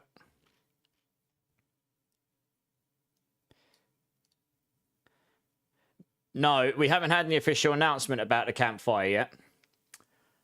Normally, in a normal cycle, where you didn't have any like Game of the Year awards or anything coming up, the campfire would be, what, a week before, give or take? That would normally land sometime this coming week. We've had no announcement yet. I would hope that we'll get one this week for my own sake, to be honest, just because I've got a lot of guides to update. I can only do so much until we get those final patch notes, and then Mobalytics will update with all of that stuff in mind, and we'll get the Season 11 switch over. So I would like to hope it's going to happen more than a day or two before, because otherwise that leaves me very little time to sort my life out and get this stuff done. But yeah, no official announcement yet, so we're just waiting on that.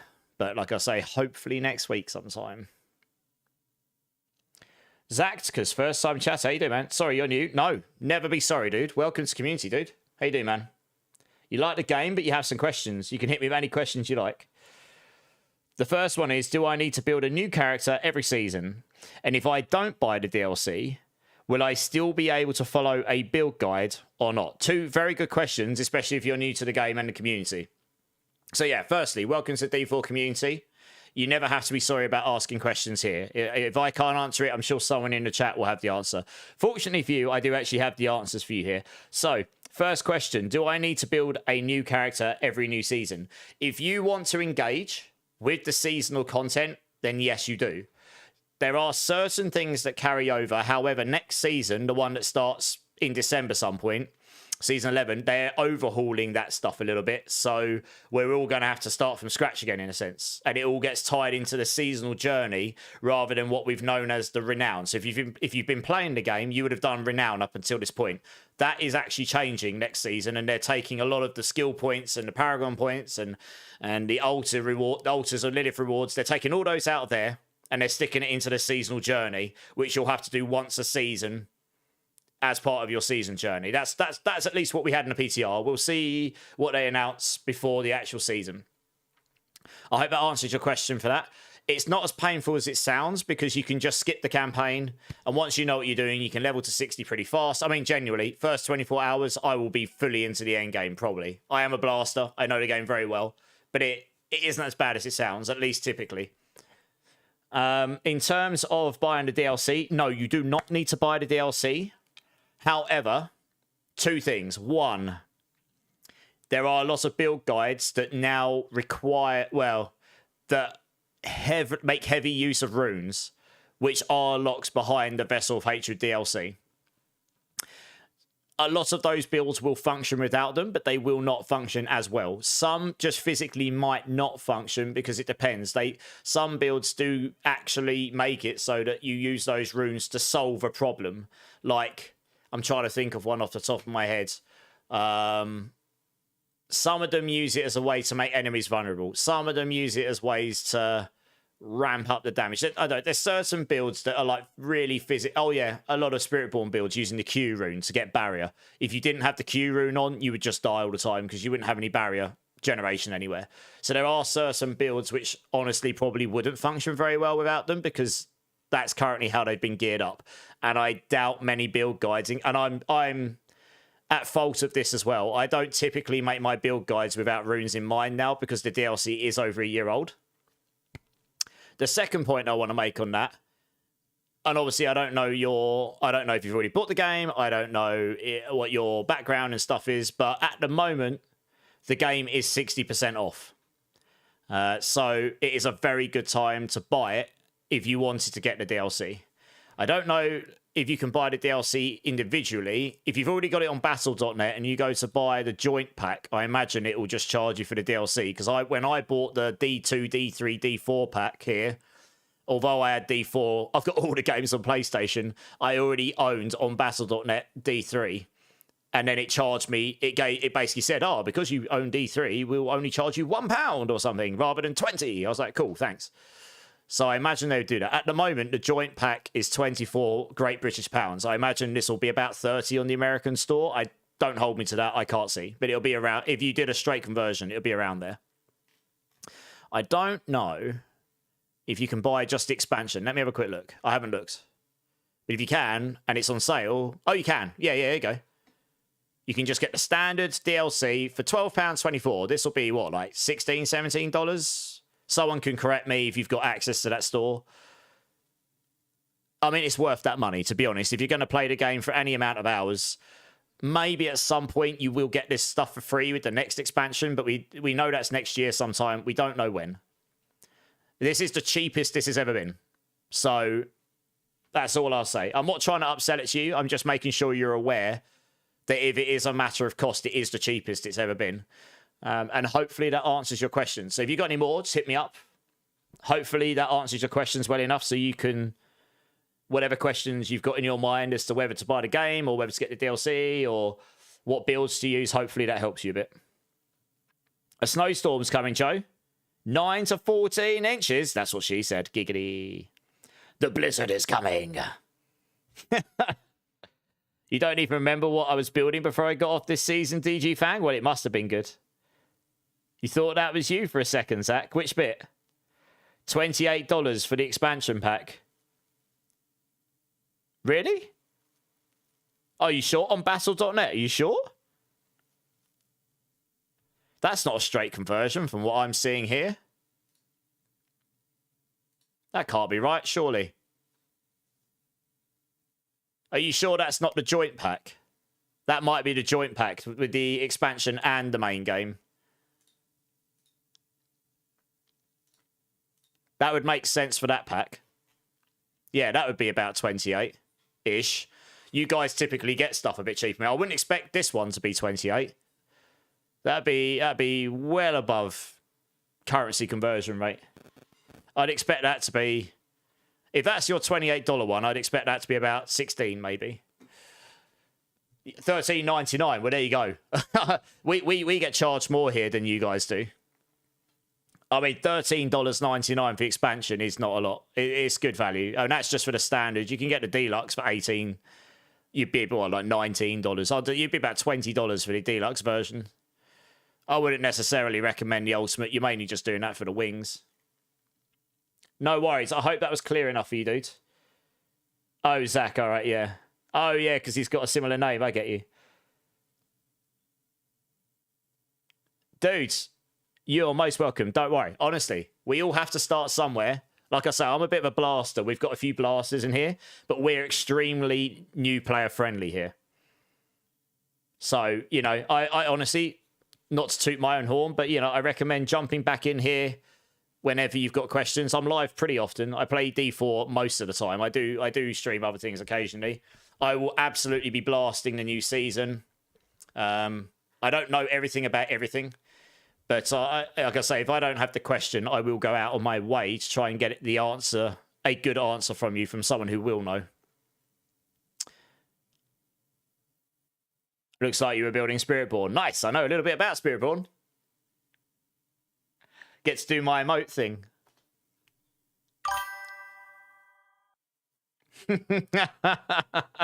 Hey, Zacticus, thanks for the follow, man. Yeah, we do a lot of community gameplay in here as well. Obviously, I'm doing build guide stuff for next season right now because I'm the Spiritborn class lead for Mobalytics, one of the build guide websites from a D4. So I've got a lot of stuff to get prepared for that new season. And where it's a bit quieter, I'm sort of trying to make sure I'm not creating an awful lot of work for myself in the last few days. But yeah, we do play it. We do a lot of community gameplay when we're actually deep in it. Right, I have now finished my endgame guides for now, which is making me smile and happy. This is good. I do need to add a couple in here, though.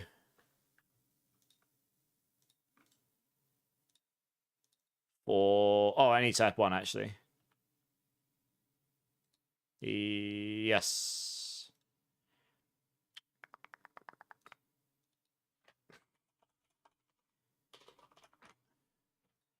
Leveling. No.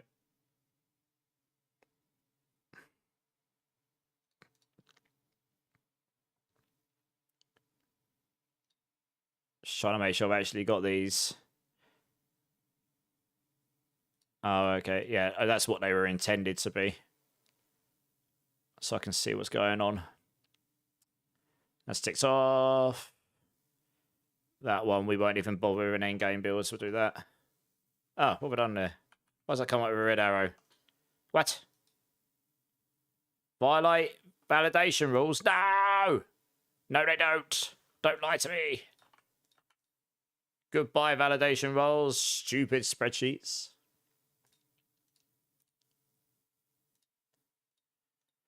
No. What? Why has that got a weird black line in the middle? Oh, I know why.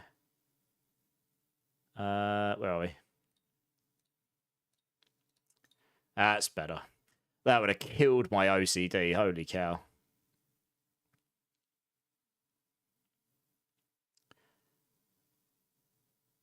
All right.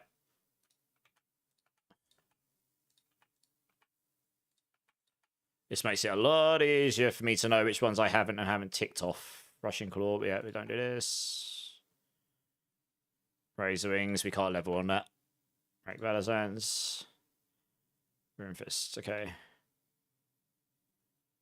Oh, I suppose I have got the support ball and guide to do. I won't do that one today. I would actually, that's less important. That's not a necessity. That's just something I would like to do before season launch, if I find time. For now, I think I'll focus on doing the ones I definitely want to have done. I only actually typically support leveling guide for one, but I need to have an evade leveler. And I want to have one for every spirit. So I was thinking Withering Fist for Centipede and Rake for Jaguar. Yep. Hey, Moose, how's it going, dude? How long we got? 2 hours, 50 minutes. We can blast out. Leveling guide should take a lot less time, theoretically. I hope. That evade build took ages. We will keep it up, though, because I'm going to do the evade leveler first. It's the most important one. If I don't get the other two done, it's not the end of the world. But there's a lot less stuff to do for the evade builds. You don't do Paragons, for example.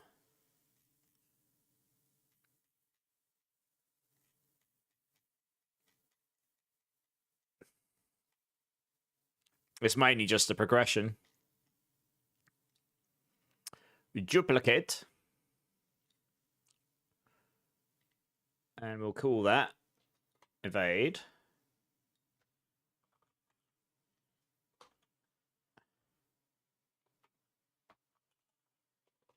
I am wondering whether I should call it. Do that format there, maybe. Leveling. Don't know if I'd recommend that one in hardcore. I suppose you probably could. It's definitely a speed farmer.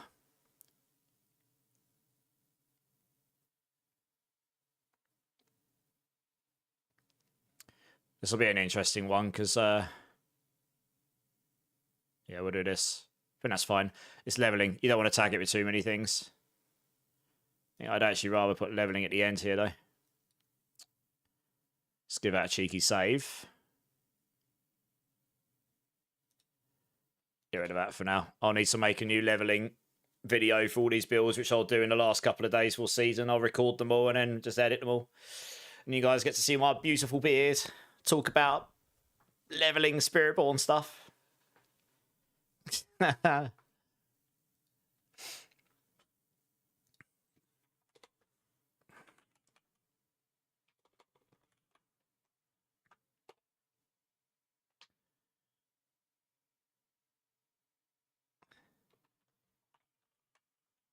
Evade leveling. Probably should have put that in the other one, actually, shouldn't I? That looks a lot cleaner, doesn't it? This Eagle endgame build. Okay. This Eagle leveling build. There we go. Do you know, I could probably just straight up copy most of this here. Doop, doop, doop, doop, doop, doop. When evading.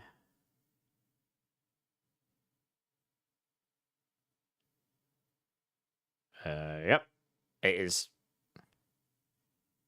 Just change one word, pretty much.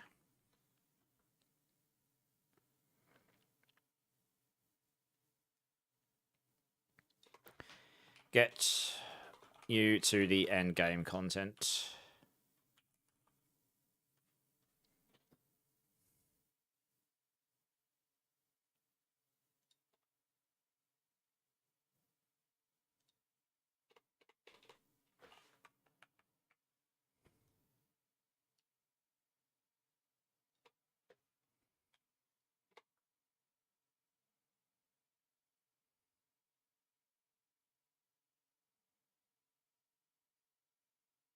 Looks good. I'm actually going to update that in this one as well.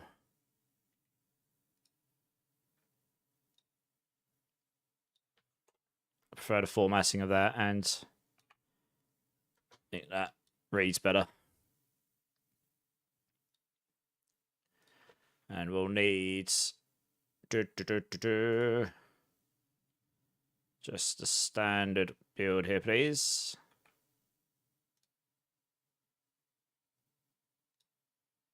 No.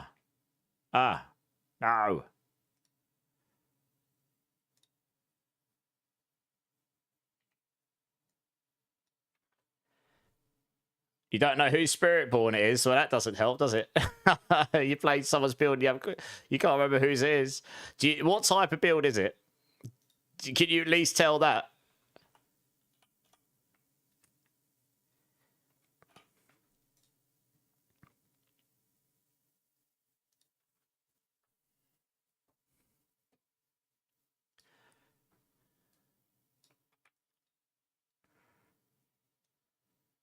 Excellent leveling build. Easy to get going. High mobility.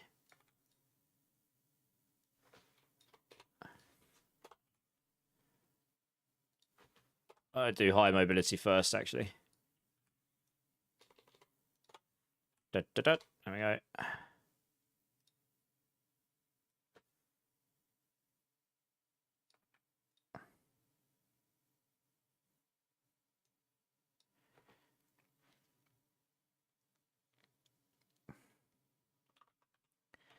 Requires high cooldown reduction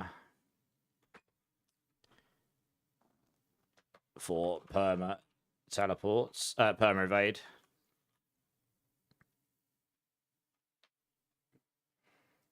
It's probably the only thing that's bad about it. You just to permanently evade, you just need like really high cooldown, right? So it could take a minute to get going.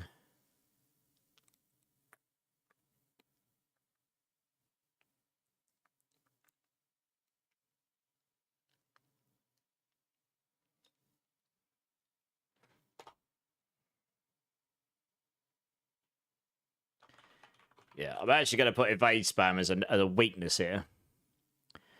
Because some people will hate that. Your keyboards will hate you, or your controllers will hate you. It is a great song, DG fan, yeah. The Gorilla Alt. Fire Rake. Yeah, it might be DG Fang. Type in ! build. And it'll be the second one. The endgame build. That will, apart from the Masterworks, because those got nuked a little bit when Mobalytics updated their build guide interface. That will give you everything but that. I would have to show you my Masterworks in my character.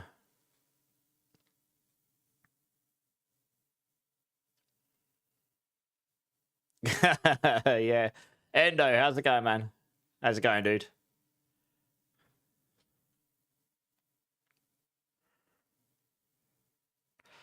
This is great. I wrote this very smart.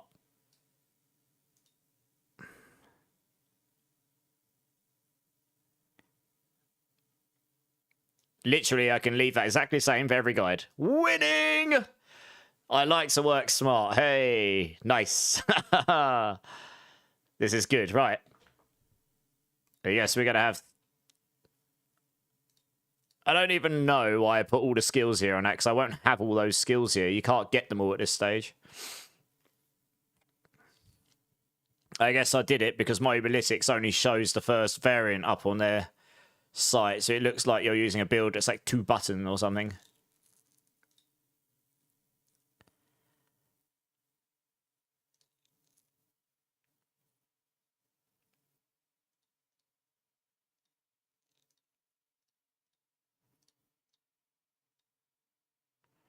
Yep, you can't have your spirit halls just yet.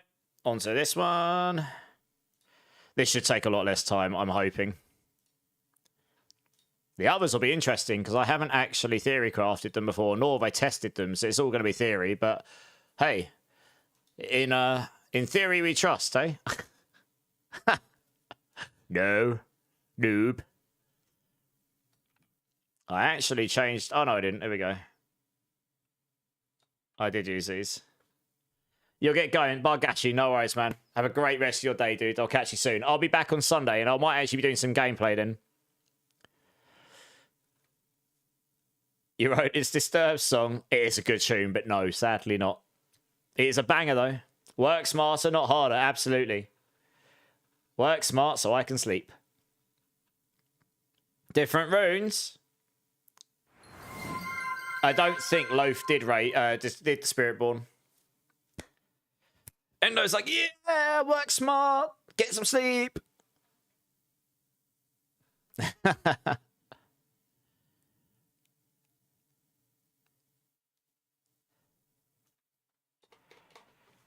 Provide vulnerable application. Oops. And most importantly,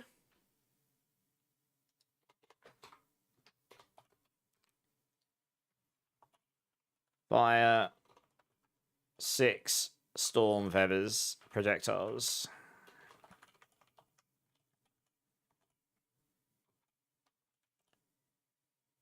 Activation.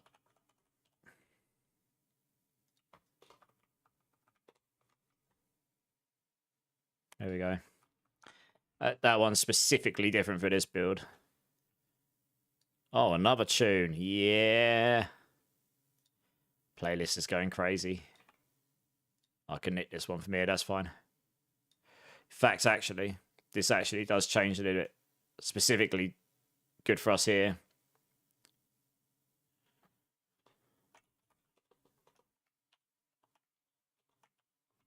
Oops. And guaranteed critical strikes every other cast. Should actually put that back into the other guide as well. Again, specifically, we're using it for this. The other builds that use these don't use it for that reason. But for this build, it does.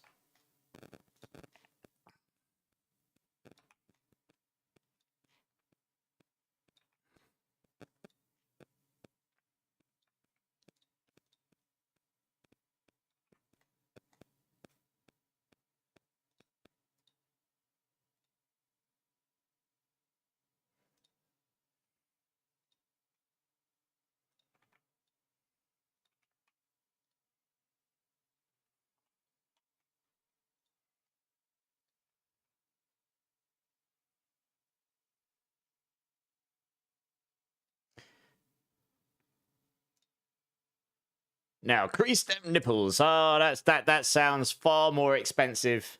Far more expensive, Endo. That's a different kind of stream, mate.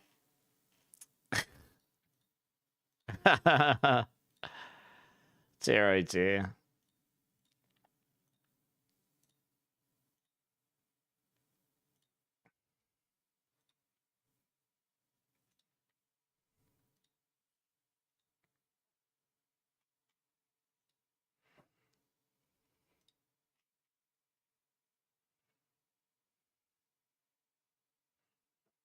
Now, the interesting thing here is I make these builds with 0 uniques in mind. I can recommend uniques if you're lucky enough to find them. But... yeah. I don't know how early we'll be able to get cooldown reduction on rings, frankly. I am not sure.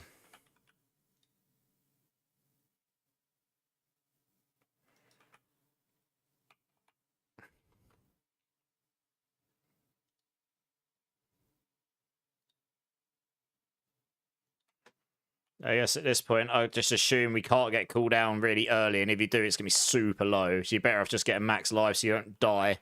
You will need that early on. And then level 1 to 14, brand new character, probably not going to have tempers at this point.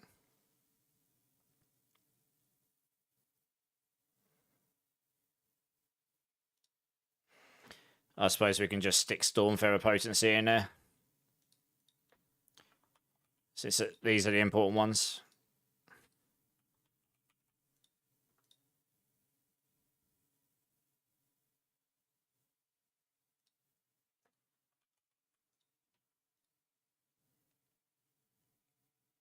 Showed up in time for creased nipples. D-Rock, how you doing, man? You're going to need movement speed at this stage just so that you're not going to have permanent evade at this point, no matter how you look at it.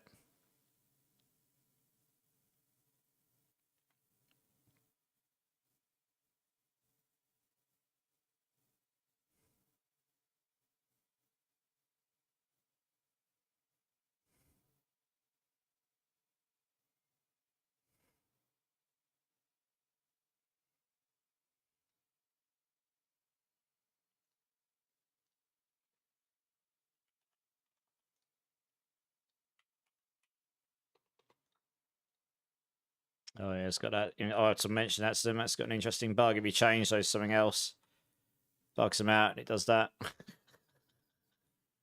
That's quite funny, actually.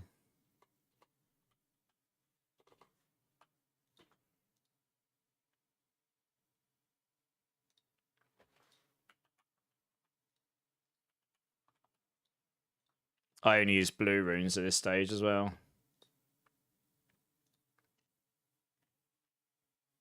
You ate way too much, D-Rock. Nice. You had a good Thanksgiving, though, I hope.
Store.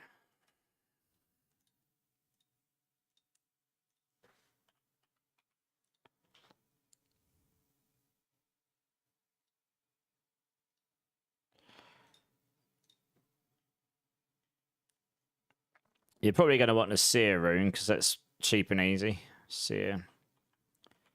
And activating something blue, I suppose.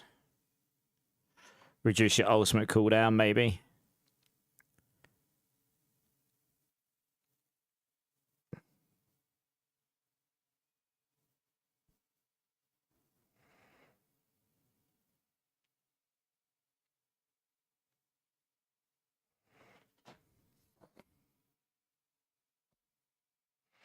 Or extra movement speed, maybe.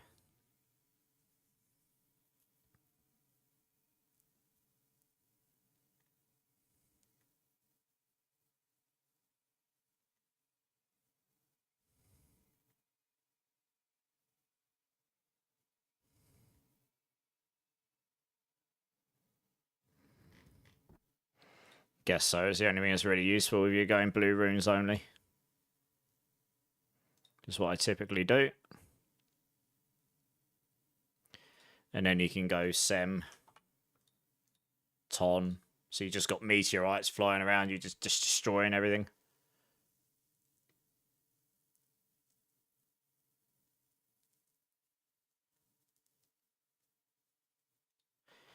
I guess you could... you should be able to... Oh, yeah. You should be able to put Storm Feather Potency on here, right? Offensive. Why can't I put Storm Feather Potency on it? There's something wrong with weapons on the Spiritborn. I can't put half the temperings on it. It's not even just weapon ones. It's not picking up. Right, I see what's happened. It's not picking up the Spiritborn specific tempers. It looks like it's picking up the... I can see what the problem is. It's picking up the rogue tempers. I'm going to report that to them.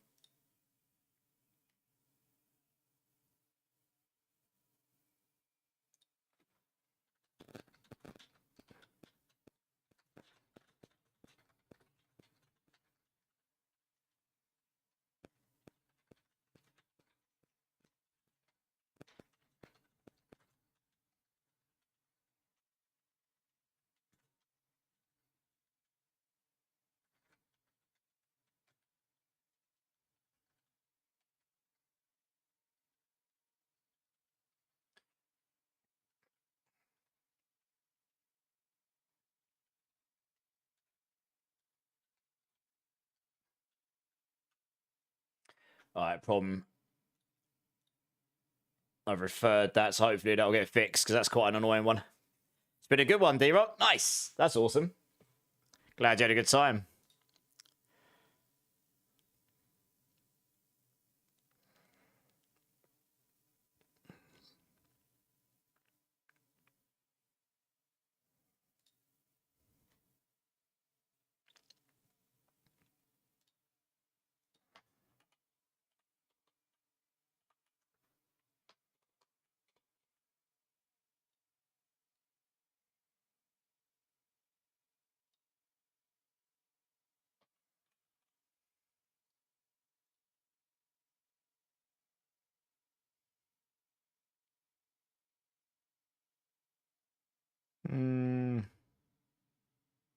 Definitely don't want that one on.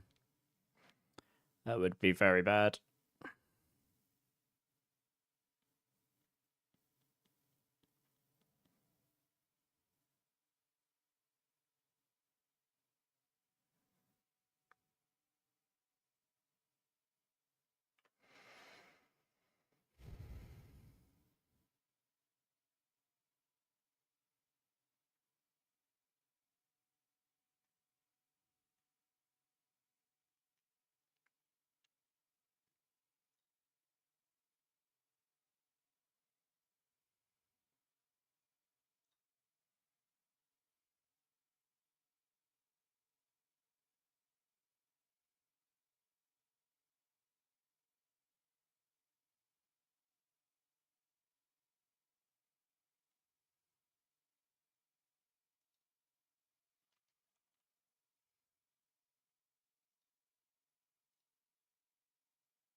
Unyielding.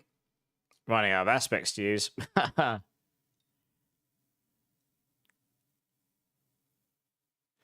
I suppose, actually, you could use some utility ones over here, couldn't you? There is a cooldown one somewhere, isn't there? Dart dance.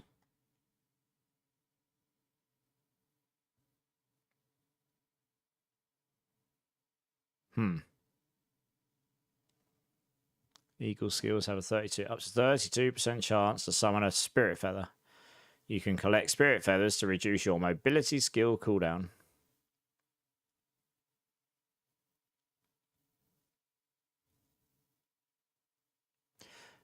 Does anyone know if the empowered feathers aspect reduces your evade? It says it reduces mobility skill cooldowns, but I don't know if that reduces your evade. When you pick up the spirit feathers. I've never tried.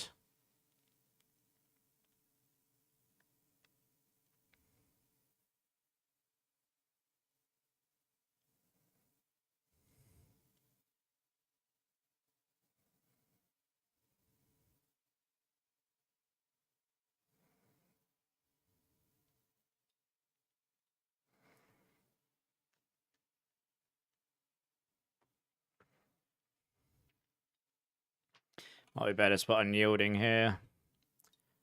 Just put the storm... I mean, while you're leveling, if you can get these, just do the storm feather aspects.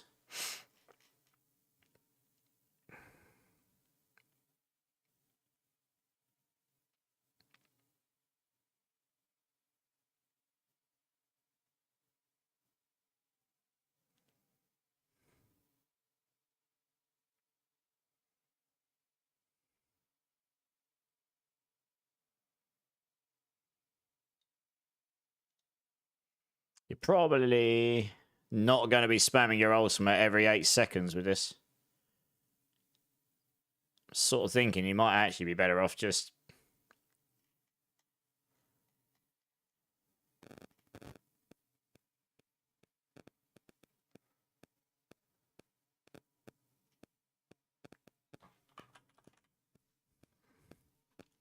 Casting a focus skill recalls nearby spirit feathers which deal lightning damage to enemies along the way. If there are no nearby spirit feathers, the cast instead spawns 10 randomly around you. Probably just do that. It's just all the feather stuff. At least them scaling storm feather potency boosts them all, and it sort of means every time you evade,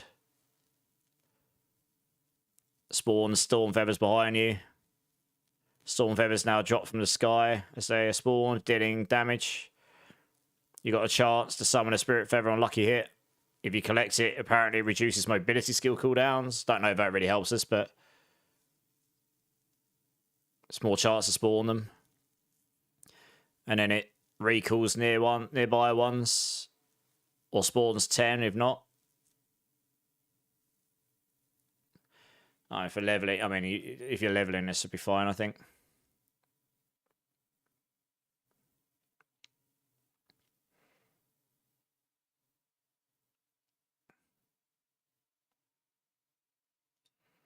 Put cooldown reduction in there as priority as well.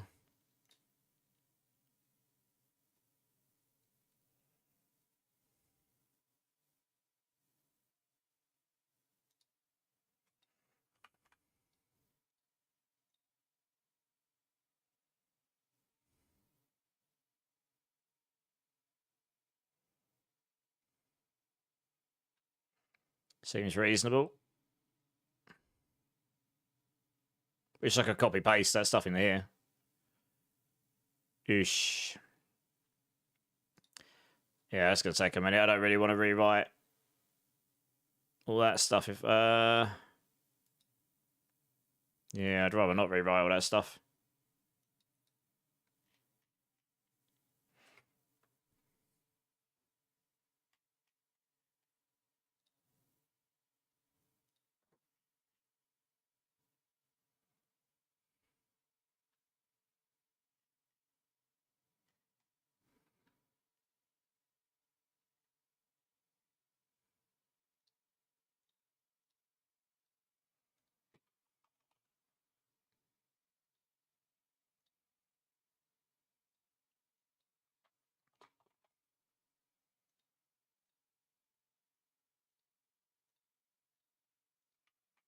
We can do that instead. Bum, bum, bum, bum.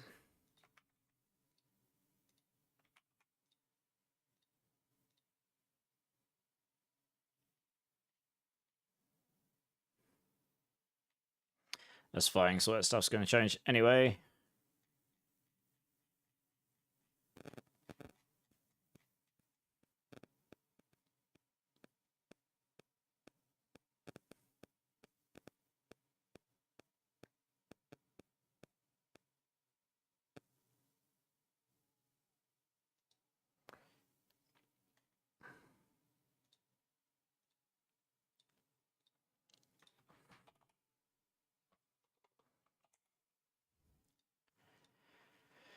Okay. Update this.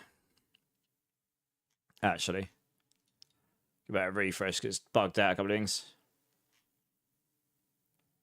Actually, I'll tell you what, guys. I'm just going to go use the restroom. I'll be back in 1 minute. BRB.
All right, I'm back, guys. Sorry about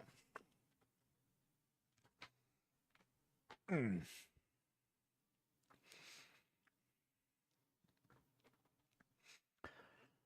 Okay.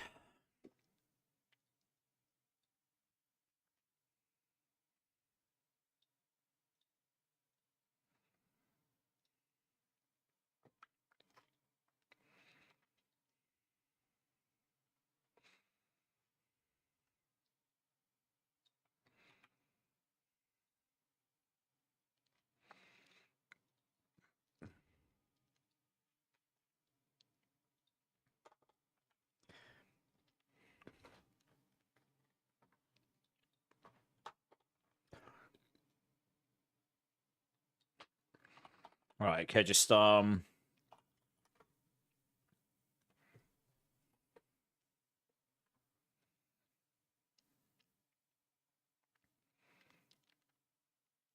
of the Damned, yeah.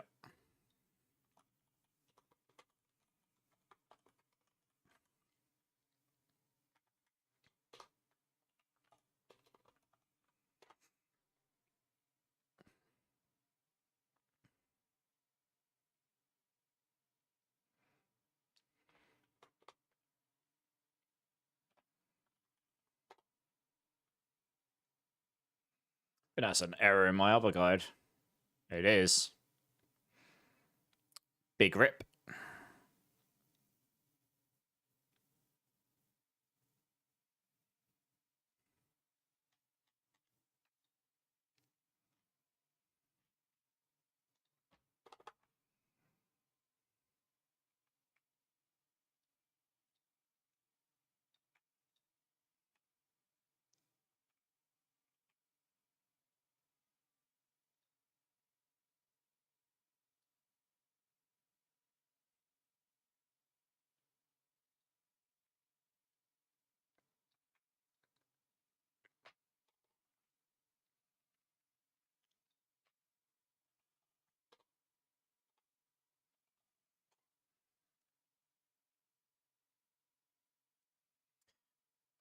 Oh, no, that was... I just forgot to change the name of the aspects here, okay. Yeah, fair enough.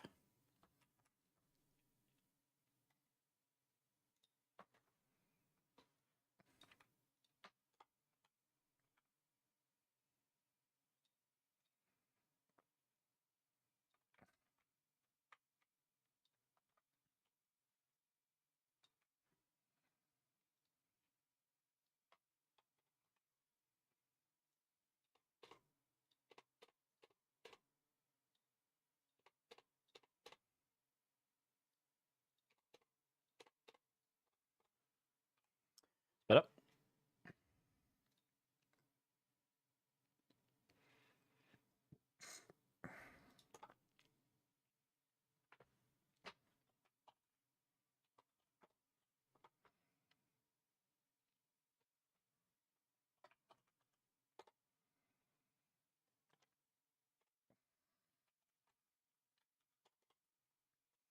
unyielding hits.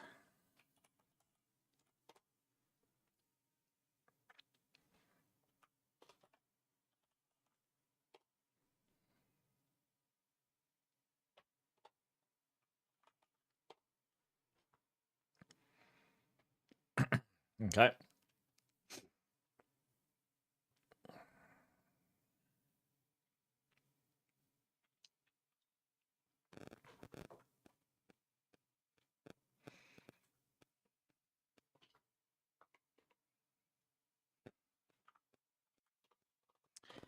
Damage.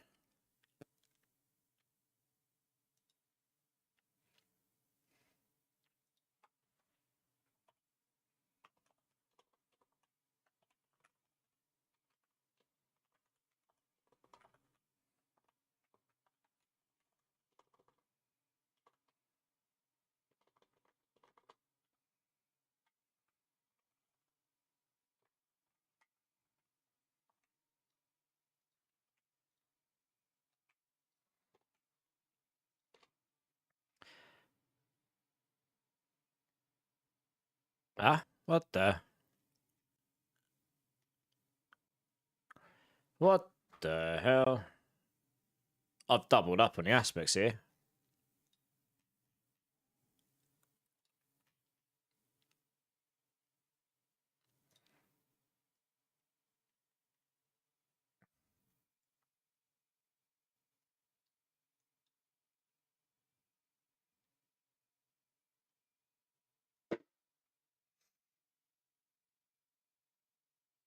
I think I meant to delete that.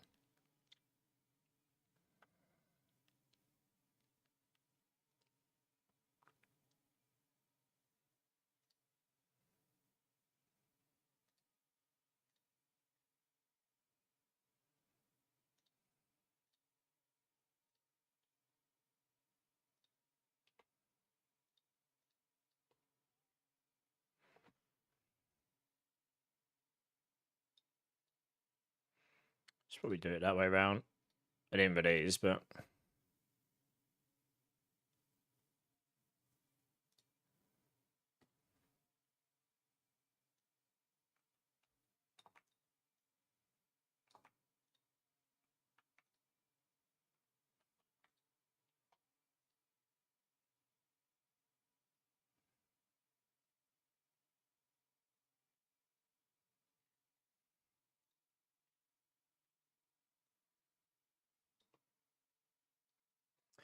yeah, I think I was trying to.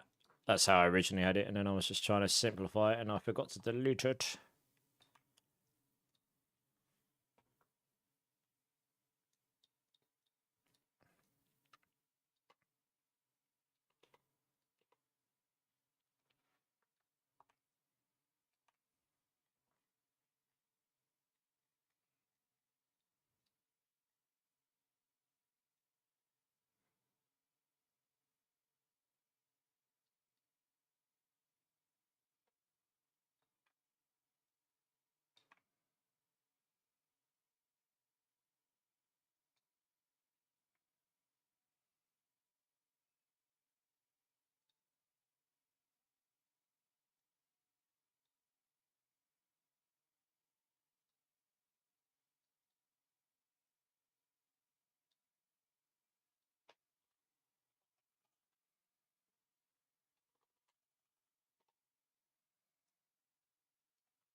Try Ravine, because that was wrong, apparently.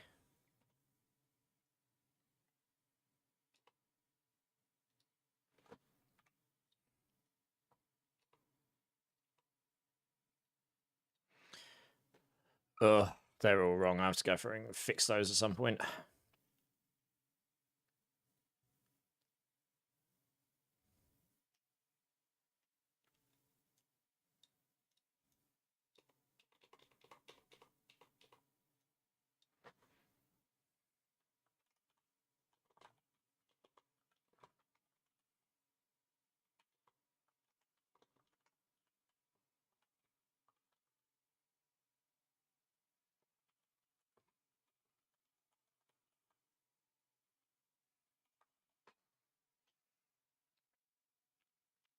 What's his mantle?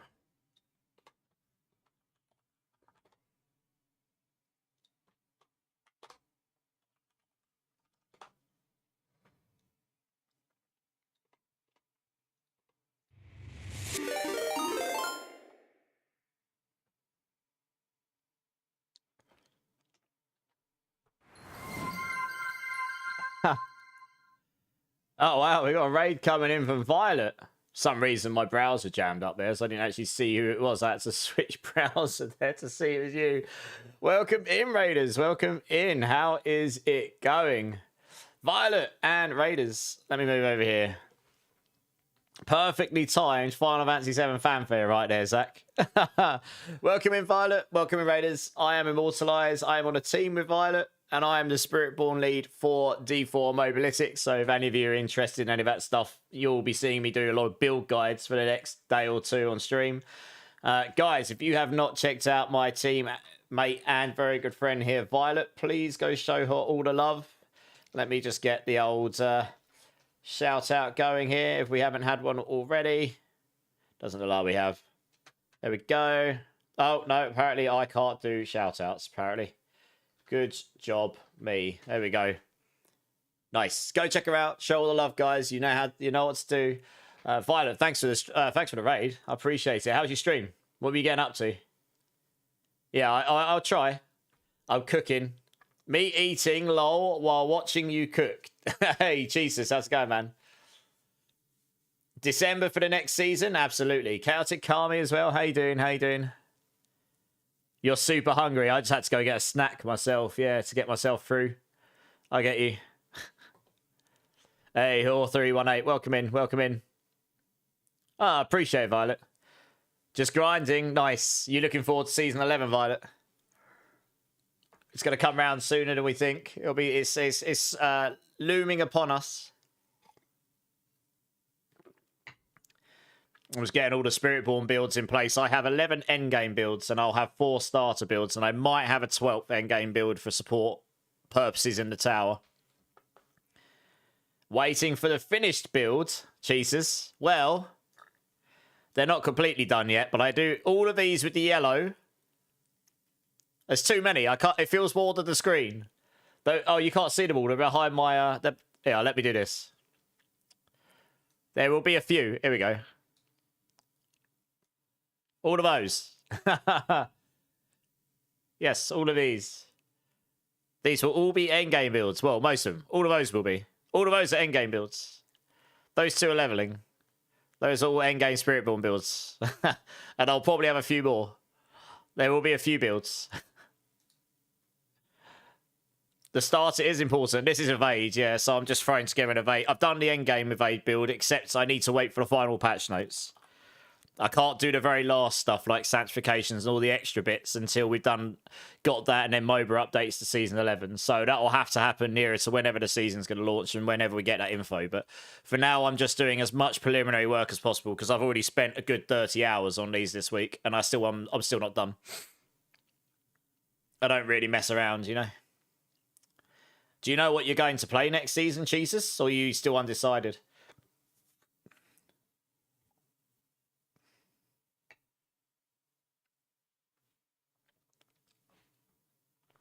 I might go nab the Whoosh and Up Par stuff from over here. Huh. Huh. Whoosh and Up Par. Where have you gone? Oh, I found a flaw in my endgame evade build already. Good job, me. I can go nick it from here, it's fine. Boom. Easy.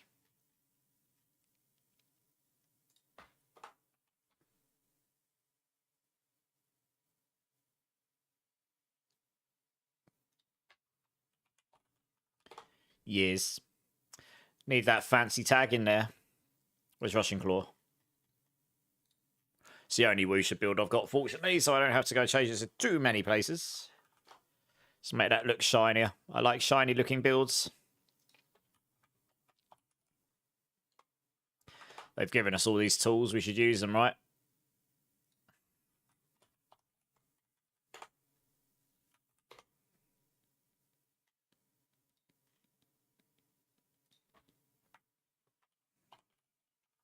There you go.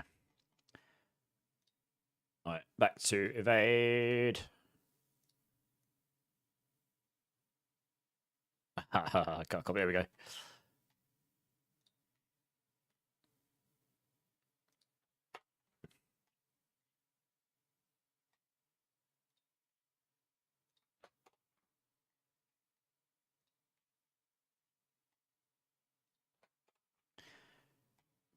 There we go. Nice. Save that one. And then we can also copy it over to here, which is where I wanted it to start with. There we go. Sweet. Easy claps.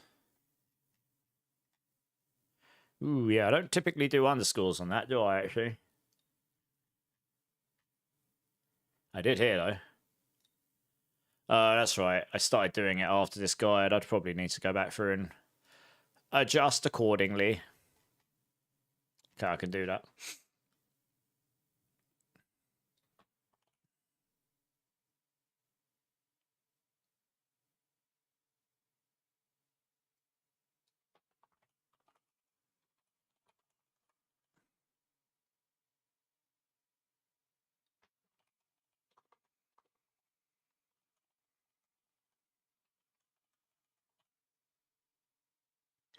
Looks fine.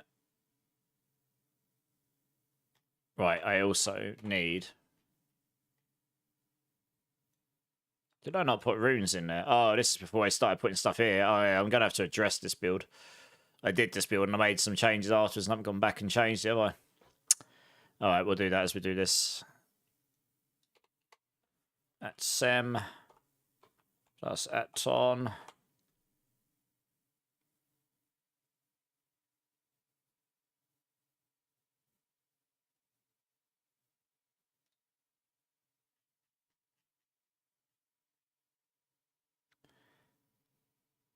In fact, straight up.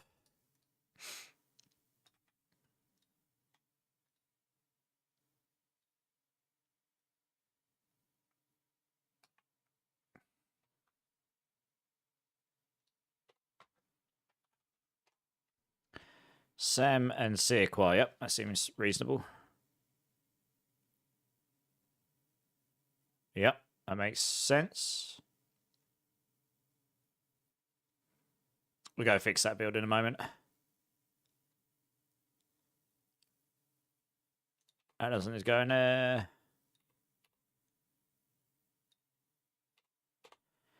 Right, glove second affix. I really don't actually know. Oh, we got 3 Fs in those, have we? Ooh. I don't know how quickly you can get cooldown reduction on this gear, honestly. But that's what you want. Ring, second affix. Amulet, second affix. All the cooldown reduction everywhere. That's basically what you want.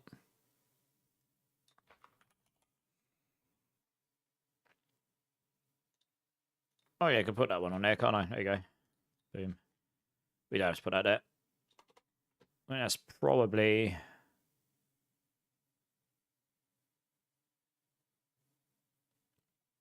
Yeah, that seems reasonable. Oh yeah.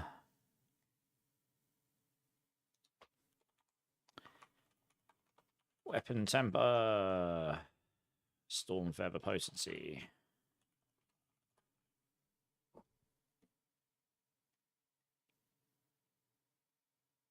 Looks good.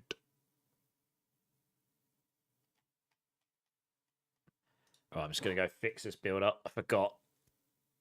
Oh, actually, you know, I'll fix the formatting of this up afterwards. Once I've fixed it all up. It won't be too bad.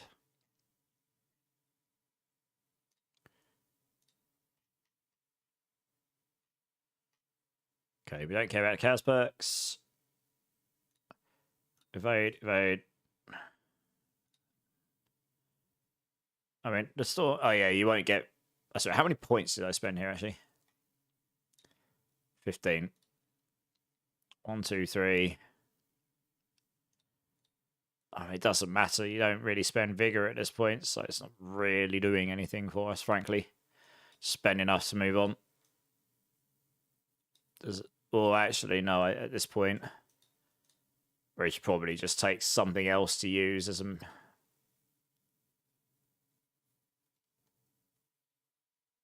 So you've got something else to attack with.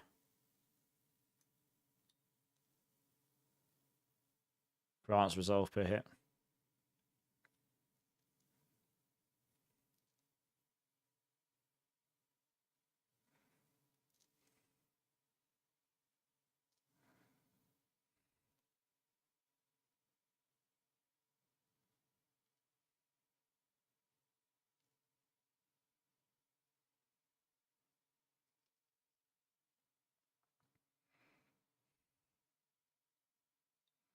Let's do that, I guess. It's fine. We'll do the job for now. How many have we got to spend? 5. We don't have access to Vortex right now.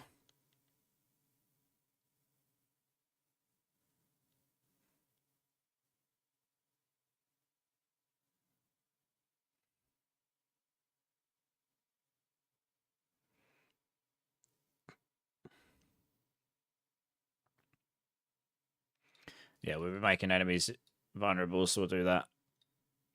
Final reduction. And then, yes, we just want to max this out.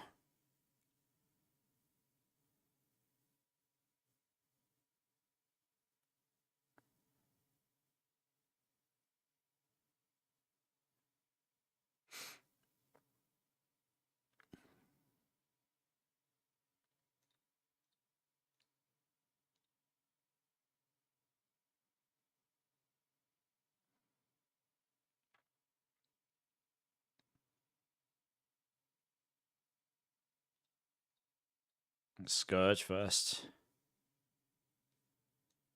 I guess that doesn't actually over matter, does it? Just do this. 3 points left. Actually, you do actually want to max both of those as soon as possible, really, don't you?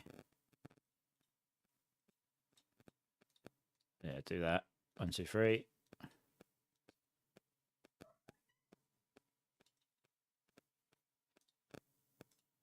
1, 2, 3. 1, 2, 3. You can spend 1 more point.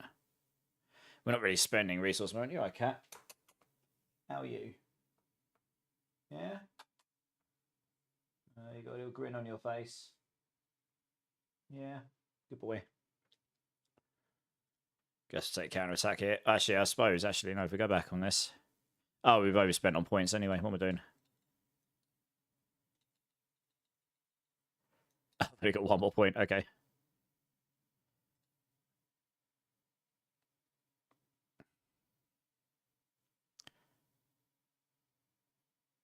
Yeah, you'll want that. You got 2 more points. Do that for the damage. Okay. Right, that's 1 to 14.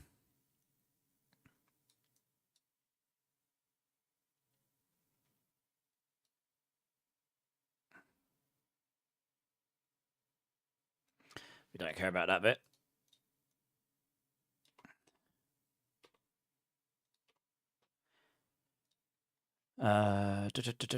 Thunder Spike.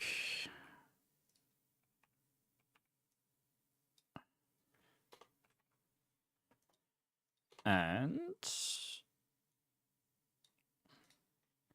Scourge are the only ones we've got right now. Easy collapse.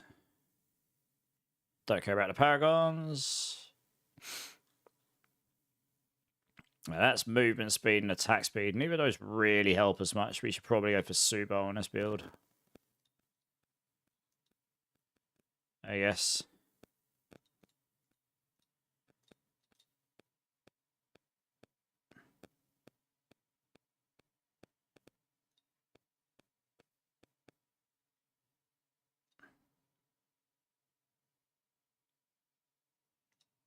Oh yeah, cast when injured would be better, right?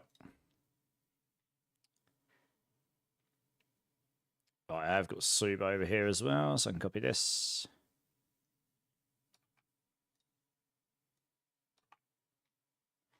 Okay, that wasn't too bad. Just gotta put my jumper on, it's getting a bit chilly in here. Oh.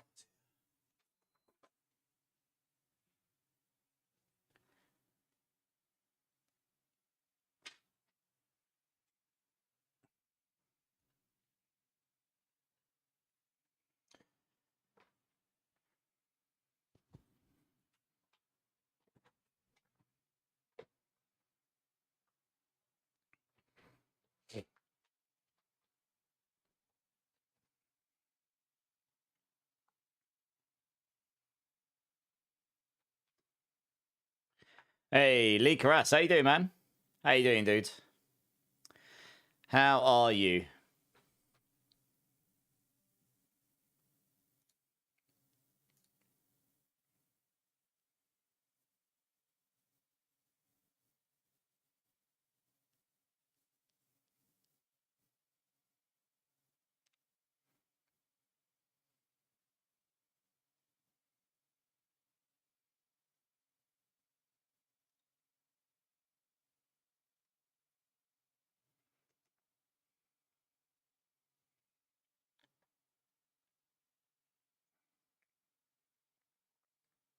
Yeah, that's right. That's right. Happy Thanksgiving. Yeah, yeah. Loads of people in here saying that they're rolling about like turkeys because they've basically consumed multiple turkeys. I hope you've had a good one, dude. Here's me slaving away while everyone else just... Actually, to be fair, though, I am actually going for a carvery tomorrow with my family for my dad's birthday. So I will be consuming my body weight in all the food. So it's good. I'll get my fill tomorrow. But yeah, no, I hope you had a good one, my dude.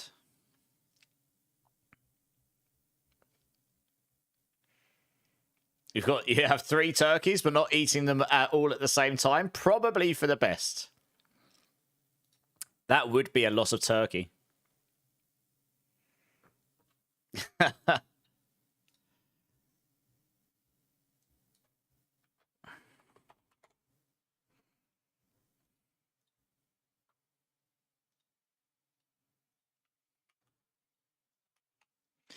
I just need to copy a couple of bits in here.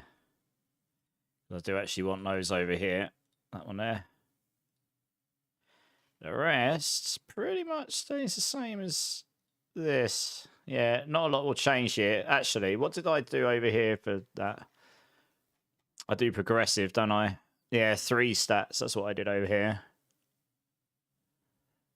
Oh, I didn't... Oh, I think I was missing a stat there, was I? Oh, yeah, there we go. Right, we upgrade this to 3 stats now, okay.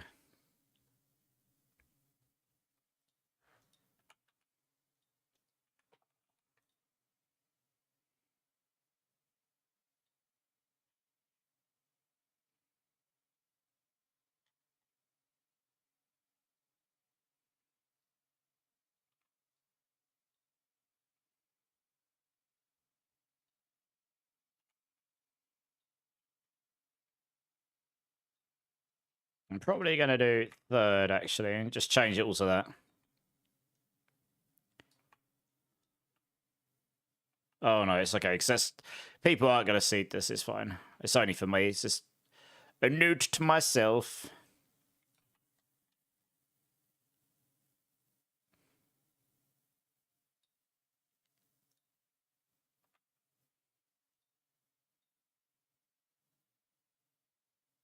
You actually will just want to stack armor for days, because unyielding hits, if you get it, if you're lucky enough, will just stack better. So yeah, more armor you get, the more you're going to slappity slap. And everybody loves to slap.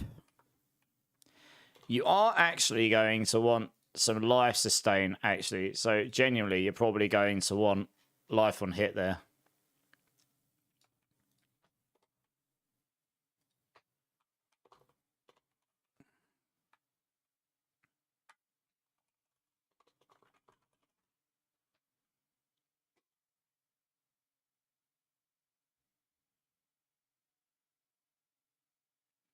It's got a lot of max life rolls everywhere. It'll help you with sustaining life a little bit better. In fact, I think you can roll... Actually, I think you can roll life on hit on your weapon, right? Although vulnerable damage would be better here, maybe. For a 2-handed weapon, I'll give you a huge chunk of weapon damage at this point. Huge. Absolutely gigantic.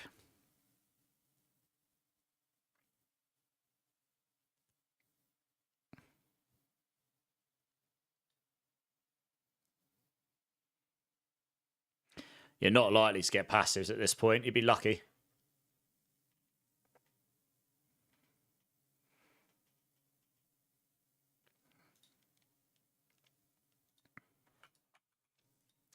Just slap max life everywhere. Make you tankier.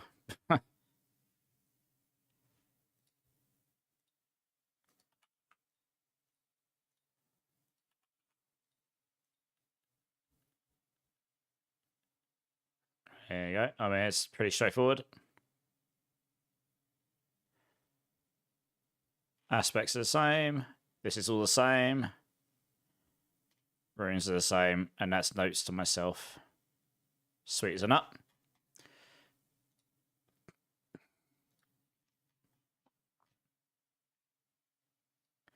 How many points do I spend at this point? I spent a long time. Okay, 40, spend 30, okay. Aggravate's having a great time. He's just head banging away. Look at this guy go. That is a sick emote. I do like it. Yeah, it's a good one. Okay, so we've got 15 to spend.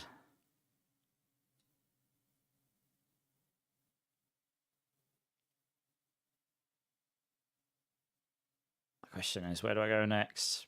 So let's put that in there.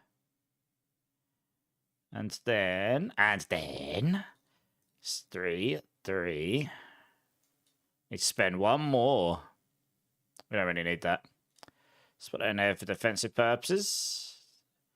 And then we need to spend 10 points. Well, we will actually just straight up max this for the cooldown reduction on Eagle. Oh, we'll get those first and then do that. And then we need to spend 3 more.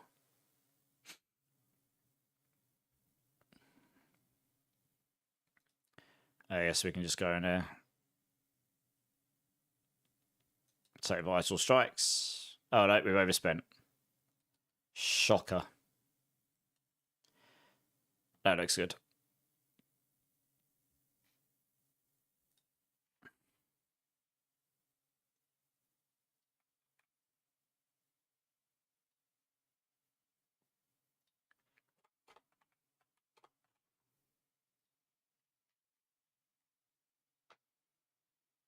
I swear we've had this song already. Did I leave this playlist on repeat again?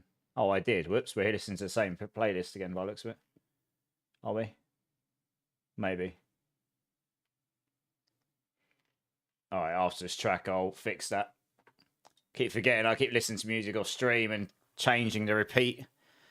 Keep changing the repeat functionality. You wish Trivium would hit Houston again. Yeah, man. I mean, I've seen Trivium like.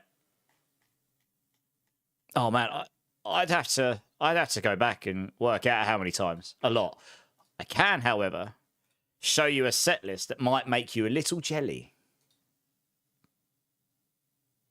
Although I suppose with the recent tour, it would make you less jelly if you managed to go to it.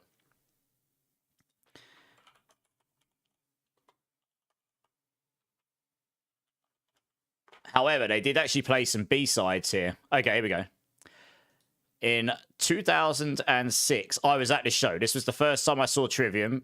Basically, Trivium bought Ascendancy out, and they went boom and exploded in the UK. I think they exploded in the UK before they exploded in the US. And this was when they only had Ascendancy and Ember to Inferno out, plus any B-sides and stuff. So this show, they played 11 Ascendancy songs, and they played a lot of their covers. So yeah, before obviously the recent tour where they ended up playing all of the original album. Funnily enough, actually, we did get some songs here from the B-sides. We got Washing Me Away in the Tides. That may never get played again. That's on the B-sides for Ascendancy. I love that track. It's great. And they also, at this show, prior to this recent tour, they did actually play songs like... I want to say they played Suffocating Sight. Yeah, they played Suffocating Sight. They played Declaration. They played their Domination Walk cover. They played the Master of Puppets cover. They played the Trooper cover.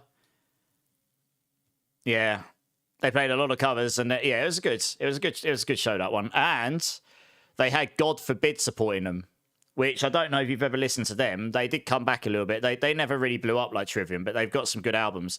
Around this time, it was God Forbid's The End of the World album, which is probably my favourite album by them. They're a bit heavier. But yeah, they were really good as well. Yeah, 2006, nearly 20 years ago. Nearly. We're just shy of 20 years ago I first saw Trivium. Craziness. God, I'm old. Yeah, man. Yeah, Shogun's one of their best albums overall. I was extremely happy when I last saw Trivium in a non-Ascendancy show where they actually played Shogun, the song. Such a good track. Yeah, that was the highlight for me of that show. Also, Mr. Green, coming in with 9 months. Thank you, Mr. Green. Give me a bean number, Mr. Green, between 1 and 7. My sexy Mr. Green man. How are you doing? You're in Flames signed list. Nice. Make me jelly. Starting to feel old. Yes, definitely. My kneecaps do.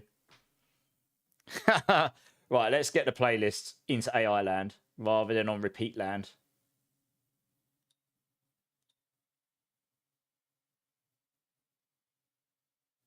Did that? Oh, no. I messed it up.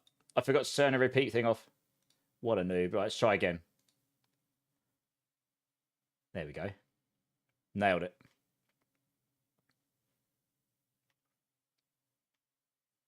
It's amazing how fast that AI just makes a playlist for you. There are some good tunes coming up, actually. Yeah, it's good. Some good ones. Nice. You saw them in 2009, North Carolina. I actually didn't see In Flames until... When was the first time I saw In Flames? I can't even remember, you know. I remember being hella excited. I'm going to have to go and have a quick look. I want to say I first saw him in London, but I honestly can't for the life of me remember what year. In Flames, London shows set list. I might actually have to do this. In Flames, London. And hopefully it'll give me all the ones. Here we go. When did I saw them at the Roundhouse. Oh, it's picked up some of the Canada ones. I saw them at the Scala, I think. I saw them at Brixton. I didn't go to the event in Apollo. That was when they did it in conjunction with Soilwork and Arch Enemy. I didn't go to that one. I saw them at Wembley Arena because that was when they were supporting A7X, I think. I want to say. Oh, no, sorry. No, they were supporting Five Finger Death Punch. Yeah. I knew they were supporting someone because I remember seeing them there.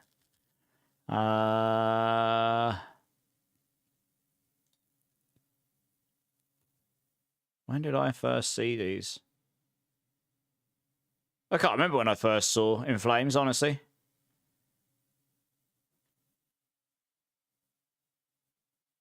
That might have been the first time I saw them. I might not have actually ever seen them before that support tour. I can't really remember. I know I saw them support A7X as well at some point. And that was at the O2 Arena. I can't remember what year that was. That's definitely later than this.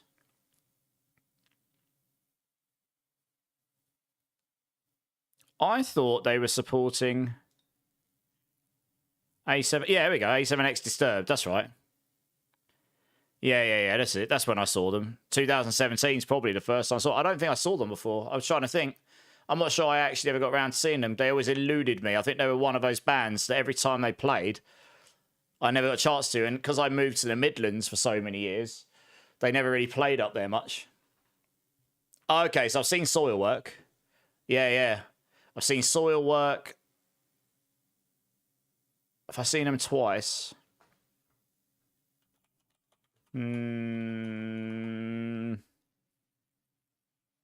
Yeah, so that's when they supported In Flames and Arch Enemies. I didn't go to that one. I might have only seen Soilwork once. Have I seen them twice? I saw them at the Electric Ballroom, because that's when I went with my brother. I think I might have seen them support someone as well. That's the only time I've seen them in their own show. And we ended up getting more songs from them than the other shows on the tour because they were meant to have... what they called? They're up-and-coming bands, Ginger. They were meant to have Ginger supporting. This was a joint tour with Amorphis, that's right. And I don't mind Amorphis, they're okay.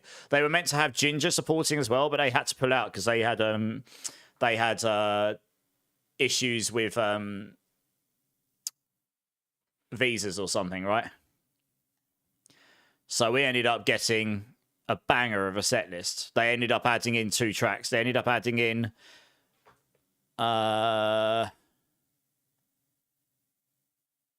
know one of them they added. What's the name of it? Rise Above the Sentiment. That was one they added in that wasn't on the rest of the tour. And I want to say they added The Living Infinite 2. But anyway, they added 2 songs. It's really good. This was good. Yeah, this was the set list. Not that much off of Stabbing the Drama, but they played some of the bangers anyway. Yeah. It was good. It was good. They were really good. Yeah, yeah. Stabbing a drama. Yeah, man. Me and my brother, we grew up on that stuff. It's so good.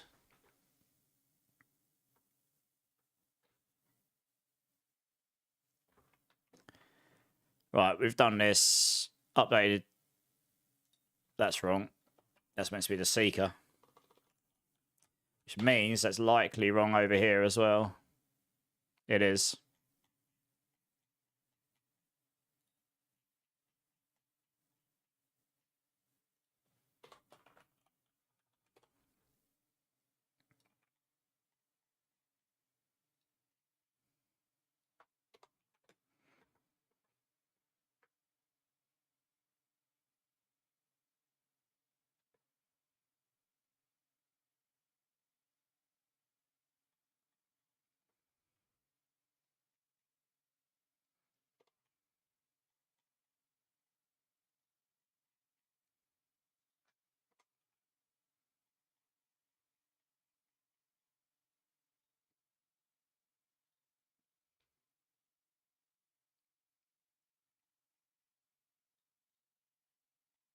Okay. That doesn't matter. That stays the same. Good. That's that variant. Last variant. We can get rid of that one.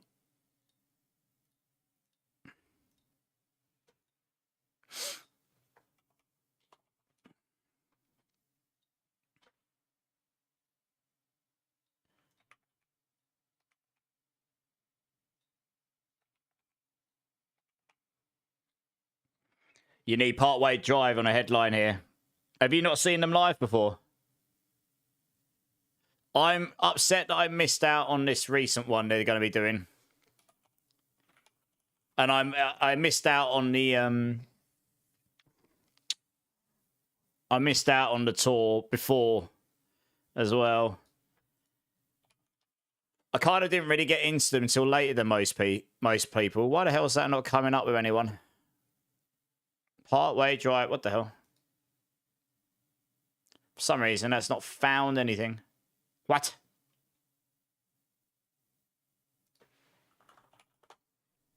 So let's try that again.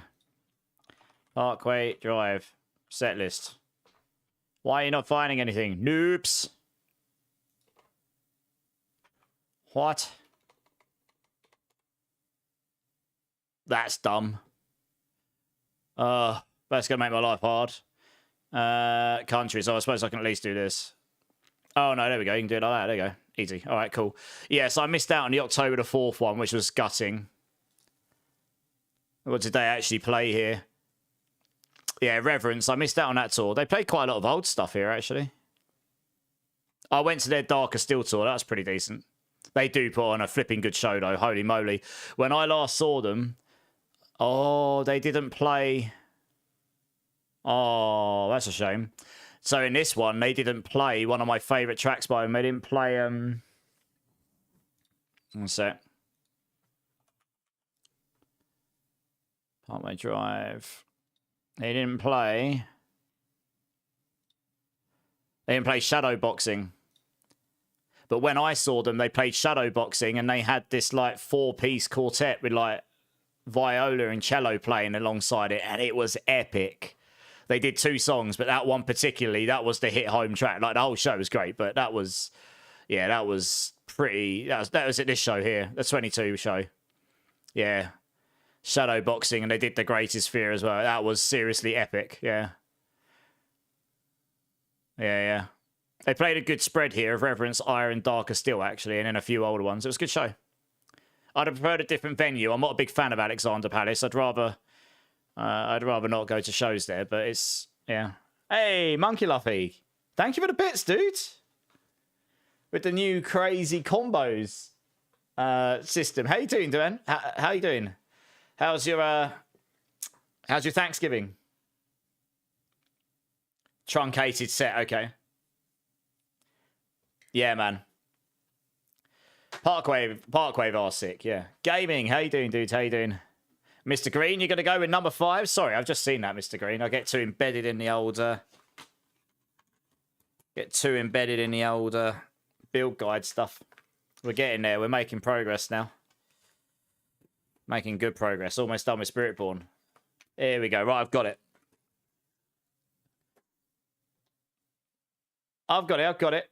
Mr. Green, thank you so much for the resub. Honestly, it really does make a difference. It means the world to me. Here is the shiny pink bean of doom. Cherry or chili. I'm probably overdue a bad one at this point. So let's see what we get.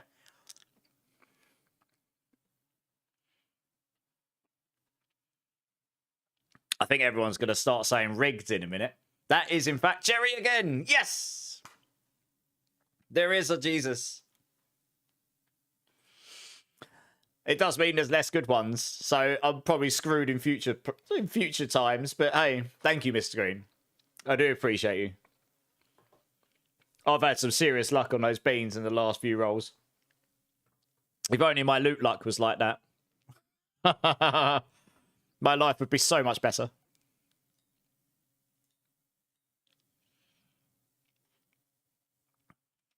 Right, what did I do here? I probably just went to 4 affixes, right? Because you get 4 affixes in this. Boom. Boom shakalaka. Yes, I did. Oh, yeah. Could I not even put vulnerable on it? What? That's rude. Okay, I could probably fix that. I was going to say, that'd be a bit weird.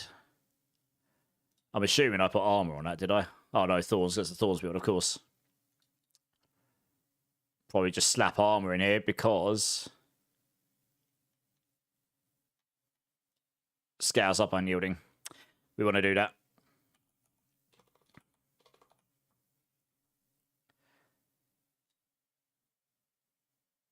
Probably could actually go ahead and put some tempers in these now, actually. I'll just put maximum life on them. Make it so you're going to die less. It's probably a good thing, isn't it? They did say to me, and this is a little hush-hush, so I don't actually know if it's true or not, but they did say to me they were potentially looking at scaling up a couple of the tempers, like Max Life and Thorns, to bring them in line with other things. Because they're pretty much unused right now, because, yeah, they're not great. So we'll see.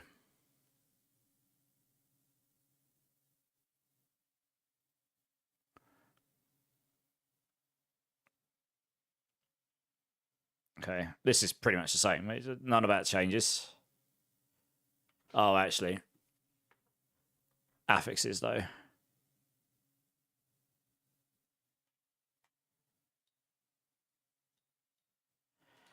Resistances. Pants. Resistances. Boots. Guess we put life per second in there for now.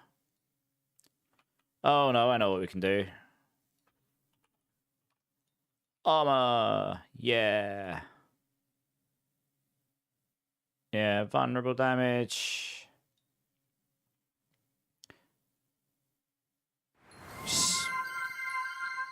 Slap damage in there as well, maybe? I guess. You could get life on hit in here as well. I suppose that would free up some room on the gloves. You could put armor on there as well. Maybe that's what we do. Windows, Drink City Streamer. Cheers, man. Cheers, everybody.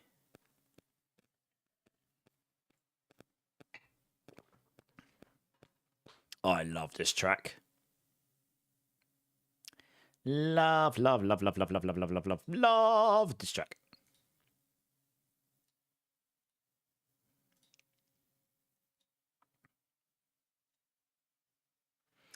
That would allow me to slap on max life here instead. You get more. Yeah, okay, this will work.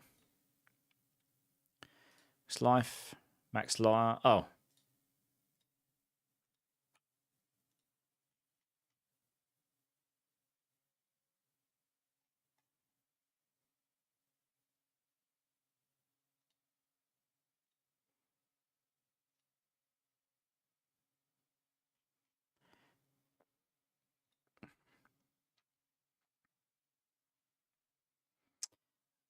Yeah, you can do weapon third affix it.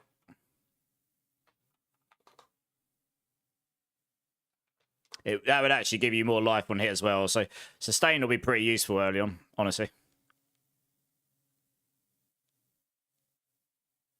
And that also means you get more life. And it also means when you go to this version, you can pot armor in here,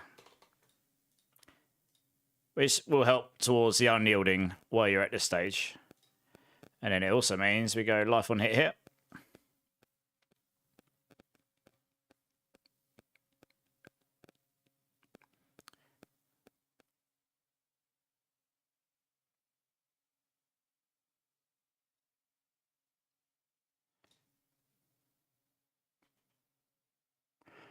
I mean, at this point, if you're lucky enough to find a brilliance roll, that would be fantastic. Guess we'll just stick that in there.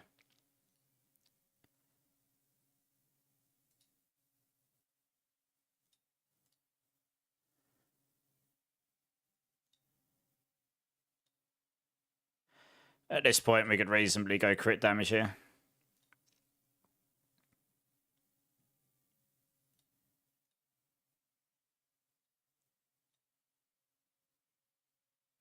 Because you're going to get your crits. Hey, Itchbin, over on Kick. Yeah, thanks, man. Appreciate it. How you doing? Your super stuffed Windows. Nice. Just had another plate of Thanksgiving dinner. You guys are making me hungry. Holy cow.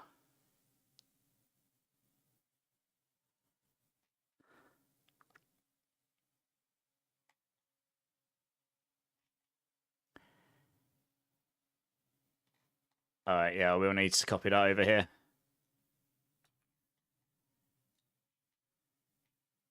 Oh, wait, no, I am making assumptions you can actually get these affixes that early on as a first character. Guess we'll find out. I actually can't remember. Some of these affixes you couldn't get at all with the PTR, so it's kind of like I don't know when we can start dropping these, but we'll find out. It'll be fine.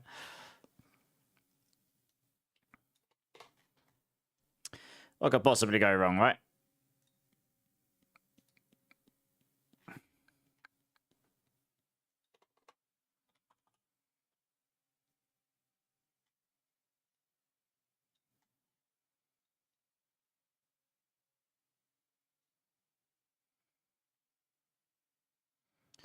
Alright, it's looking good. Thank God for rolling chairs, because I can't move at the moment. Oh dear, what you guys like? What are you guys like?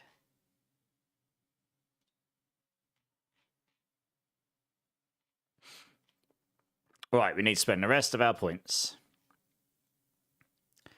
At this point, spend another 3 points. Let's put the 3 points in there for this, and then we go Vital Strikes. After this, I would highly recommend some defense and then some offense.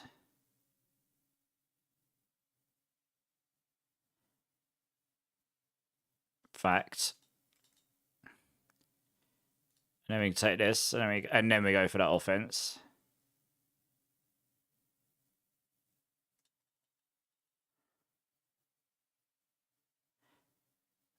Max this out, and then take this.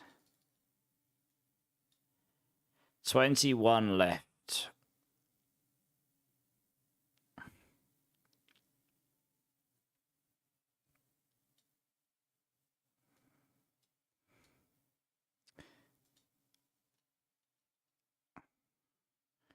Oh, yes, we're going to want that unstoppable stuff sooner rather than later, aren't we?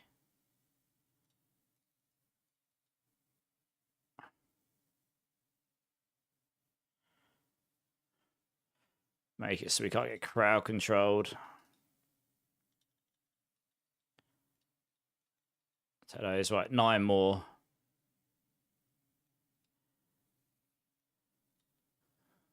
Right, we spend 1 there, so that leaves us 8 points. Where would we normally spend these?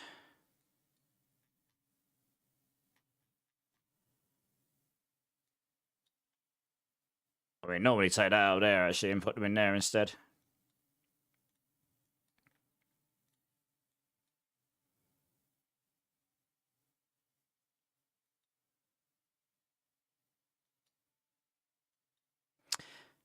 That's right. We quite literally just max everything out here, don't we?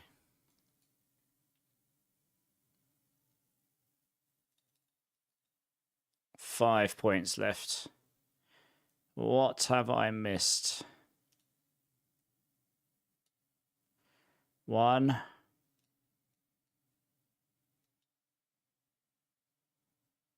Yeah, one.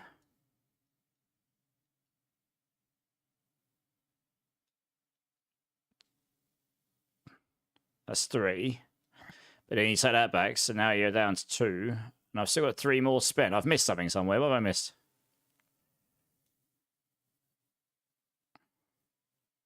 Oh, yeah, the Volsec stuff. Huh, yeah.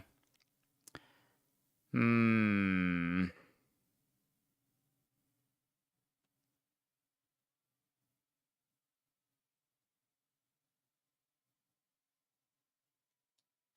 All right, well, I suppose we just do this in prep for the final build, I guess. Set that out there. And then we just do that. It's just in prep for the final build.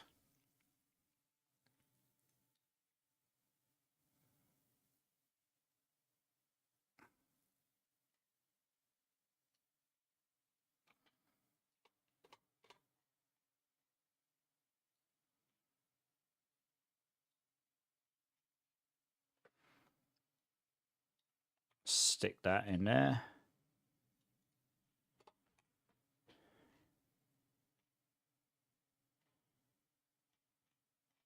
Don't care about this. That's the same. Right, that's variants done.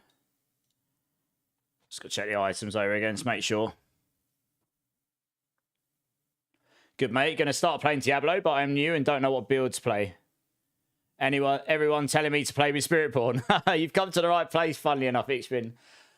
So, if you're brand new to Diablo, welcome in. I don't actually get a lot of people over on Kick, so I'll do my best to try and remember to check the messages. But yeah, I'm still new to it. But yeah, I am the Spiritborn class lead for Mobalytics, it turns out. So I am cooking builds for next season. But if you've got any questions about the game, about the class, about any other class, hit me up. I will do my best to answer. If I can't, I'll see if I can get an answer from someone else in the community. And see if we can help you out. Have a better time. I mean, that's what we're all about here. You know, having a good time. So Spiritborn has the top build of the season, which is Evade Rake. It's very, very gear dependent, and it requires to run the way that the top builds run. It takes either incredible luck or a lot of farming to get all the items required for it to really start to pop. So bear that in mind. There are a bunch of other builds though you can follow, to be honest, and I can link. Are you using any guides? Have you checked out any build websites, or are you just thinking of playing as you experience the game? Like, if you've never played the game before, choose a class that you like to play and go play the campaign. You can play any class, you'll have a great time. The campaign is actually pretty decent. For a game of this kind, it's quite high production value. I would actually do that before going and Googling a build, to be honest, because then you can experience the game as it was intended to be experienced. And then just choose a class based upon like what you kind of prefer playing. You know, if you like playing spellcasters, maybe go for the sorceress. If you quite like playing big hammers, maybe play the barbarian. If you like playing fast, nimble sort of like characters, maybe go for the rogue. Druids are a bit slower to start with, but they get very powerful later on. Spiritborns are okay if you know what you're doing with them. They're like monks. So if you ever played D3, Diablo 3, and you've ever played a monk, like getting up close and punching, there are some ranged builds as well, but that's more like what that does. And then you got Necro, which is like your minion / sort of like necrotic class fantasy. So you've got a whole range of classes. Like you probably... Oh, you've already played D4. Okay, so you've already played D4 before. You just don't know what to play this season. It pretty much just what I just said. Whatever you like playing. I always tell people to play what they like playing. Like, I may be a Spiritborn person right now, but I like playing other classes as well. You should play whatever you will find fun. Fun is number one, right?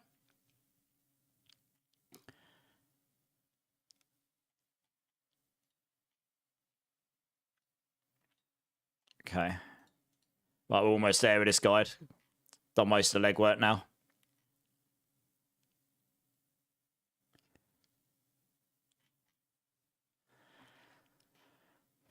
Let's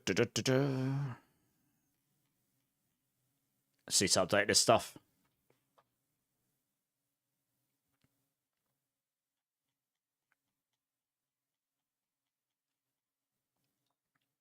Hey, Psycho. How you doing, dude? How you doing, man?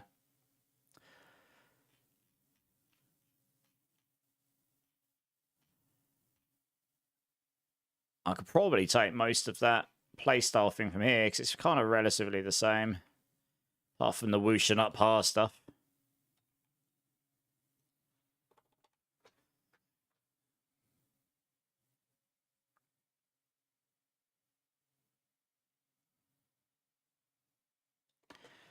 Right, towards the point where you can perm evade.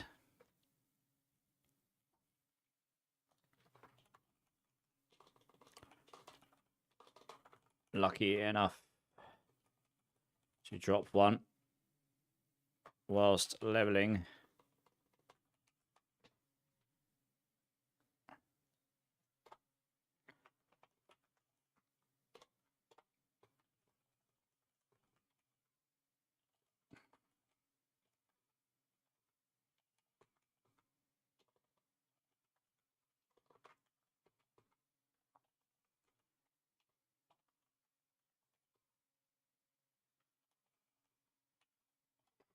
Under spike. Activate its third attack.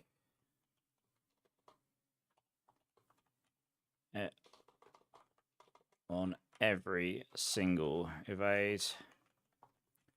But then every 3 evades.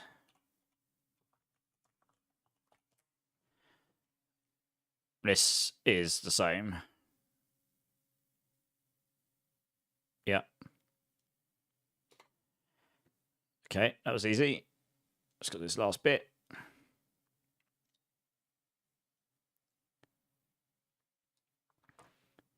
Good, just got done eating, then cleaning everything up. Nice. Thanksgiving food.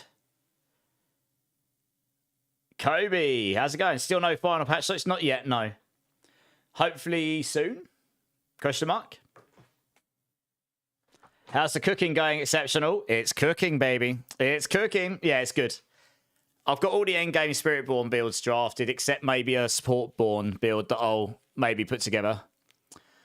This is the evade leveling build. This is nearly done. I'll definitely get at least one more leveling build done before the end of stream today. I'll work on the rake leveling next. See how fast I can get that done. I want to get one for every Spirit Hall done. So I've got my Rock Splitter for Gorilla, Evade for Eagle, Rake for Jaguar, Withering Fist for Centipede. That's my intention. Yeah, how you doing, Far Particle? You good? Yeah, I'm good, Kobe, man. I'm good. How you doing?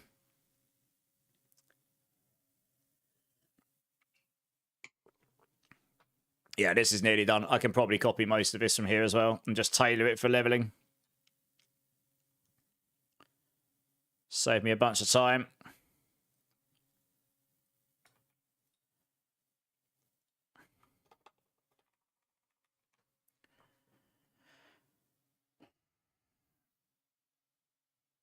Oh, this is...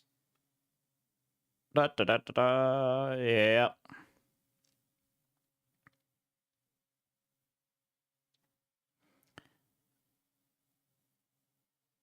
How did I do it for this one? Oh, so I've got it in there, haven't I? Yeah, I didn't really mention so much these here.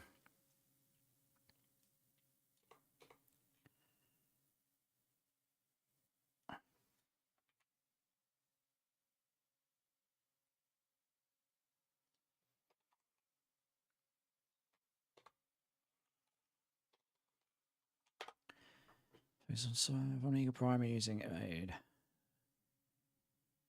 to reach the endgame content.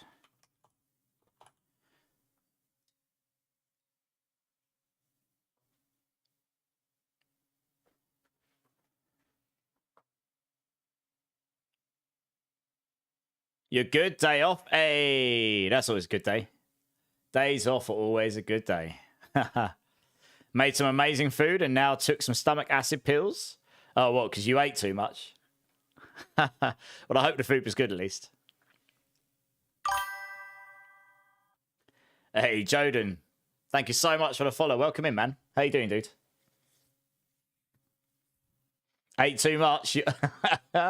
So many people were saying that today. But you know, if you're not going to do it on days like Thanksgiving, when are you going to do it? Right? It's the same as Christmas Day, isn't it? You're just going to eat, and eat again until regrets are had, and then you'll do it all again on Boxing Day, and then you go and not eat for a while. Bit of Greece, nice. It's a great day. Yeah, I can believe it.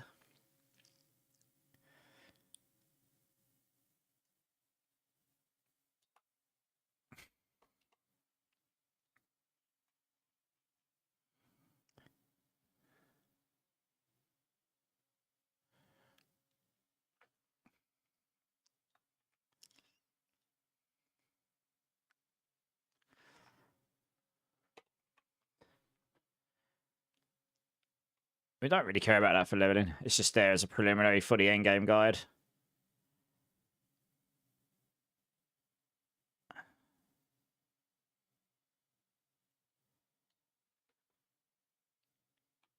Guessing as close to 66% cooldown reduction evade as possible.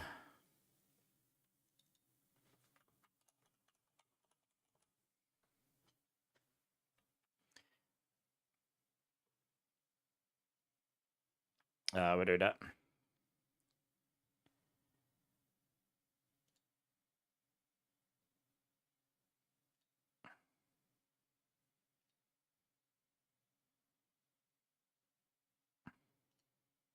Yeah, I guess that's what I did there, right?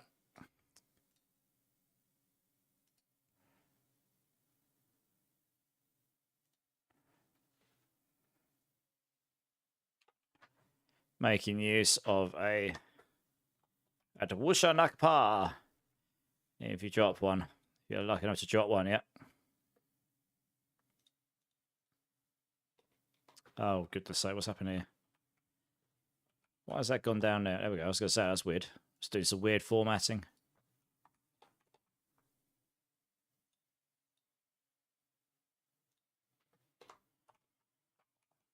Maybe I'll do that instead.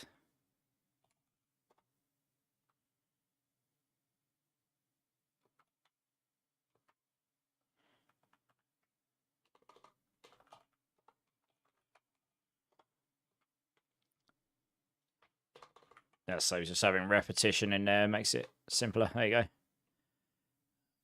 All right, that looks good.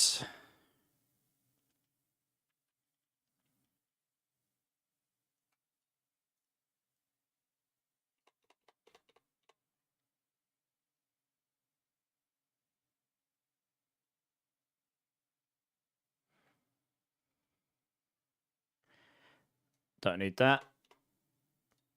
I imagine these will be the same. It's fine. We quite literally only care about the Elixir of Fortitude.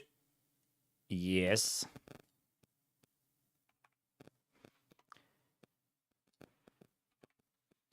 And then there you go. Should pretty much be. Ooh, that's good actually. Good point. I might not have updated that for the other guide. I'll do that in a second.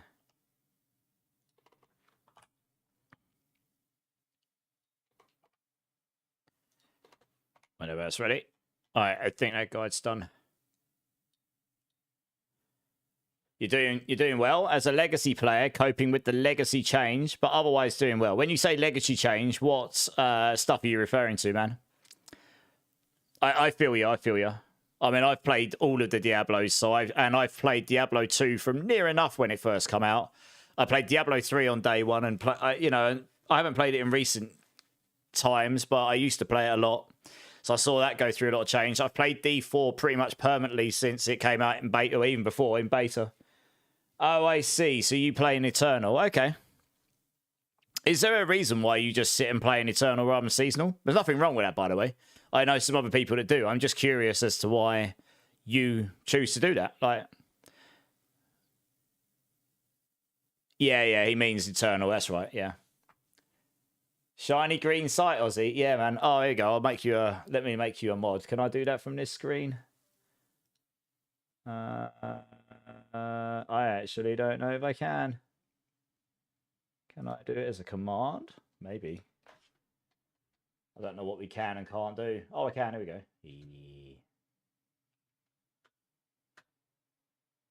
Ta-da! There you go, Aussie. Go forth and prosper. Nice. I'm still figuring all that one out, to be honest. It's one of those things like better to be prepared than behind in case kick ever does actually kick off. No pun intended. But don't see what I did there?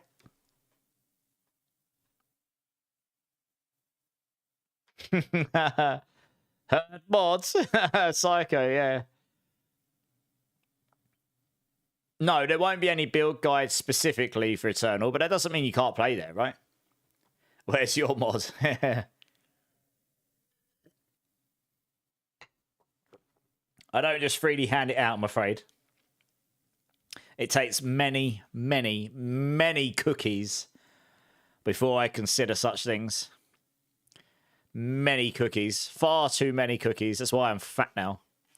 Fat from all those cookies Aussie has been throwing my way.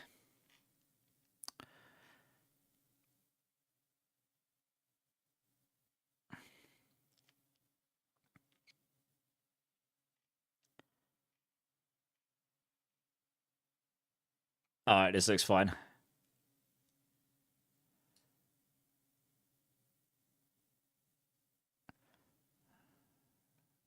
It's definitely going. The Eternal round will be an afterthought, I suppose, because it's not where they're putting their new content they've been working on, is it? They could possibly make. And the reality is, actually, a lot of people just don't play on Eternal. They only play seasonal for however long they play a season, and then they stop playing and they come back for the next season, right? It's really not a knock at people that choose to play on Eternal. I know people play on Eternal because of the time requirement and stuff. You know, it's nothing wrong with that. But that is the truth of it. You know, you just got to say it for what it is. I'll do a full proofread through this when I'm not like tunnel visioned on it. I'm just checking for obvious errors, which I'm sure I'm missing some. This looks fine. Okay, so that is done. I actually do just need to check one thing on this guide. I think I forgot to... Oh, it's pretty close, but I do need to change that, yeah. I'm actually pretty pleased. I mean, even if I only get evade done today, that is a very, very important one I need to... It's a very popular build. It's one I didn't end up doing for Season 10. It's one I definitely needed to get done for this season. Upcoming. So that is now... Leveling draft is done, which is good.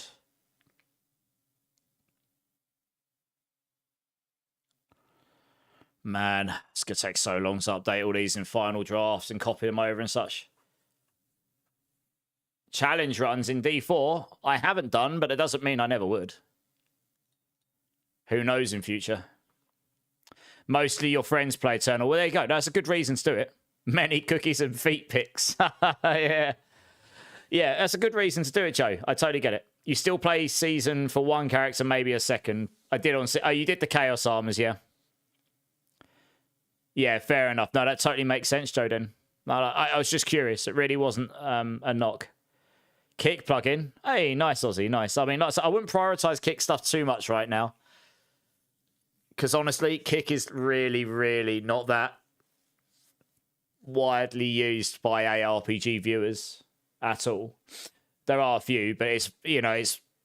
You compare it to the other stuff on there, like the shooters and whatever. But my thoughts was, I've got the hardware, might as well. And who knows for the future, right? I mean, who knows? Maybe suddenly loads of people start using kick and you're like, I'm not on kick, I'm behind. Whilst I'll be like, I'm already there. Yeah. No, I know, Aussie, I know. Some people prefer to use the platforms they like to use. It's totally fine. Right, instead of going backwards and updating this guide properly to that new format, I'll do that last, because that's just an update as opposed to a full guide. I want to make sure I get at least one more leveling guide done today. And I don't want to stay on too much longer than my allocated time. I know I was on a bit late today, so if I overrun a tiny bit, that's not the end of the world. But I am out tomorrow for dinner, and I was ruined. I was ruined today. I did stay up watching Stranger Things, so I didn't get any spoilers. No one was giving me spoilers, because I watched them all. I literally started watching them the second I finished stream, and I didn't stop till I'd done them all. So, yeah, but I was ruined today. The kick is for streamers annoying people in public. I don't know. Maybe. I don't think I'm annoying people in public. Am I exceptional? Maybe I am.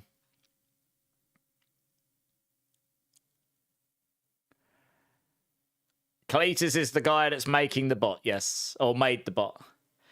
And this new version is going to be awesome! I mean, I've legit had other creators message me about possibly using that bot in the past. Yeah, we can use it for testing later as well, Ozzy, for sure, yeah. No, I know, Fart Particle. I was messing around. I mean, even if you did mean me, I still wouldn't care, to be honest. You know, if I'm annoying some people, then so be it. It's just the way the world is. I can't change that, can I? The only way I can stop doing that is stop going live, right? So, the new Skillet Christmas song. I haven't checked. I don't know if I've heard that one yet. Right, this one's going to be interesting because I haven't really got a clue what I'm doing with it. I'm going to make a rake level. Well, actually, no, that's a lie. I know rake pretty well.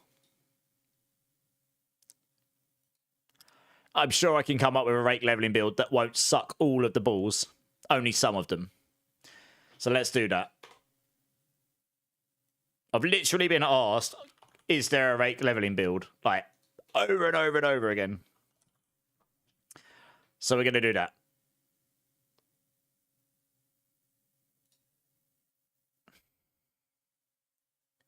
Well, we are pretty much in December, which is crazy to think about. I have been unemployed for 5 months. What a degenerate I am.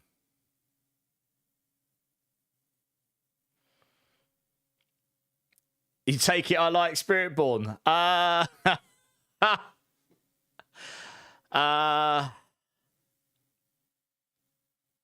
How much do I like Spiritborn, everybody?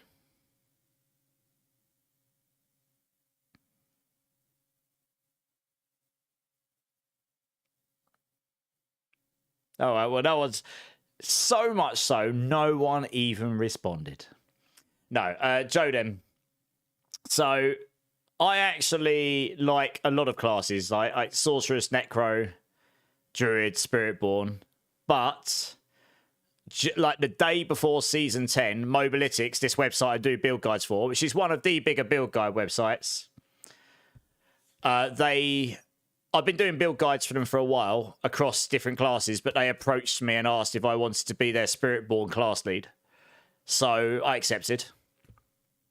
So that means I am innately...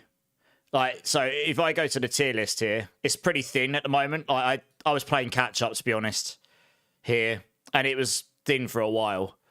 You know, I'm intending to have this much more complete for... Season 11, but basically I will fill this tier list. That will be me. And then when you go to like, well, they've changed this recently, but when you go to builds here and you go to Spiritborn, I mean, already, right?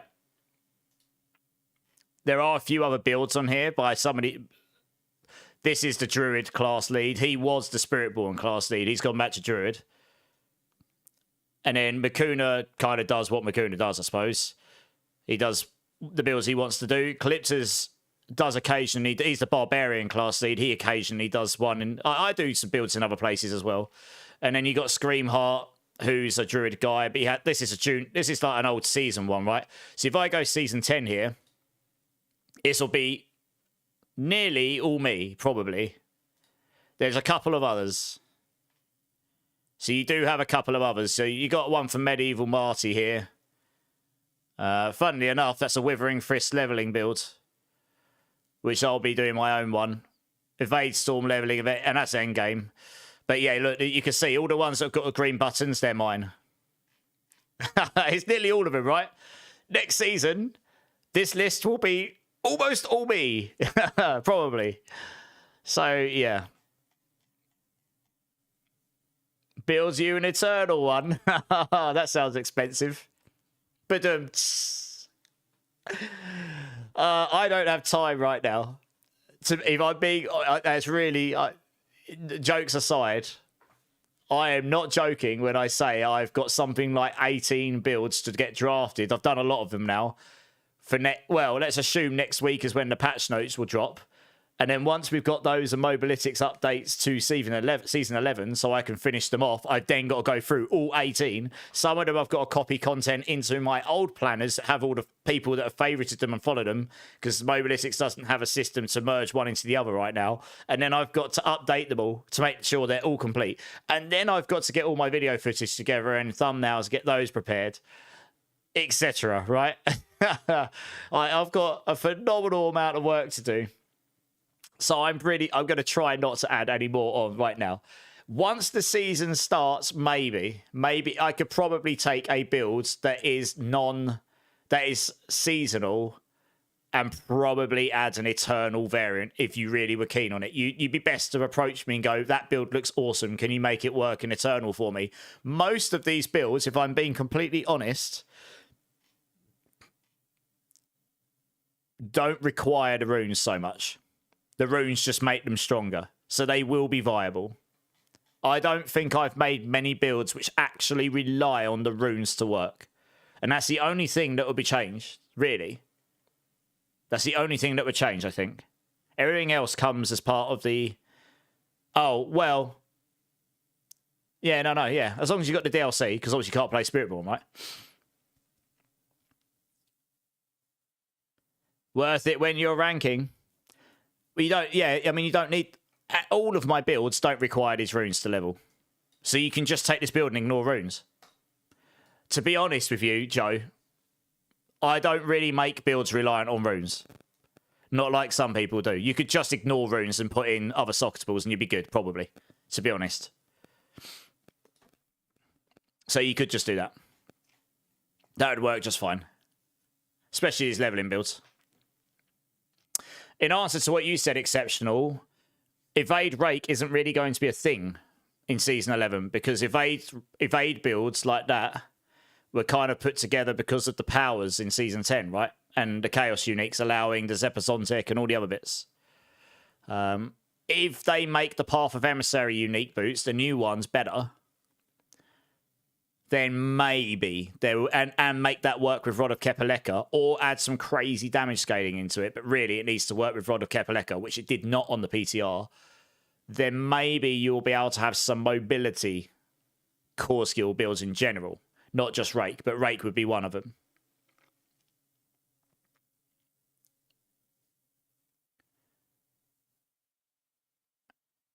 Yeah, that's what I do, Kobe. I don't make the runes to power structure. I just add in runes because I build these for the most recent content. But you could just use this guide and just ignore runes and put socketables in. And yeah, okay, you might lose some perks. And in the endgame builds, you won't get all of the damage from the Quacks rune. Honestly, the Quacks rune probably needs changing, but it would work just fine, honestly.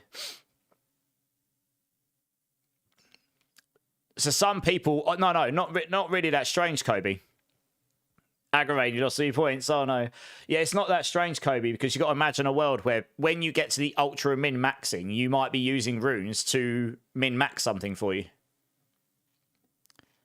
That's all. Right, Rake Fireborn. So yeah, this is a Fireborn build that goes straight into the Rake build.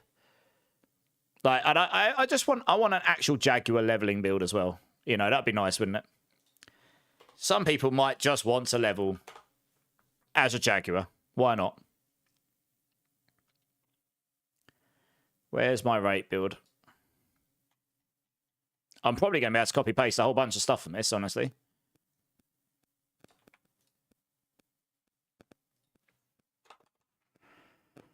Uh...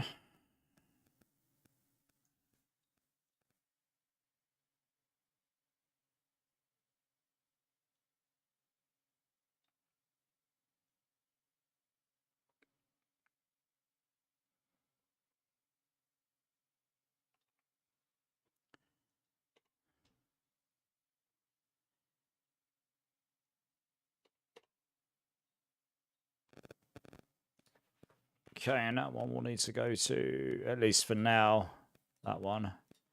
I'll need to change, update those links when we get there.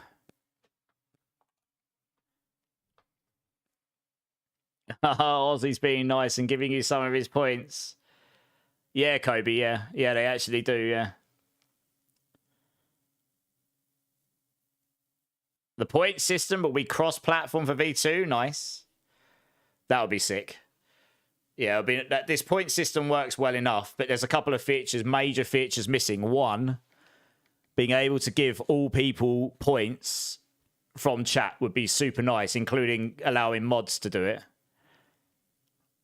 Obviously, you could just make it so you could just make that default behavior to start with, and then add an option to make it if you want mods to be able to do that stuff or not.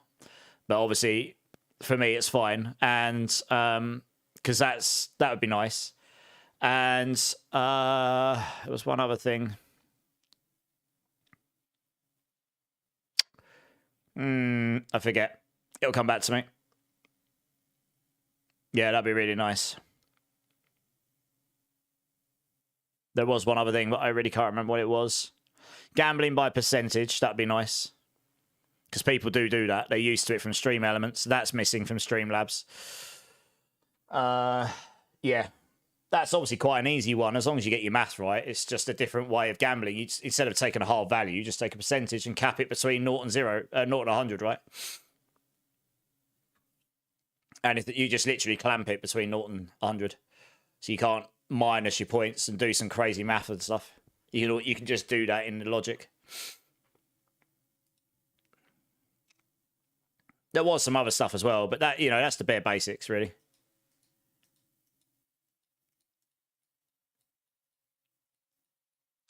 Oh, yeah. The ability to have it so that the bot auto awards points to everyone in channel when subs are given in general. So, like, every sub gives 100 points or something to everyone that's in the channel at the time. Follows. Make it so that they can get points when they follow. I don't know, a few different things like this. Some of this is like making it so that it's like every having the ability to set it like X amount of follows or something gives points. You know what I mean? That sort of stuff. It might be better just to do it per follow, to be honest. Instead of having 5 follows gives 10,000 points, make it so that every follow gives 2,000 points to everyone in channel at the time. Automating that stuff makes it so much easier.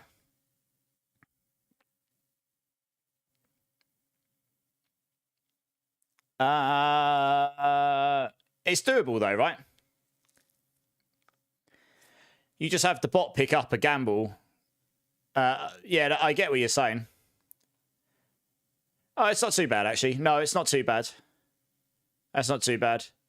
You could just do it per platform. If someone follows on Kick, everyone that's active in Kick, assuming the API for Kick supports it, give points there. You could just do that. If someone in Twitch does it, give it to everyone in Twitch. Yeah. And then just see how it plays. If it doesn't work well, then change it so it does it for all of them. Or make that an option. Make it so that every follow on every platform gives everyone points or whatnot. If the leaderboard's going to be joint across all platforms, and it's the bot that controls that, then yeah, you probably want to make it so everyone just affects all the platforms. You want to make it so the bot controls the points, not the platforms. So you just need an active list if you can get it for the platforms, I guess. So yeah, that's where it gets interesting. I don't know if Kick's API is quite new, so it may not support everything. I don't actually know how good a leveling build this will be. I'm just going to put decent leveling build. Mobility will be okay. Reasonable mobility. I'll make sure of it. Easy to get going.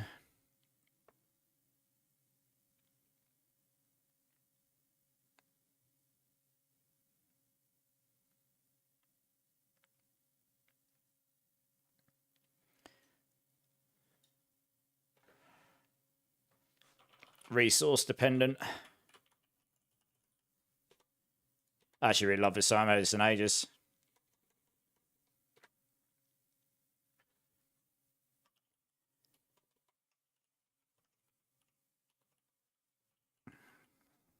Is that true? Yeah, not really. You need a few levels and then off you go. Let's put average mobility in here. That's probably true. It's nowhere near as mobile as Evade will be.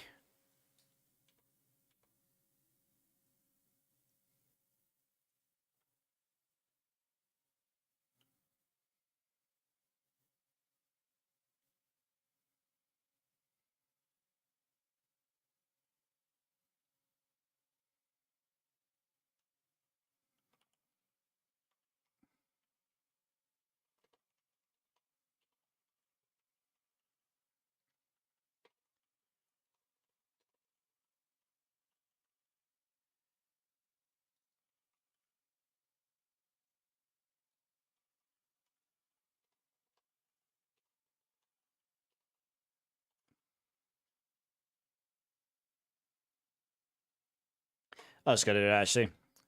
Probably just better to just be more generic.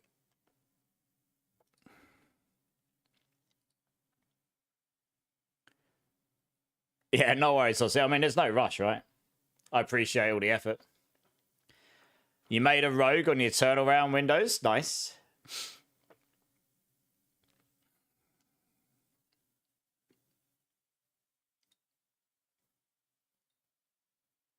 No one here. Well, yeah, probably not. It's quite late in the season, isn't it? All right, guys, I'm just going to quickly go use the restroom again. I've drank far too much fluids. I'll be back in 1 minute, guys. BRB.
Okay, I'm back, guys. I'm back. Junkie? Yeah, I know, right? I know. Such a fluid junkie. Oh, dear. Liquids, eh? Oh, right. Let's get into this. Sort of, my brain's rattling on it a little bit. Bum, bum, bum, bum, bum. Right, well, Rake. Good. Probably use Jaguar. Hunter.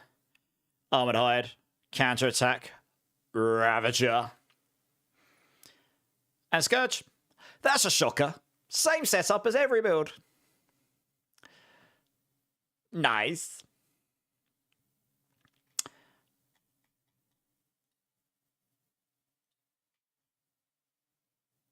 All right, we're going to rename these as well, actually. Because what I'll do is I'll copy the 1 to 14 one over once I've got the format and everything else done. But then I've got a couple of bits I want to copy back here. Save some time. And I will, while I'm here, go grab, I'm pretty sure. No, not that build. One of these builds, I'll have it somewhere. Here it is. Yeah. Let's go.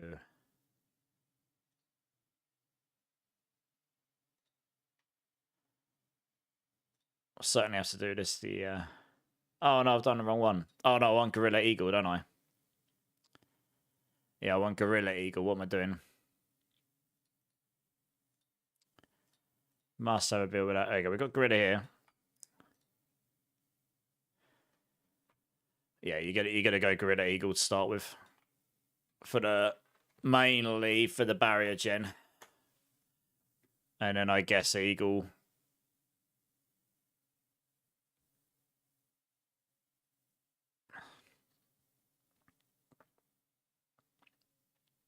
I mean, I'd love to go Eagle Gorilla. The problem is you won't have any barrier generation, so you'll just be wet noodle. You'll be pretty squish, unless you're lucky. If you drop a temerity, you'll be golden. Yeah, I think we need... I need another builds one that's got that in there. You're going to need to have Eagle in there. Where's Touch of Death land? I can't remember what way around. There we go. Oh. Over here. Oh, I already had it. Okay. Brilliant.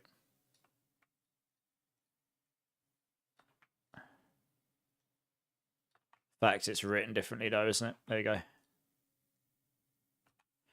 There you go. That's all you care about. The 20% vulnerable damage. The rest doesn't matter so much. Yeah, it's probably not much point using Jaguar at this point. Would be nice for damage, but you need the Gorilla defense, and then you just take the damage here, I guess. Yeah. You get Velocity generation anyway on Rake, so...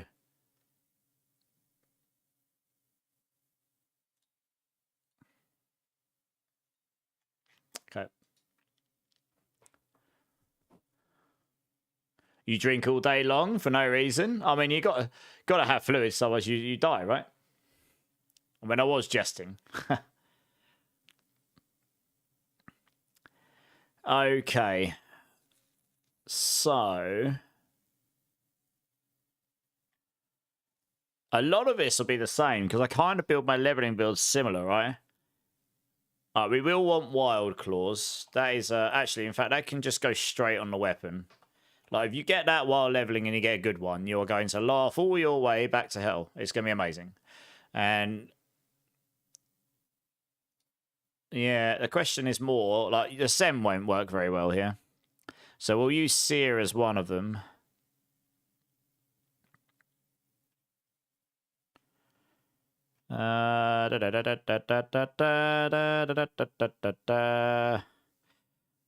Zan or...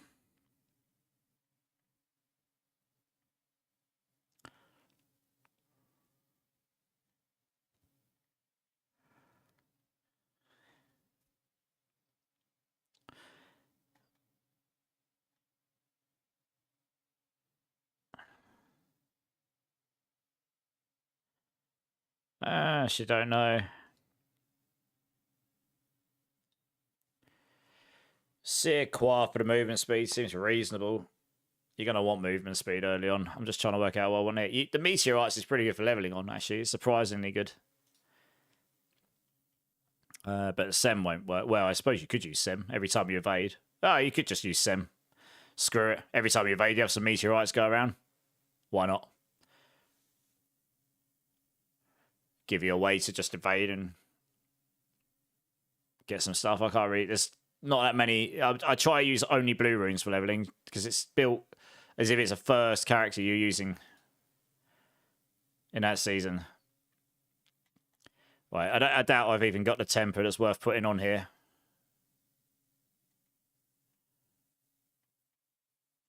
At this stage, additive damage would probably be the best shout, to be honest. Just put fire damage on or something. Or you could just put a weapon lucky hit. I mean, this is just crazy if you get this early on. But maybe just straight fire damage. I don't know. Weapon lucky fire damage is crazy to start with. So we'll take that. And you're probably going to want attack speed. The more attack speed you've got, the better. So we'll take that here, because you can get attack speed on here now. Weapon second affix attack speed. If you're lucky, you'll get one really early. It can happen.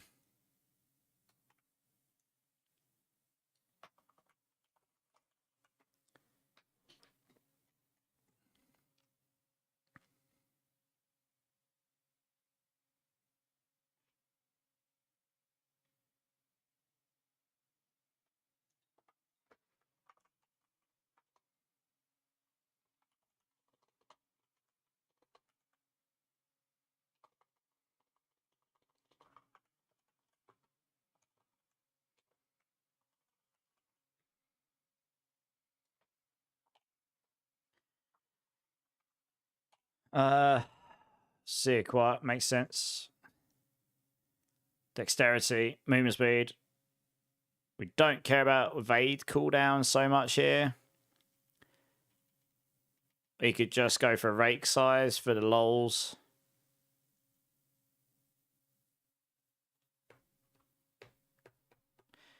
In fact, actually, we could just put more movement speed on here. And then, or you could just go rake everywhere. You have got Seer Choir on. If you get that early on, you can get up to 50%. Yeah, you can get up to 50% movement speed from that, which is pretty nutty, actually.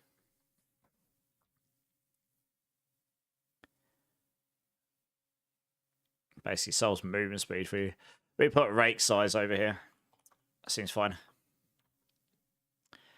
And then we'll have attack speed on here as well. You sort of stack attack speed early on. You'll want some resource cost reduction somewhere as well, probably. Don't know how early you can get that on your gloves, so you won't get very much early on.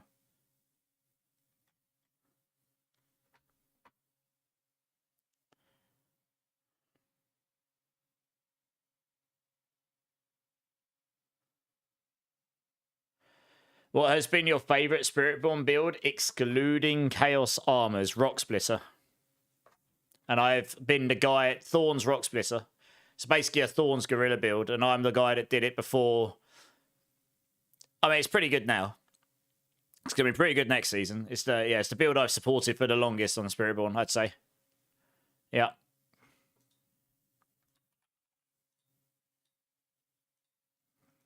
Yeah, it's a pretty easy one for me. Do you know what? I'm actually going to update that there.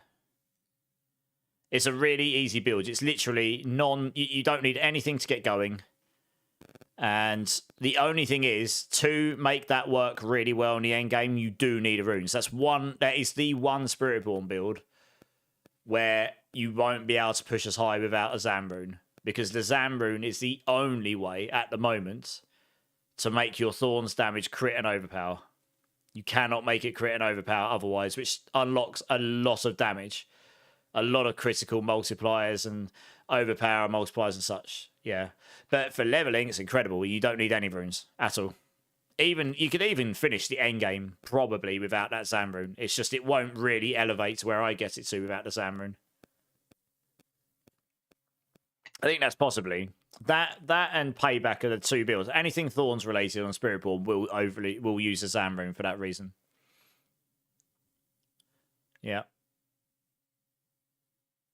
Hey, Monkey with another 1,000 bits with the combos. That combo thing actually looks pretty sweet, doesn't it? I'm actually seeing it on screen now. Dude, thank you. Appreciate the bits, man. I hope you're having a great day. Oh, stat maximum life here.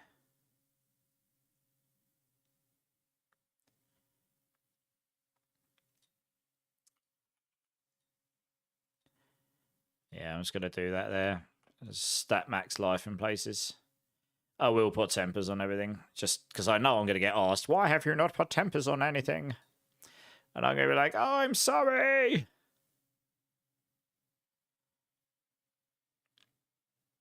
There you go. Simple change. It's only armors here. I didn't put them on, to be honest. You probably can temper max life straight away, and that probably would help. Movement speed, lucky fire. Don't need a Vade's cooldown here.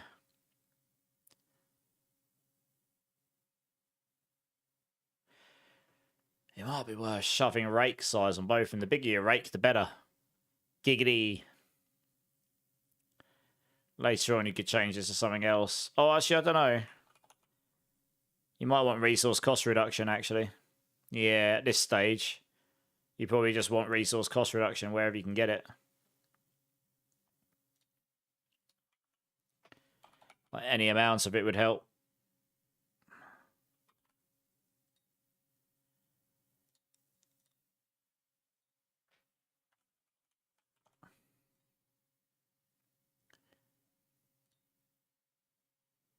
Probably don't need cooldown so much here. You would go for attack speed. Yeah. You might try and find life on hit on one of these if you can. On one of the rings, yeah.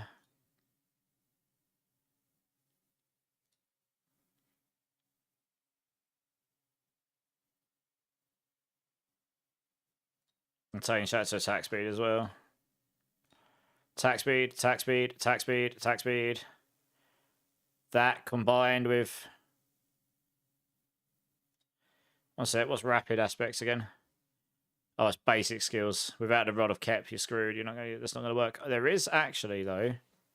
Oh, I'll do the aspects in a minute. No, there is an aspect here we can use that will help as well. Yeah, life on hit on there.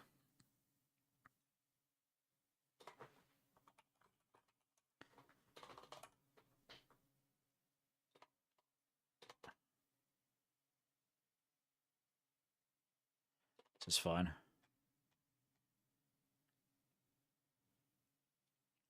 Yeah, that's probably fine.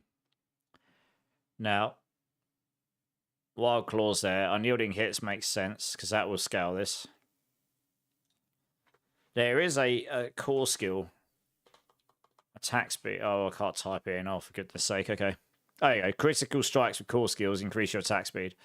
Yeah, we're not going to be critting that much, are we, right now? But Moonrise won't work just yet. We will probably want a Cursed Touch somewhere, because this will allow us to make enemies vulnerable.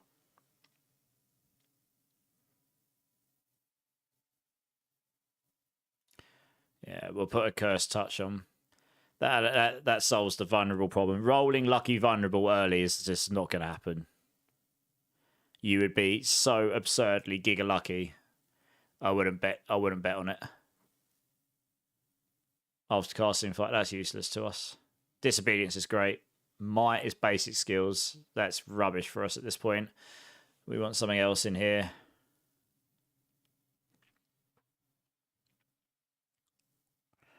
Until you get a Rod of Kep, your rake isn't a basic skill, so...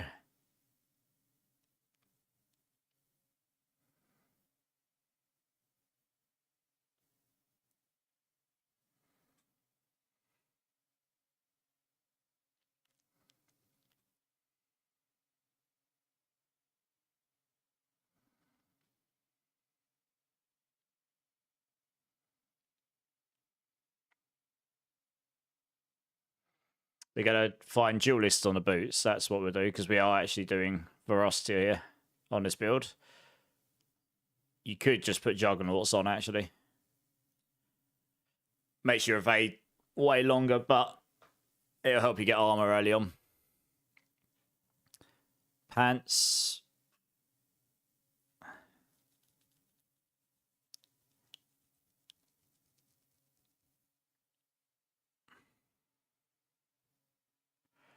Put duelist on the pants for now. Every second while moving, gain more movement speed.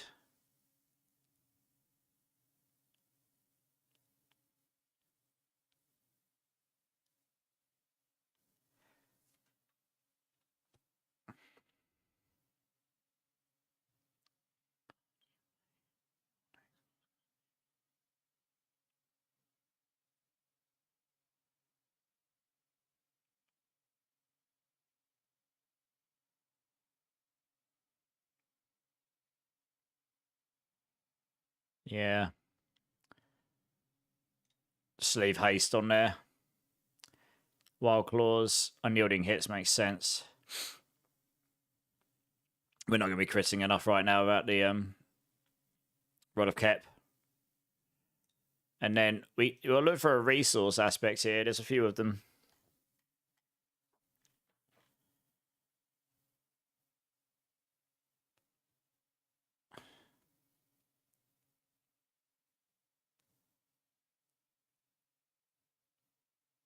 Starlight, maybe with life on hit. It's possible that that would be good.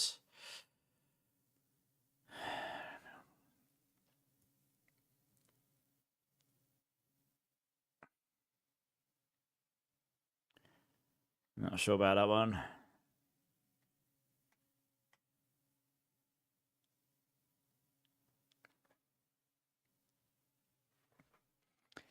Hitting an enemy has up to a certain amount of chance to reduce your evade cooldown by 5 seconds. Each stack of ferocity you have increases this chance by 5%. Alright, that might be why he had duelists on then.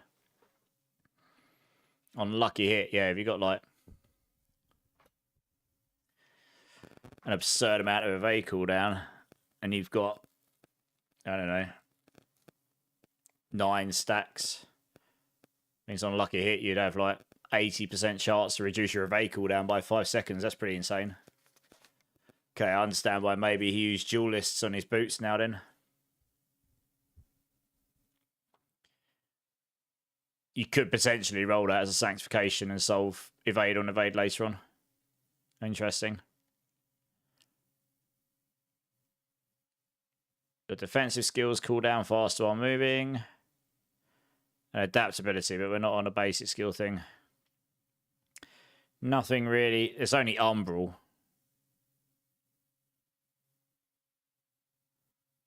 Suppose I've got Scourge. That would...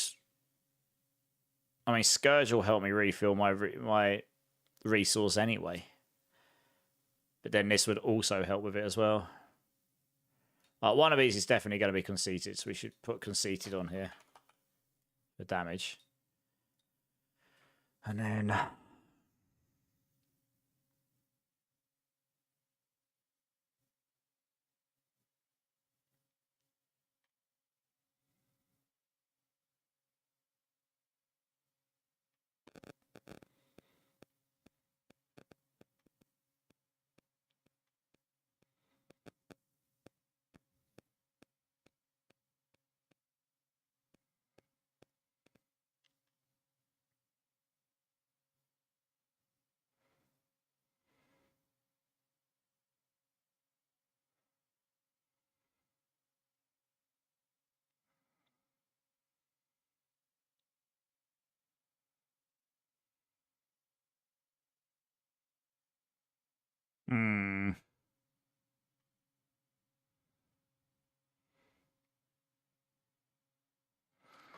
Might recommend... Well, you got 2 options here. Maybe Starlight's the better option. Gain primary resource for every 20% life that you heal. So when you're leveling, you will be taking damage. So every time you heal 20% life, you just gain a bunch of resource. Or when you overheal. But with life on hit, you'd reasonably do that. Especially if life on hits on your weapon. Yeah, let's do that. You're going for life on hit on there, and you go life on hit in your weapon. There's probably reasonable assumptions there. And we just bake in, just going for loads of life on heal stuff. Are the builds that were updated November 19th for Season 11? What, my ones or someone else's? Like, I haven't published any of my Season 11 ones. Probably not, Joe. Mine. Oh, okay. No, they're all Season 10. Because if you look at this, the only thing to bear in mind here is the masterwork crits have gone because they updated their engine for the website, so it looks different now. Yeah, all of it. So this is November the 19th is when they updated their engine. So I just went through to make sure it was all okay. It is for Season 10 still. but the masterwork crits are missing because the new season doesn't support that and they haven't moved that over. So just bear that in mind. If you've got any questions, it's probably best just to ask me directly about them. But yeah, it is. Otherwise, this is all good. The formatting here doesn't look amazing because I didn't bother going back through and spending loads of time reformatting it all when I was going to rebuild a lot of the builds for Season 11 anyway. Yeah, it's not common that the website updates its actual engine for the website. Like, the website looked different to this before. That's not a common occurrence. Right, Disobedience. Juggernauts.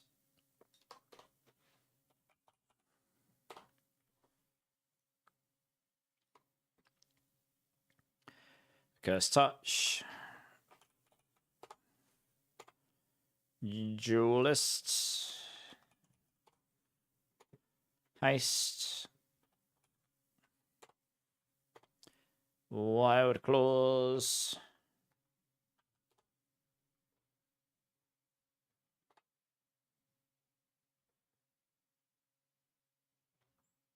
What the hell is my cat doing? What the hell are you doing? Weirdo.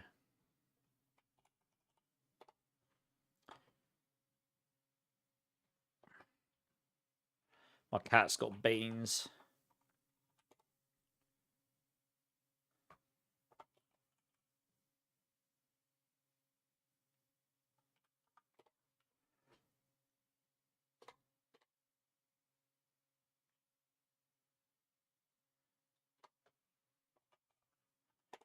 I certainly have got one of those written somewhere. There we go.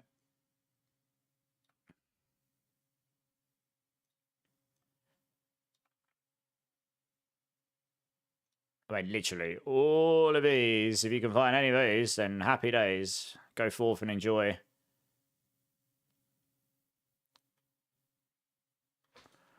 That saves a bunch of time. Kind of written all that stuff up already.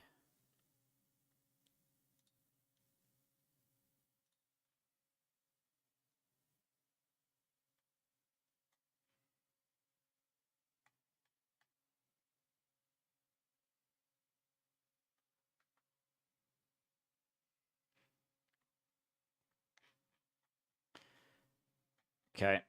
Now to figure out the skill tree. Oh, this is all theory, this, but the main thing with Rake is just make it so you don't run out of resource. Make it so you attack super damn fast. Make it bigger. Get Wild Claws and you'll be golden. I mean, Wild Claws will carry the whole way, probably. If you can get an even remotely decent one of these. Because it allows you, every Rake's just going to hit twice. It'd be insane. You just got to make sure you don't run out of resource. But Rake does have it baked in so that you can get a little bit of cost reduction on it, which is pretty nice. Right, I believe it's 15 points here. Yeah. So, I mean, I guess these beginning points don't overly matter. You'll probably start with Thrash just to get down here. You literally just get 2 points to start with, so you just go straight into that.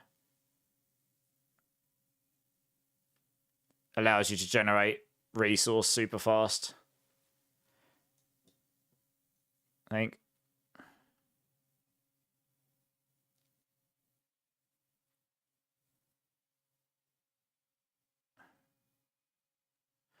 And then you just got to come straight in here. Rake just grants you ferocity on cast. And then, yeah, Rake's vigor cost is reduced by 2 per stack of ferocity you have. So this basically, you get 4 stacks by default. That basically solves the resource thing for you. I mean, how much does it cost by default? It costs 30 by default, so it's pretty expensive. 4 stacks, so 4 stacks of ferocity, that gives you an 8 reduction. If I put Jaguar on here, gives you 5 stacks, that's 10 reduction. If you're lucky enough to find a duelist and you can get a 5 on there, that brings you into either 18 or 20. It makes it crazy cheap. And then in between, you're just going to hit with Thrash to just generate... Thrash can generate your resource pretty quickly. After killing an enemy, your next Thrash generates 10 additional Vigor, up to 10 casts of Thrash. So you can get, like... Thrash will just really quickly generate your Vigor back.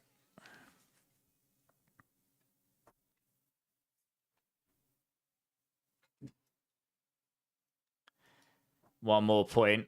Yeah, you won't make this... Casting a core skill increases all Vigor generation by 5%. Yeah, you'll probably want this.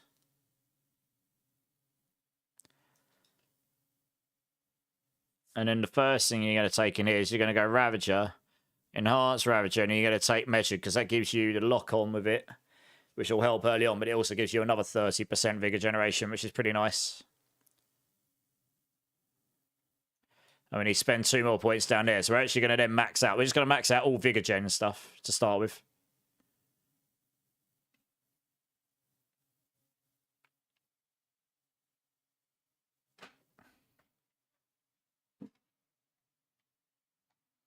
Actually, is true. Like, if you go to the boots, well, actually...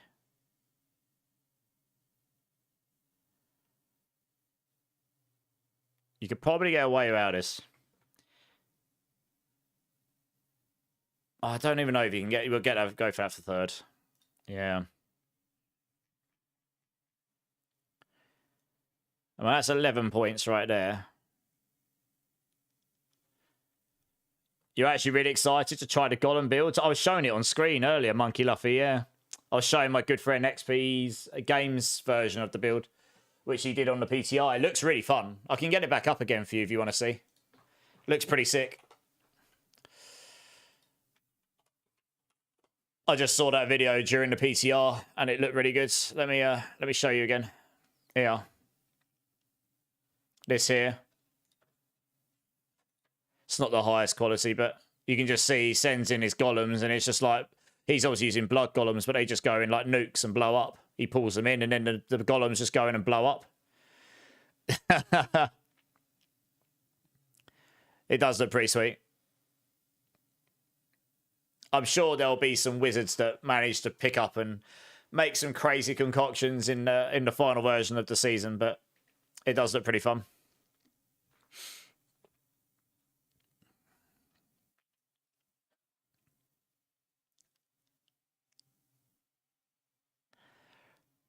Oh, actually, yeah, Scourge. Instant Vigor reset. Scourge grants 60% of maximum Vigor over 6 seconds. Yes, please. 1 point left. Guess we can start putting ranks in rakes to level up that damage. Probably. You can probably survive without the rest of this until the next bit.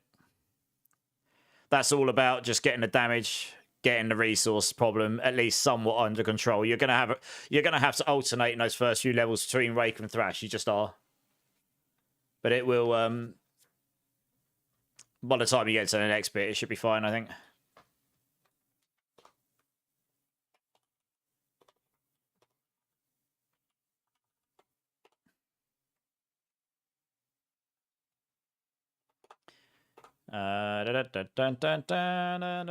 Right, here we go.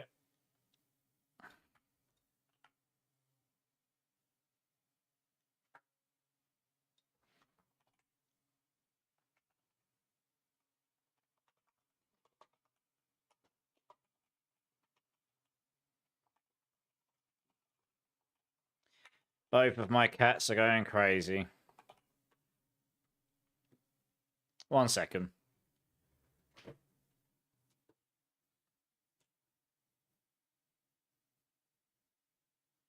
I would not be surprised if they brought in a present. No, it needs to. Oh, you got to follow Big Daddy Den's Golem build. All right, nice, yeah. Do you know what's interesting? He's originally from London. I spoke to him before I became a streamer and stuff. Like, not personally, but over his stream. Yeah, he said he's originally from East London. I think he lives outside of London now. Yeah, I don't know him very well. But he's been streaming Diablo since forever, hasn't he? Pretty much. He's all in or nothing with Necro, isn't he, basically?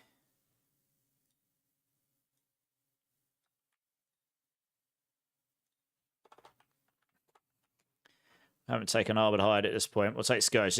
We've done this because it's like, yeah, this is mainly just resource damage, a little bit of mobility. Those first few levels, you're relying on the fact you got a lot of life. You should hopefully get some life on hit or something here. Use your potion.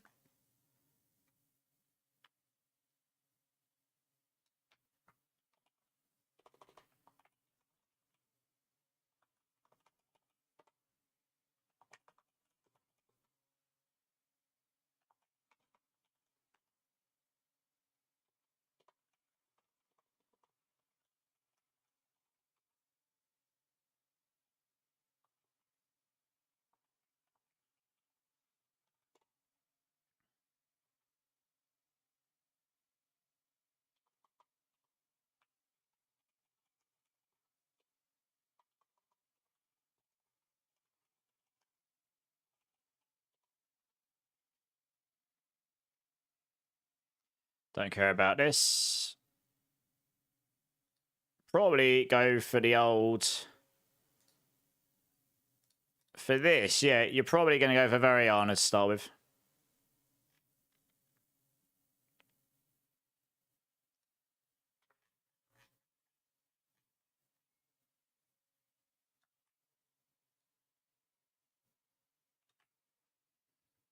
Attack speed, movement speed, it's just going to help you get around. And right here, secondary is probably a good idea. Yep. Over 10 years, yeah, he's been doing it since forever. I think he's like the original Diablo streamer or something.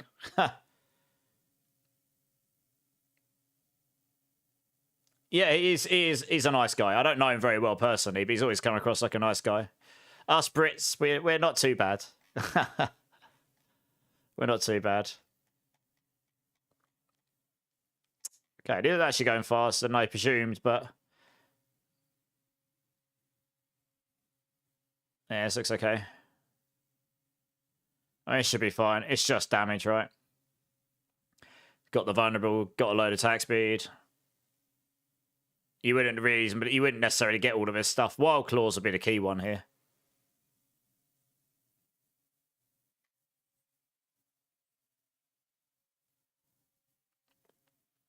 Okay.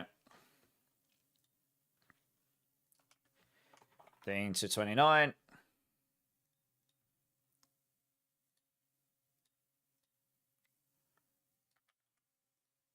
Sit down there.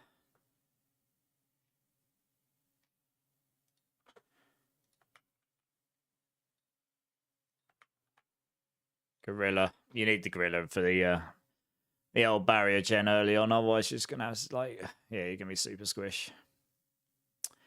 That would not be so fun. Yeah, let's put max life in here. That'd be a good idea. So for armor. Actually, you can get maximum resource on the chest piece now. I think I'd roll maximum resource next tier if possible, just to give yourself some more maximum resource, probably. Armor's useful, but max resources make your resource situation easier. Or do we just go for armor for defense first and solve resource later? You can get armor in other places. Yeah, we'll go max resource here.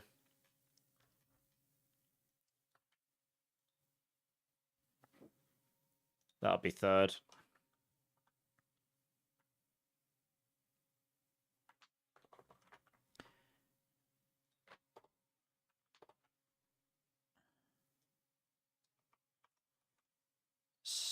Third affix. Maximum resource. That would somewhat help early on.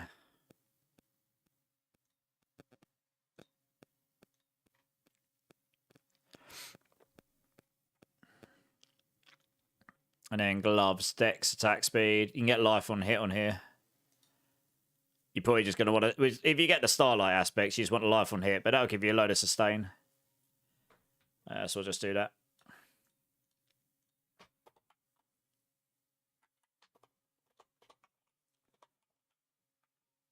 Yep. Pants. Stack some armor. Boots. Max life. Oh no, vigor per second. Again, it just helps towards all of that vigor problem. Here we can... Oh, you could put life per hit here as well. I mean, that'd give you crazy sustain. Max life would be nice here, though, actually. I think life per hit. Life. You could go attack speed over here if you've got life per hit here. You might not be able to get life per hit that early on, actually, to be honest. Genuinely. Probably just want attack speed here. And then over here, life per hit, life per hit, life per hit. So you just stack life per hit everywhere. If possible, to start with.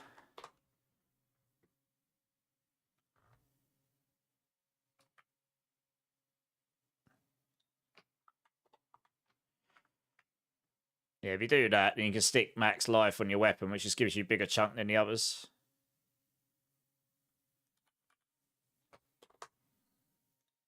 That's probably a better idea.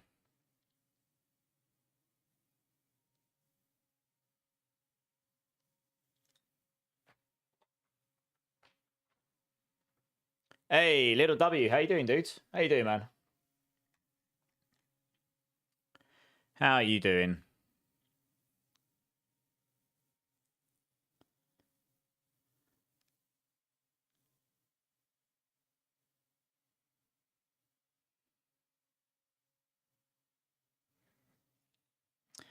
Dex, attack speed.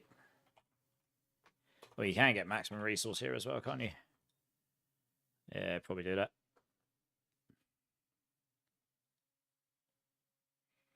Life per hit's already sorted on there. Life per hit's already sorted on there.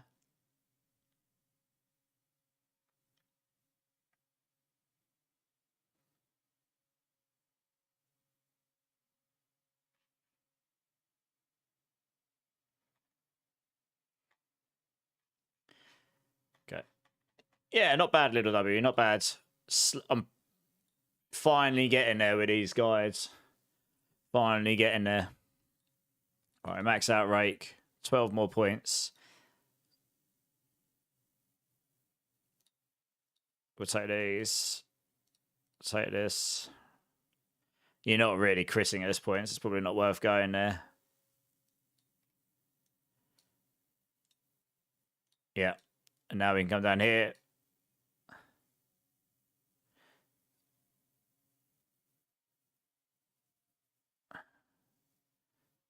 Do we take Hunter or do we take Protector? Protector gives us barrier. Unstoppable. It's the one build where you actually would use that. I mean, the Hunter gives you more mobility. Allows you to overstack Ferocity. But you already got Ferocity generation on here. Might actually recommend Protector on this build. Screw it.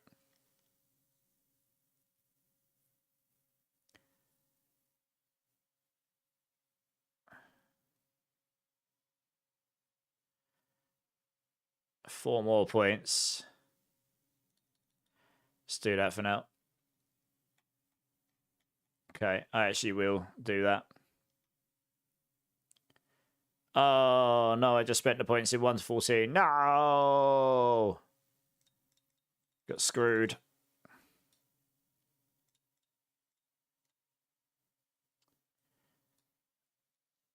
One, two, three.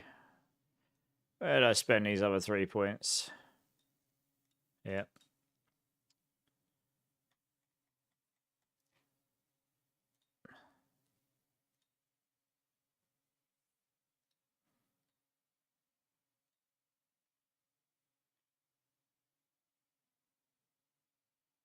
It's got I saved and forgot to change it back.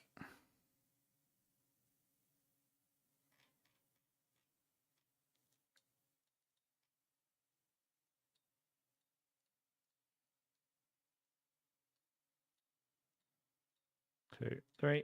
1, 2, 3, 4. All right, nice. And I will want armored hide.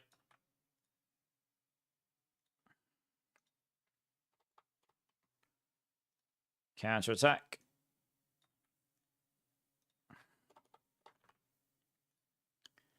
And protector. We haven't got the key passive yet. That comes in the next set. Don't need that. This stays the same. That is fine. Hey, Melando, how's it going, dudes? Yeah, happy Thanksgiving to you as well, W. We don't overly celebrate it here, but I know you guys do over in the States and such. I hope you had a great day, man.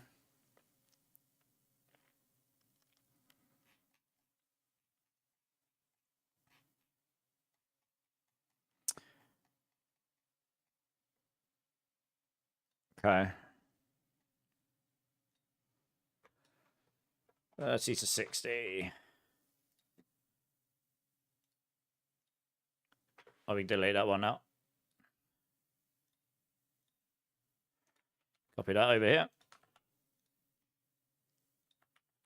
Copy that over here. Gorilla, Eagle, skills are good.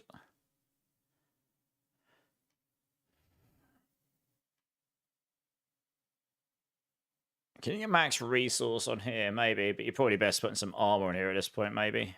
Oh, you get max resource. Okay, we'll do that.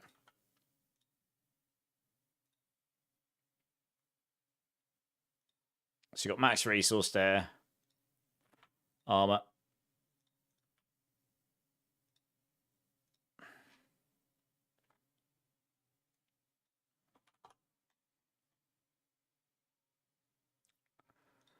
Life on hit.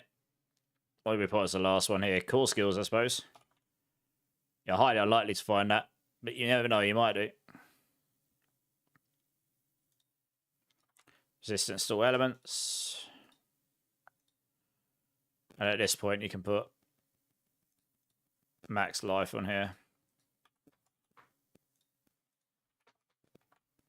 This is until you find the Rod of Kep. Dex, max life, attack speed.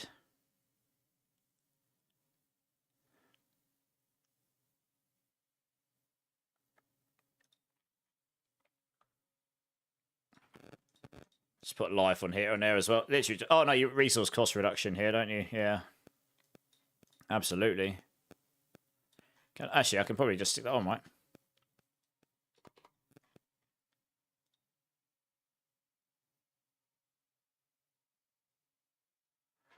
Resource cost reduction. Ah. No, I can't select it, but you certainly can put it on there. I think.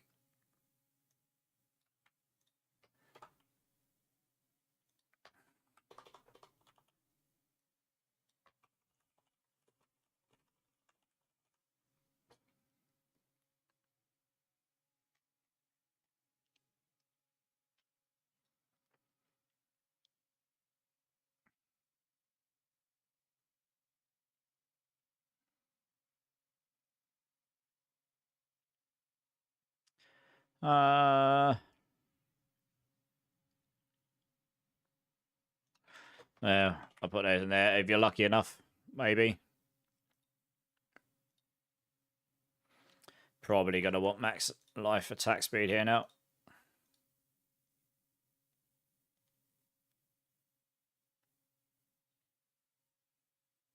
Max life, max life, max life, max life, max life. Do you know what? No.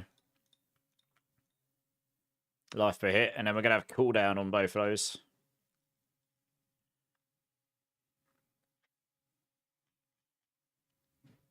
Since you can roll that.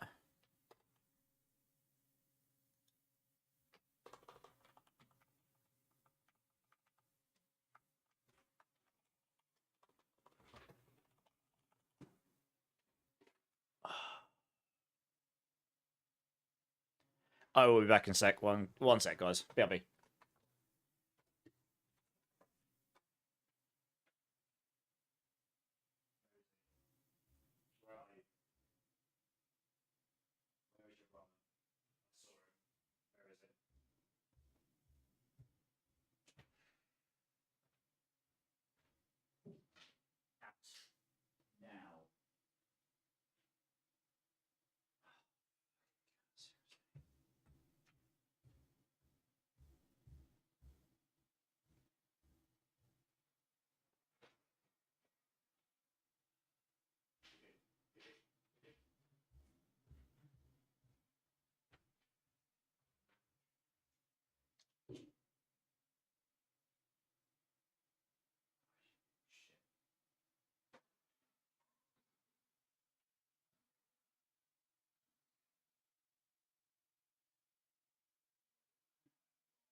Sorry about that, guys. I'm back. My black cat is a little poo bag. He brought a tiny little mouse in, a flipping cat flap, and all he was doing is that's why it's running in and out of the room like a crazy cat. So I had to go salvage. I just hurt my thumb doing that. So to get him away, he was going to crucify that mice. I managed to save it. Took it outside, give it a chance of getting away.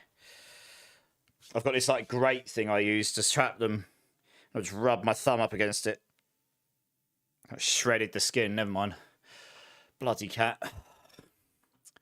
I don't know where they find them, but they bring them in house because they can't get out. They toy with them. Proper cat instincts.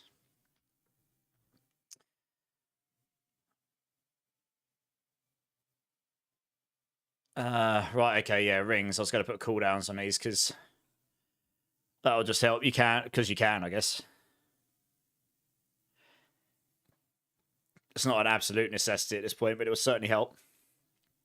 If you've got resource cost reduction over there, you can probably change one of these at this point to protect a cooldown, I would say. Yeah.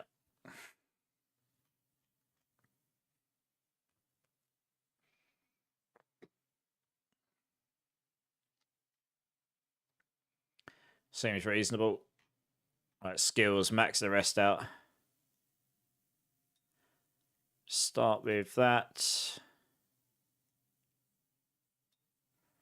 We've got the vulnerable in the build, so we'll take all this stuff. We haven't got unstoppable. Well, it's not a lot. Well, we used that, we have, but yeah, we'll take this. On there, one, take those three. 19 points left. Each base gorilla skill in your bar. Take those. 3 impotent. Being Jaguar. Bit of defense. Now we've got some unstoppable baked into the build.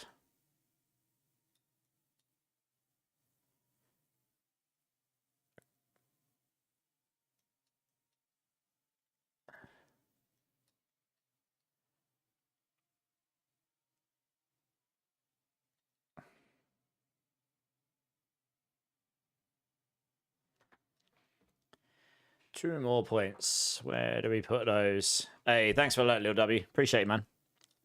Appreciate it, appreciate it. Later on.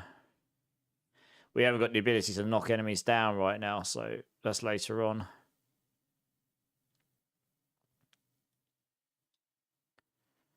Yeah, let's put them in there. That'll do just fine. It gives you another 4 unstoppable, I suppose.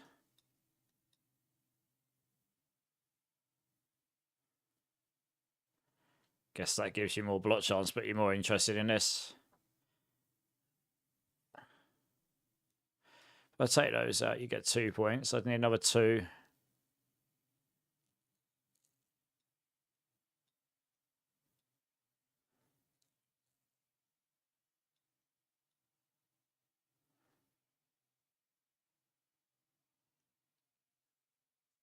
Let's make it so Armored Hide lasts a little longer. How much time do you get for each level in there? Yeah, another 10%. It's quite a big difference, isn't it? It's fine, probably.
Can't assume they would have rod have kept by this point.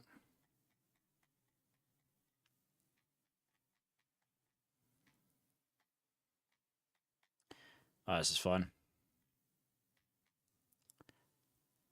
Same stuff here. Same stuff here. Alright, we're nearly done. Probably messed up the leveling path there a bit. That's the only thing. That's what I was thinking about.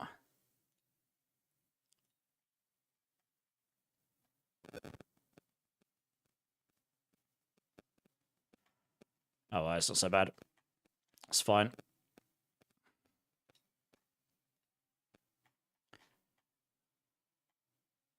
Delete that. Just got to update this final bit now.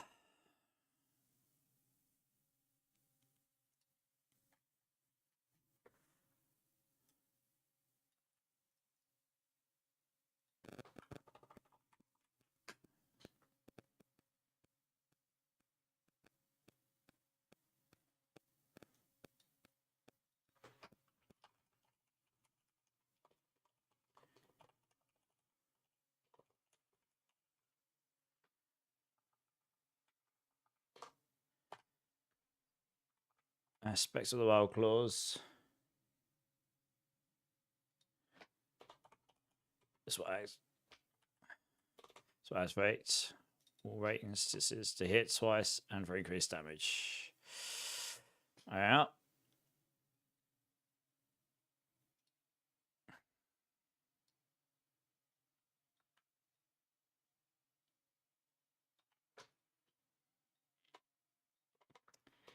If you're lucky enough to come across a Rod of Kapaleka whilst leveling,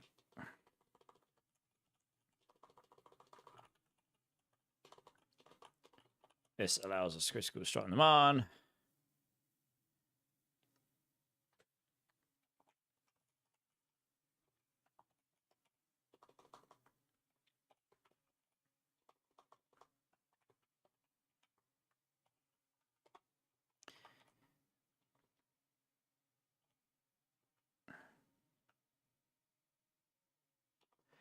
This adds... Oh, for Christ's sake, what's happened there? Adds basic skill tag to rake. And allows us critical strike on demand as well. Blah, blah, blah, blah, blah, blah.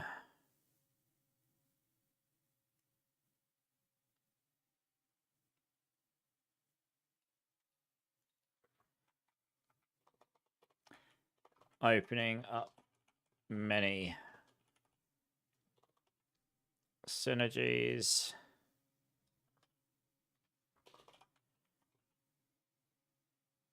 It's completely removing the resource cost of that rake. So all resource management related affixes on equipment could then be replaced with offensive / defensive options. Yeah. Ravager, Grant.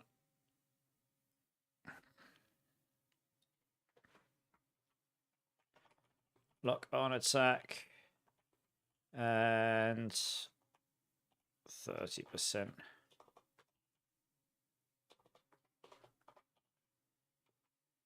Resource generation.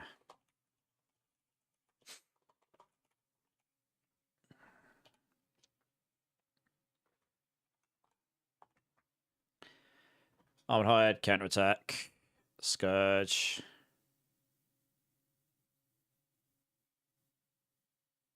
Protector, rake. That's pretty much fine. Oops.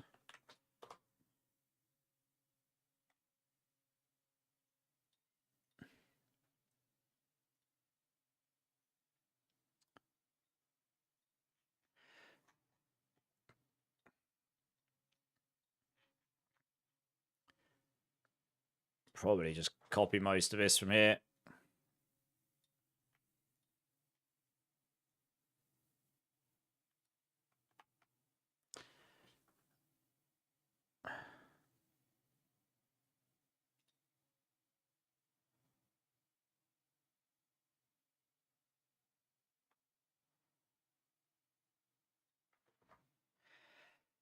Damage from the core skill itself. If you are lucky enough to come across a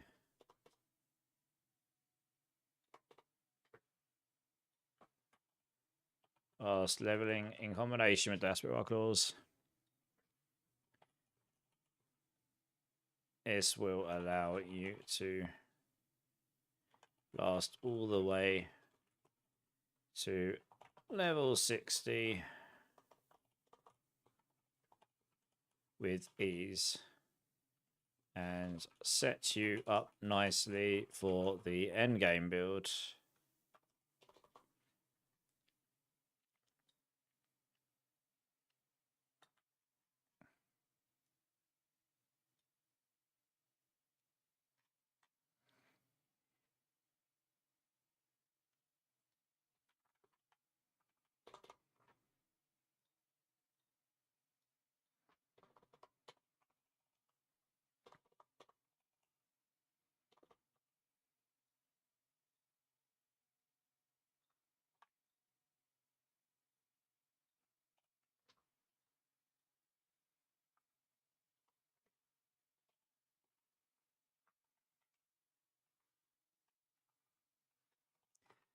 This build also focuses on staying tanky enough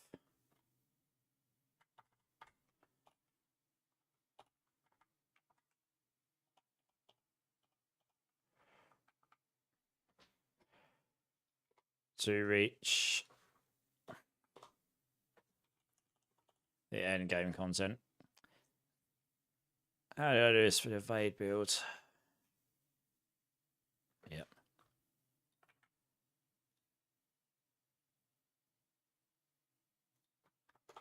Let's do this.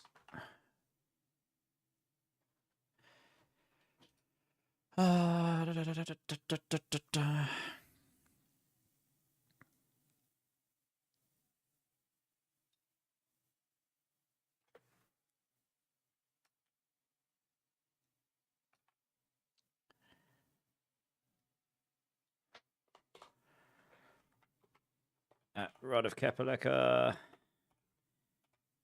Harmony Viva Waka. Ashreka Sungi. Temerity.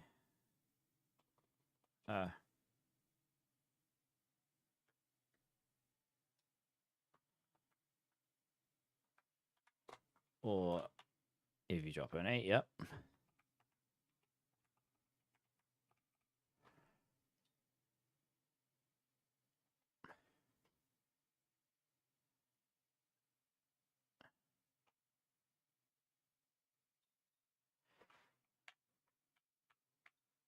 Probably you can just get rid of that bit there.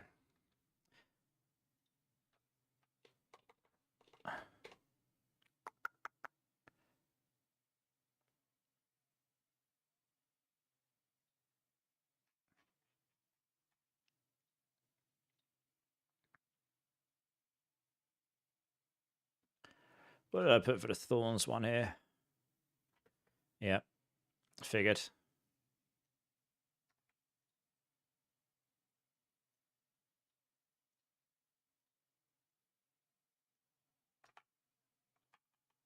Oh.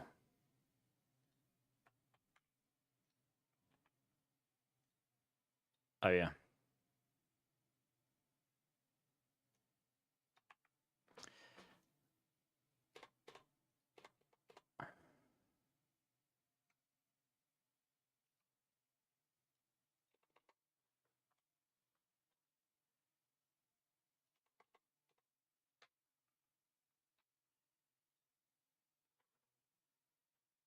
Armored hide, counterattack. We're missing a Ravager in that, actually.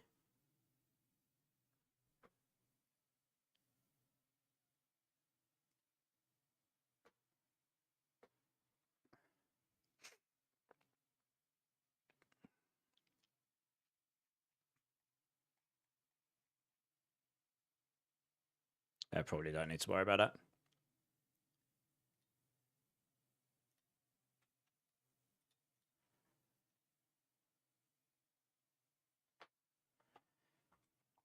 Resource management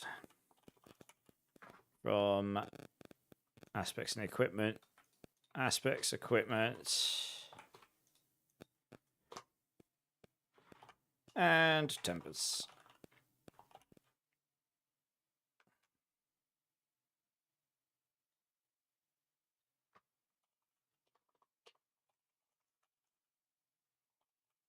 Passage, aspects, equipment, and tempers. Maxing attack speed through aspects and equipment.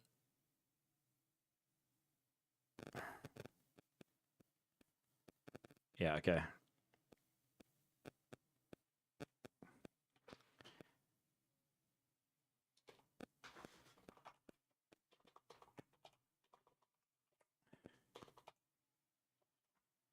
If I even need that.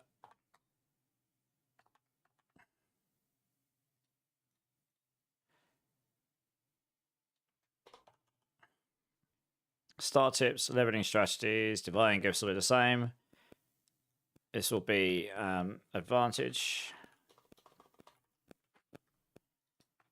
Advantage 2 probably. Start with. And those will be the same. And then that's that. Oh, I think I've done this.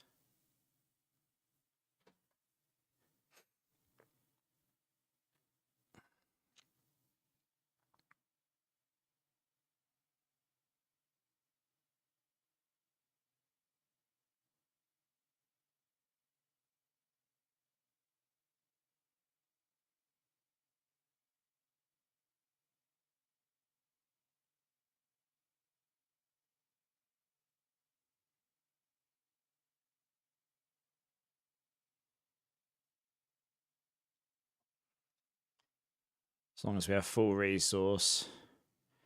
Whilst opening up many messages.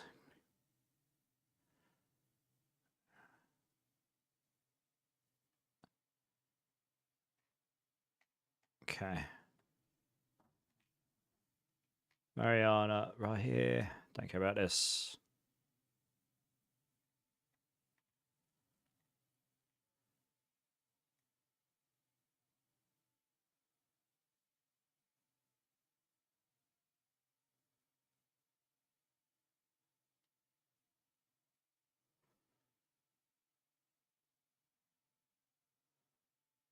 All right. Never actually put in my. Oh god. There is one pretty major thing I've missed out here. Actually forgot to put in the flipping key passive, didn't I?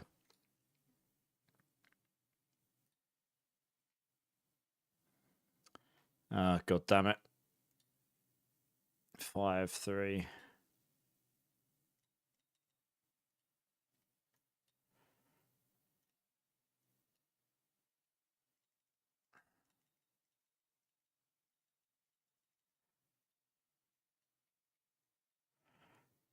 So those.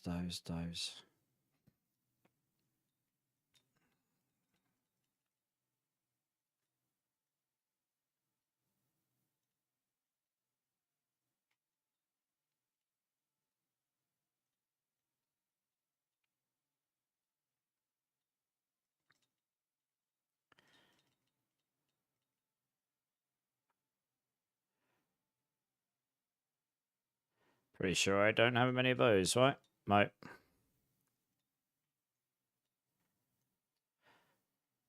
Start this again. Okay, that's fine.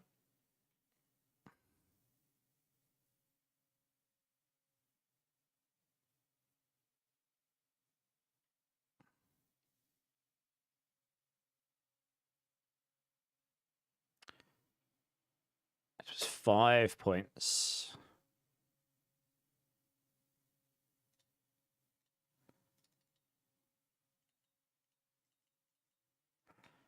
On there.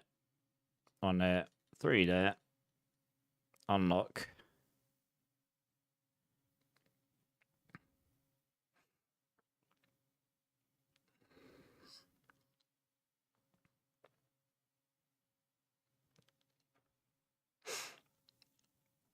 That gives more attack speed, but that gives us the cooldown reduction.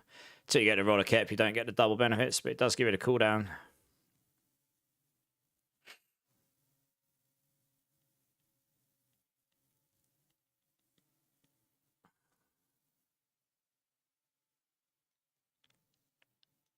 Yeah, let's just do that.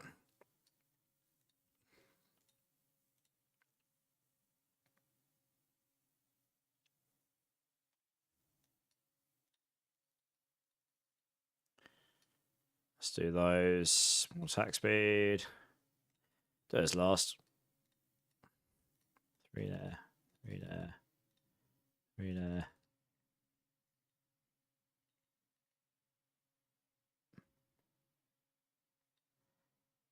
One, 2, 3. 1, 2, 3. 1, 2, 3. 1, 2, 3. 3 left. Where do they go? Oh, yeah, it's up here. I'll do. I'll just copy one thing. Where are you? Here we go. Yeah, getting the cooldowns down. Gets your scourge quicker. Gets you your protects quicker, etc. Wow, I'm over the limit of my characters. No! It's because I've got thrash in there, isn't it? Oh, no. How do I solve this?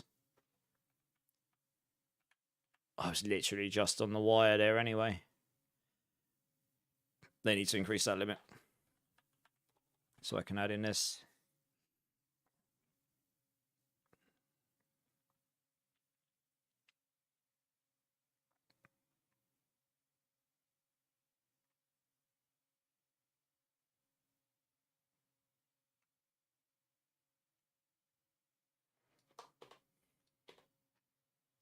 Still over. God damn it.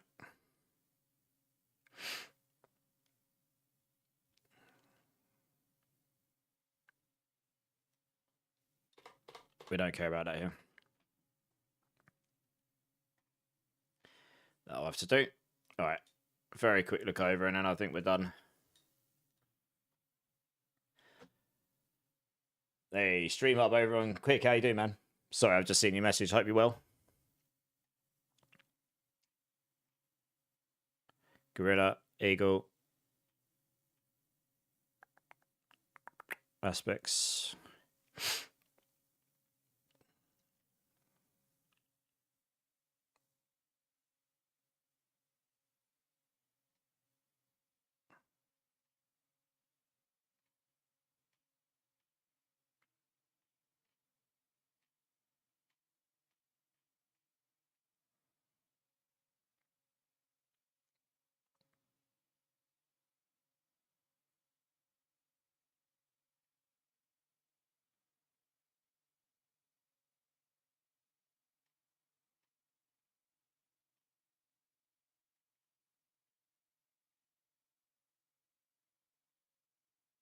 Alright, yeah, looks good.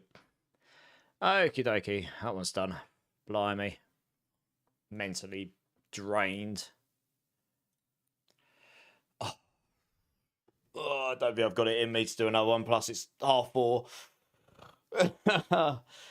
Oh, nearly there.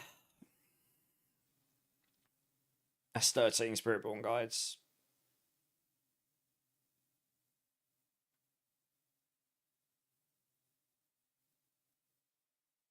I think. Or 14. 14 Spiritborn guides, sorry. I can't count.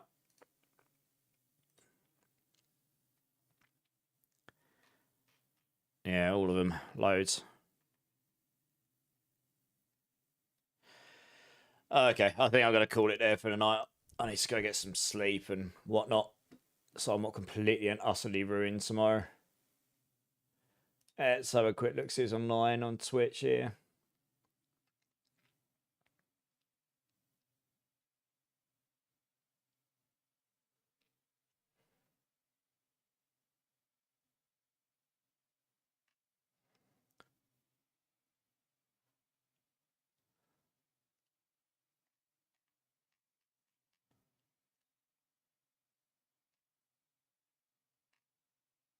All right, I'll see someone online who we can go raid.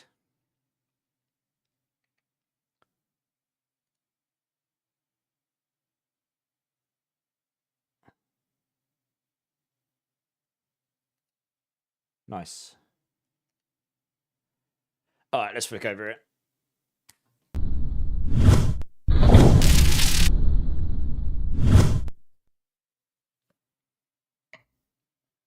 Alrighty then. Yeah, thanks, Barbasco. I appreciate you hanging out, dude. I get deep in it, and when I get tired and I'm deep in it, then I get quiet as well. So I'm trying to like brain work. Come on. You're so close, yet so far away. Well, I'm actually getting pretty close on those now. Hopefully, you can do the rest offline now. So we can actually do some gameplay on the next stream. That'll be good. So I haven't done any of this. This is all I've done all week. I haven't done a whole week of streams of build guides before. It's pretty insane. All right, everyone across all my channels, thank you so much for being here today. I really do appreciate you all. If you're brand new here, been lurking, anyone's here all the time, I really do appreciate you all. If there is anyone that hasn't hit the like or subscribe buttons, please consider doing so. Really helps me out. Love to see you again. I promise I do some gameplay sometimes. Just, yeah, a lot of preliminary work here for Season 11 of D4, which drops soonish. But yes, hopefully we'll see some of you again in future. I do have a Discord as well. If any of you would like to get hold of me off stream, talk to me about any of the builds, especially for the upcoming season, join the clan in Diablo, or any of the other games we support, or just join the community that's growing. So yeah, feel free to join. I will link this in all channels. And if you do decide to join, please go to the verification. Do that. Tells us you're not a robot. This is good. We've all had to do it. Please go to the role selection channel. Choose the games that you're interested in so you don't get spammed by the ones you don't care about. This will be good as well. Less spam is good. Yeah, hopefully we'll see something there. But if not, that's totally fine as well. I will not be offended. It's there to be useful. And if you think that would be useful to you, then we'd love to see you there. All channels except the purple platform, I will just be shutting down today. So I hope you all have a great rest of your day. Thank you so much for tuning in. I hope you have a great rest of your Thanksgiving, if that's what you're celebrating, and your weekend, whichever time zone you're in, because we're coming up to the weekend now, or some of you have already got there. Twitch, I'm going to send you over to Kobe, who I've never had a chance to raid. He was in here earlier, someone who's been in the community for a while. Doesn't have a camera, but anyway, let's go over, show him support. He's only got a few viewers, so we can go blow his chat up, say hello, and really make a dent in his... yeah, maybe make a dent in his chat and throw in some emotes and give him a good time.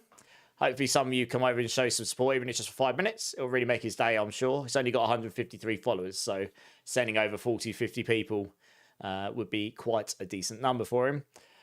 In terms of next stream, I originally thought I had a family meal on Sunday. It turns out it's actually today for me, Friday. So that's at 7 p.m. my time. I doubt I'll be home mega late. If I do come on stream tomorrow, it will purely be to pew some enemies on Arc Raiders, probably, because I'll need to unwind after many hours of staring at guides. But I wouldn't bet on it. I'll let you know in Discord if I feel like it or not. If not, I will likely be back on Sunday, as long as I'm not feeling too bad after seeing my old friends on Saturday. It's like my Christmas outing with some old friends on Saturday, so we'll see how I feel. But if I'm on Sunday, we'll just do some gameplay. And you guys can come drag my my sorry ass through some dungeons or something. The Arc Raiders continues, yeah. The Arc Raid continues, yeah. But anyway, I will hopefully try and get on Sunday, because I did intend to be on Friday. But yeah, we'll see how it goes. And then next week, well, who knows? Hopefully we get some updates on the Season 11 stuff. We'll see, right? Yeah. So I think that's about it, guys. I think I've covered just about everything. Oh, yeah, before I leave in the purple platform, if you haven't dropped your 2,000 points into the community challenge, go to the channel points. Make sure you do it just before I log off. You can put 2,000 points in per stream. And when you get to 50%, you get to vote what I'm dressing up as on the 23rd for the 24-hour Christmas Bonanza. 75% I'll throw an extra bonus objective in. I don't know what yet. We'll figure it out. It'll be good though. And 100% there'll be free games and freebies. It'll be good. Season 11, let's go. Indeed. Cool. I think that's about it. So yeah, guys, thank you again so much. I hope you have a great rest of your day wherever you are in the world. You're awesome. Really do appreciate your support. Very much looking forward to Season 11 Diablo 4 and getting back into the action with you all. Guys, keep safe, keep lasting. Much love, and have a great rest of your weekend. Cheers. Appreciate you.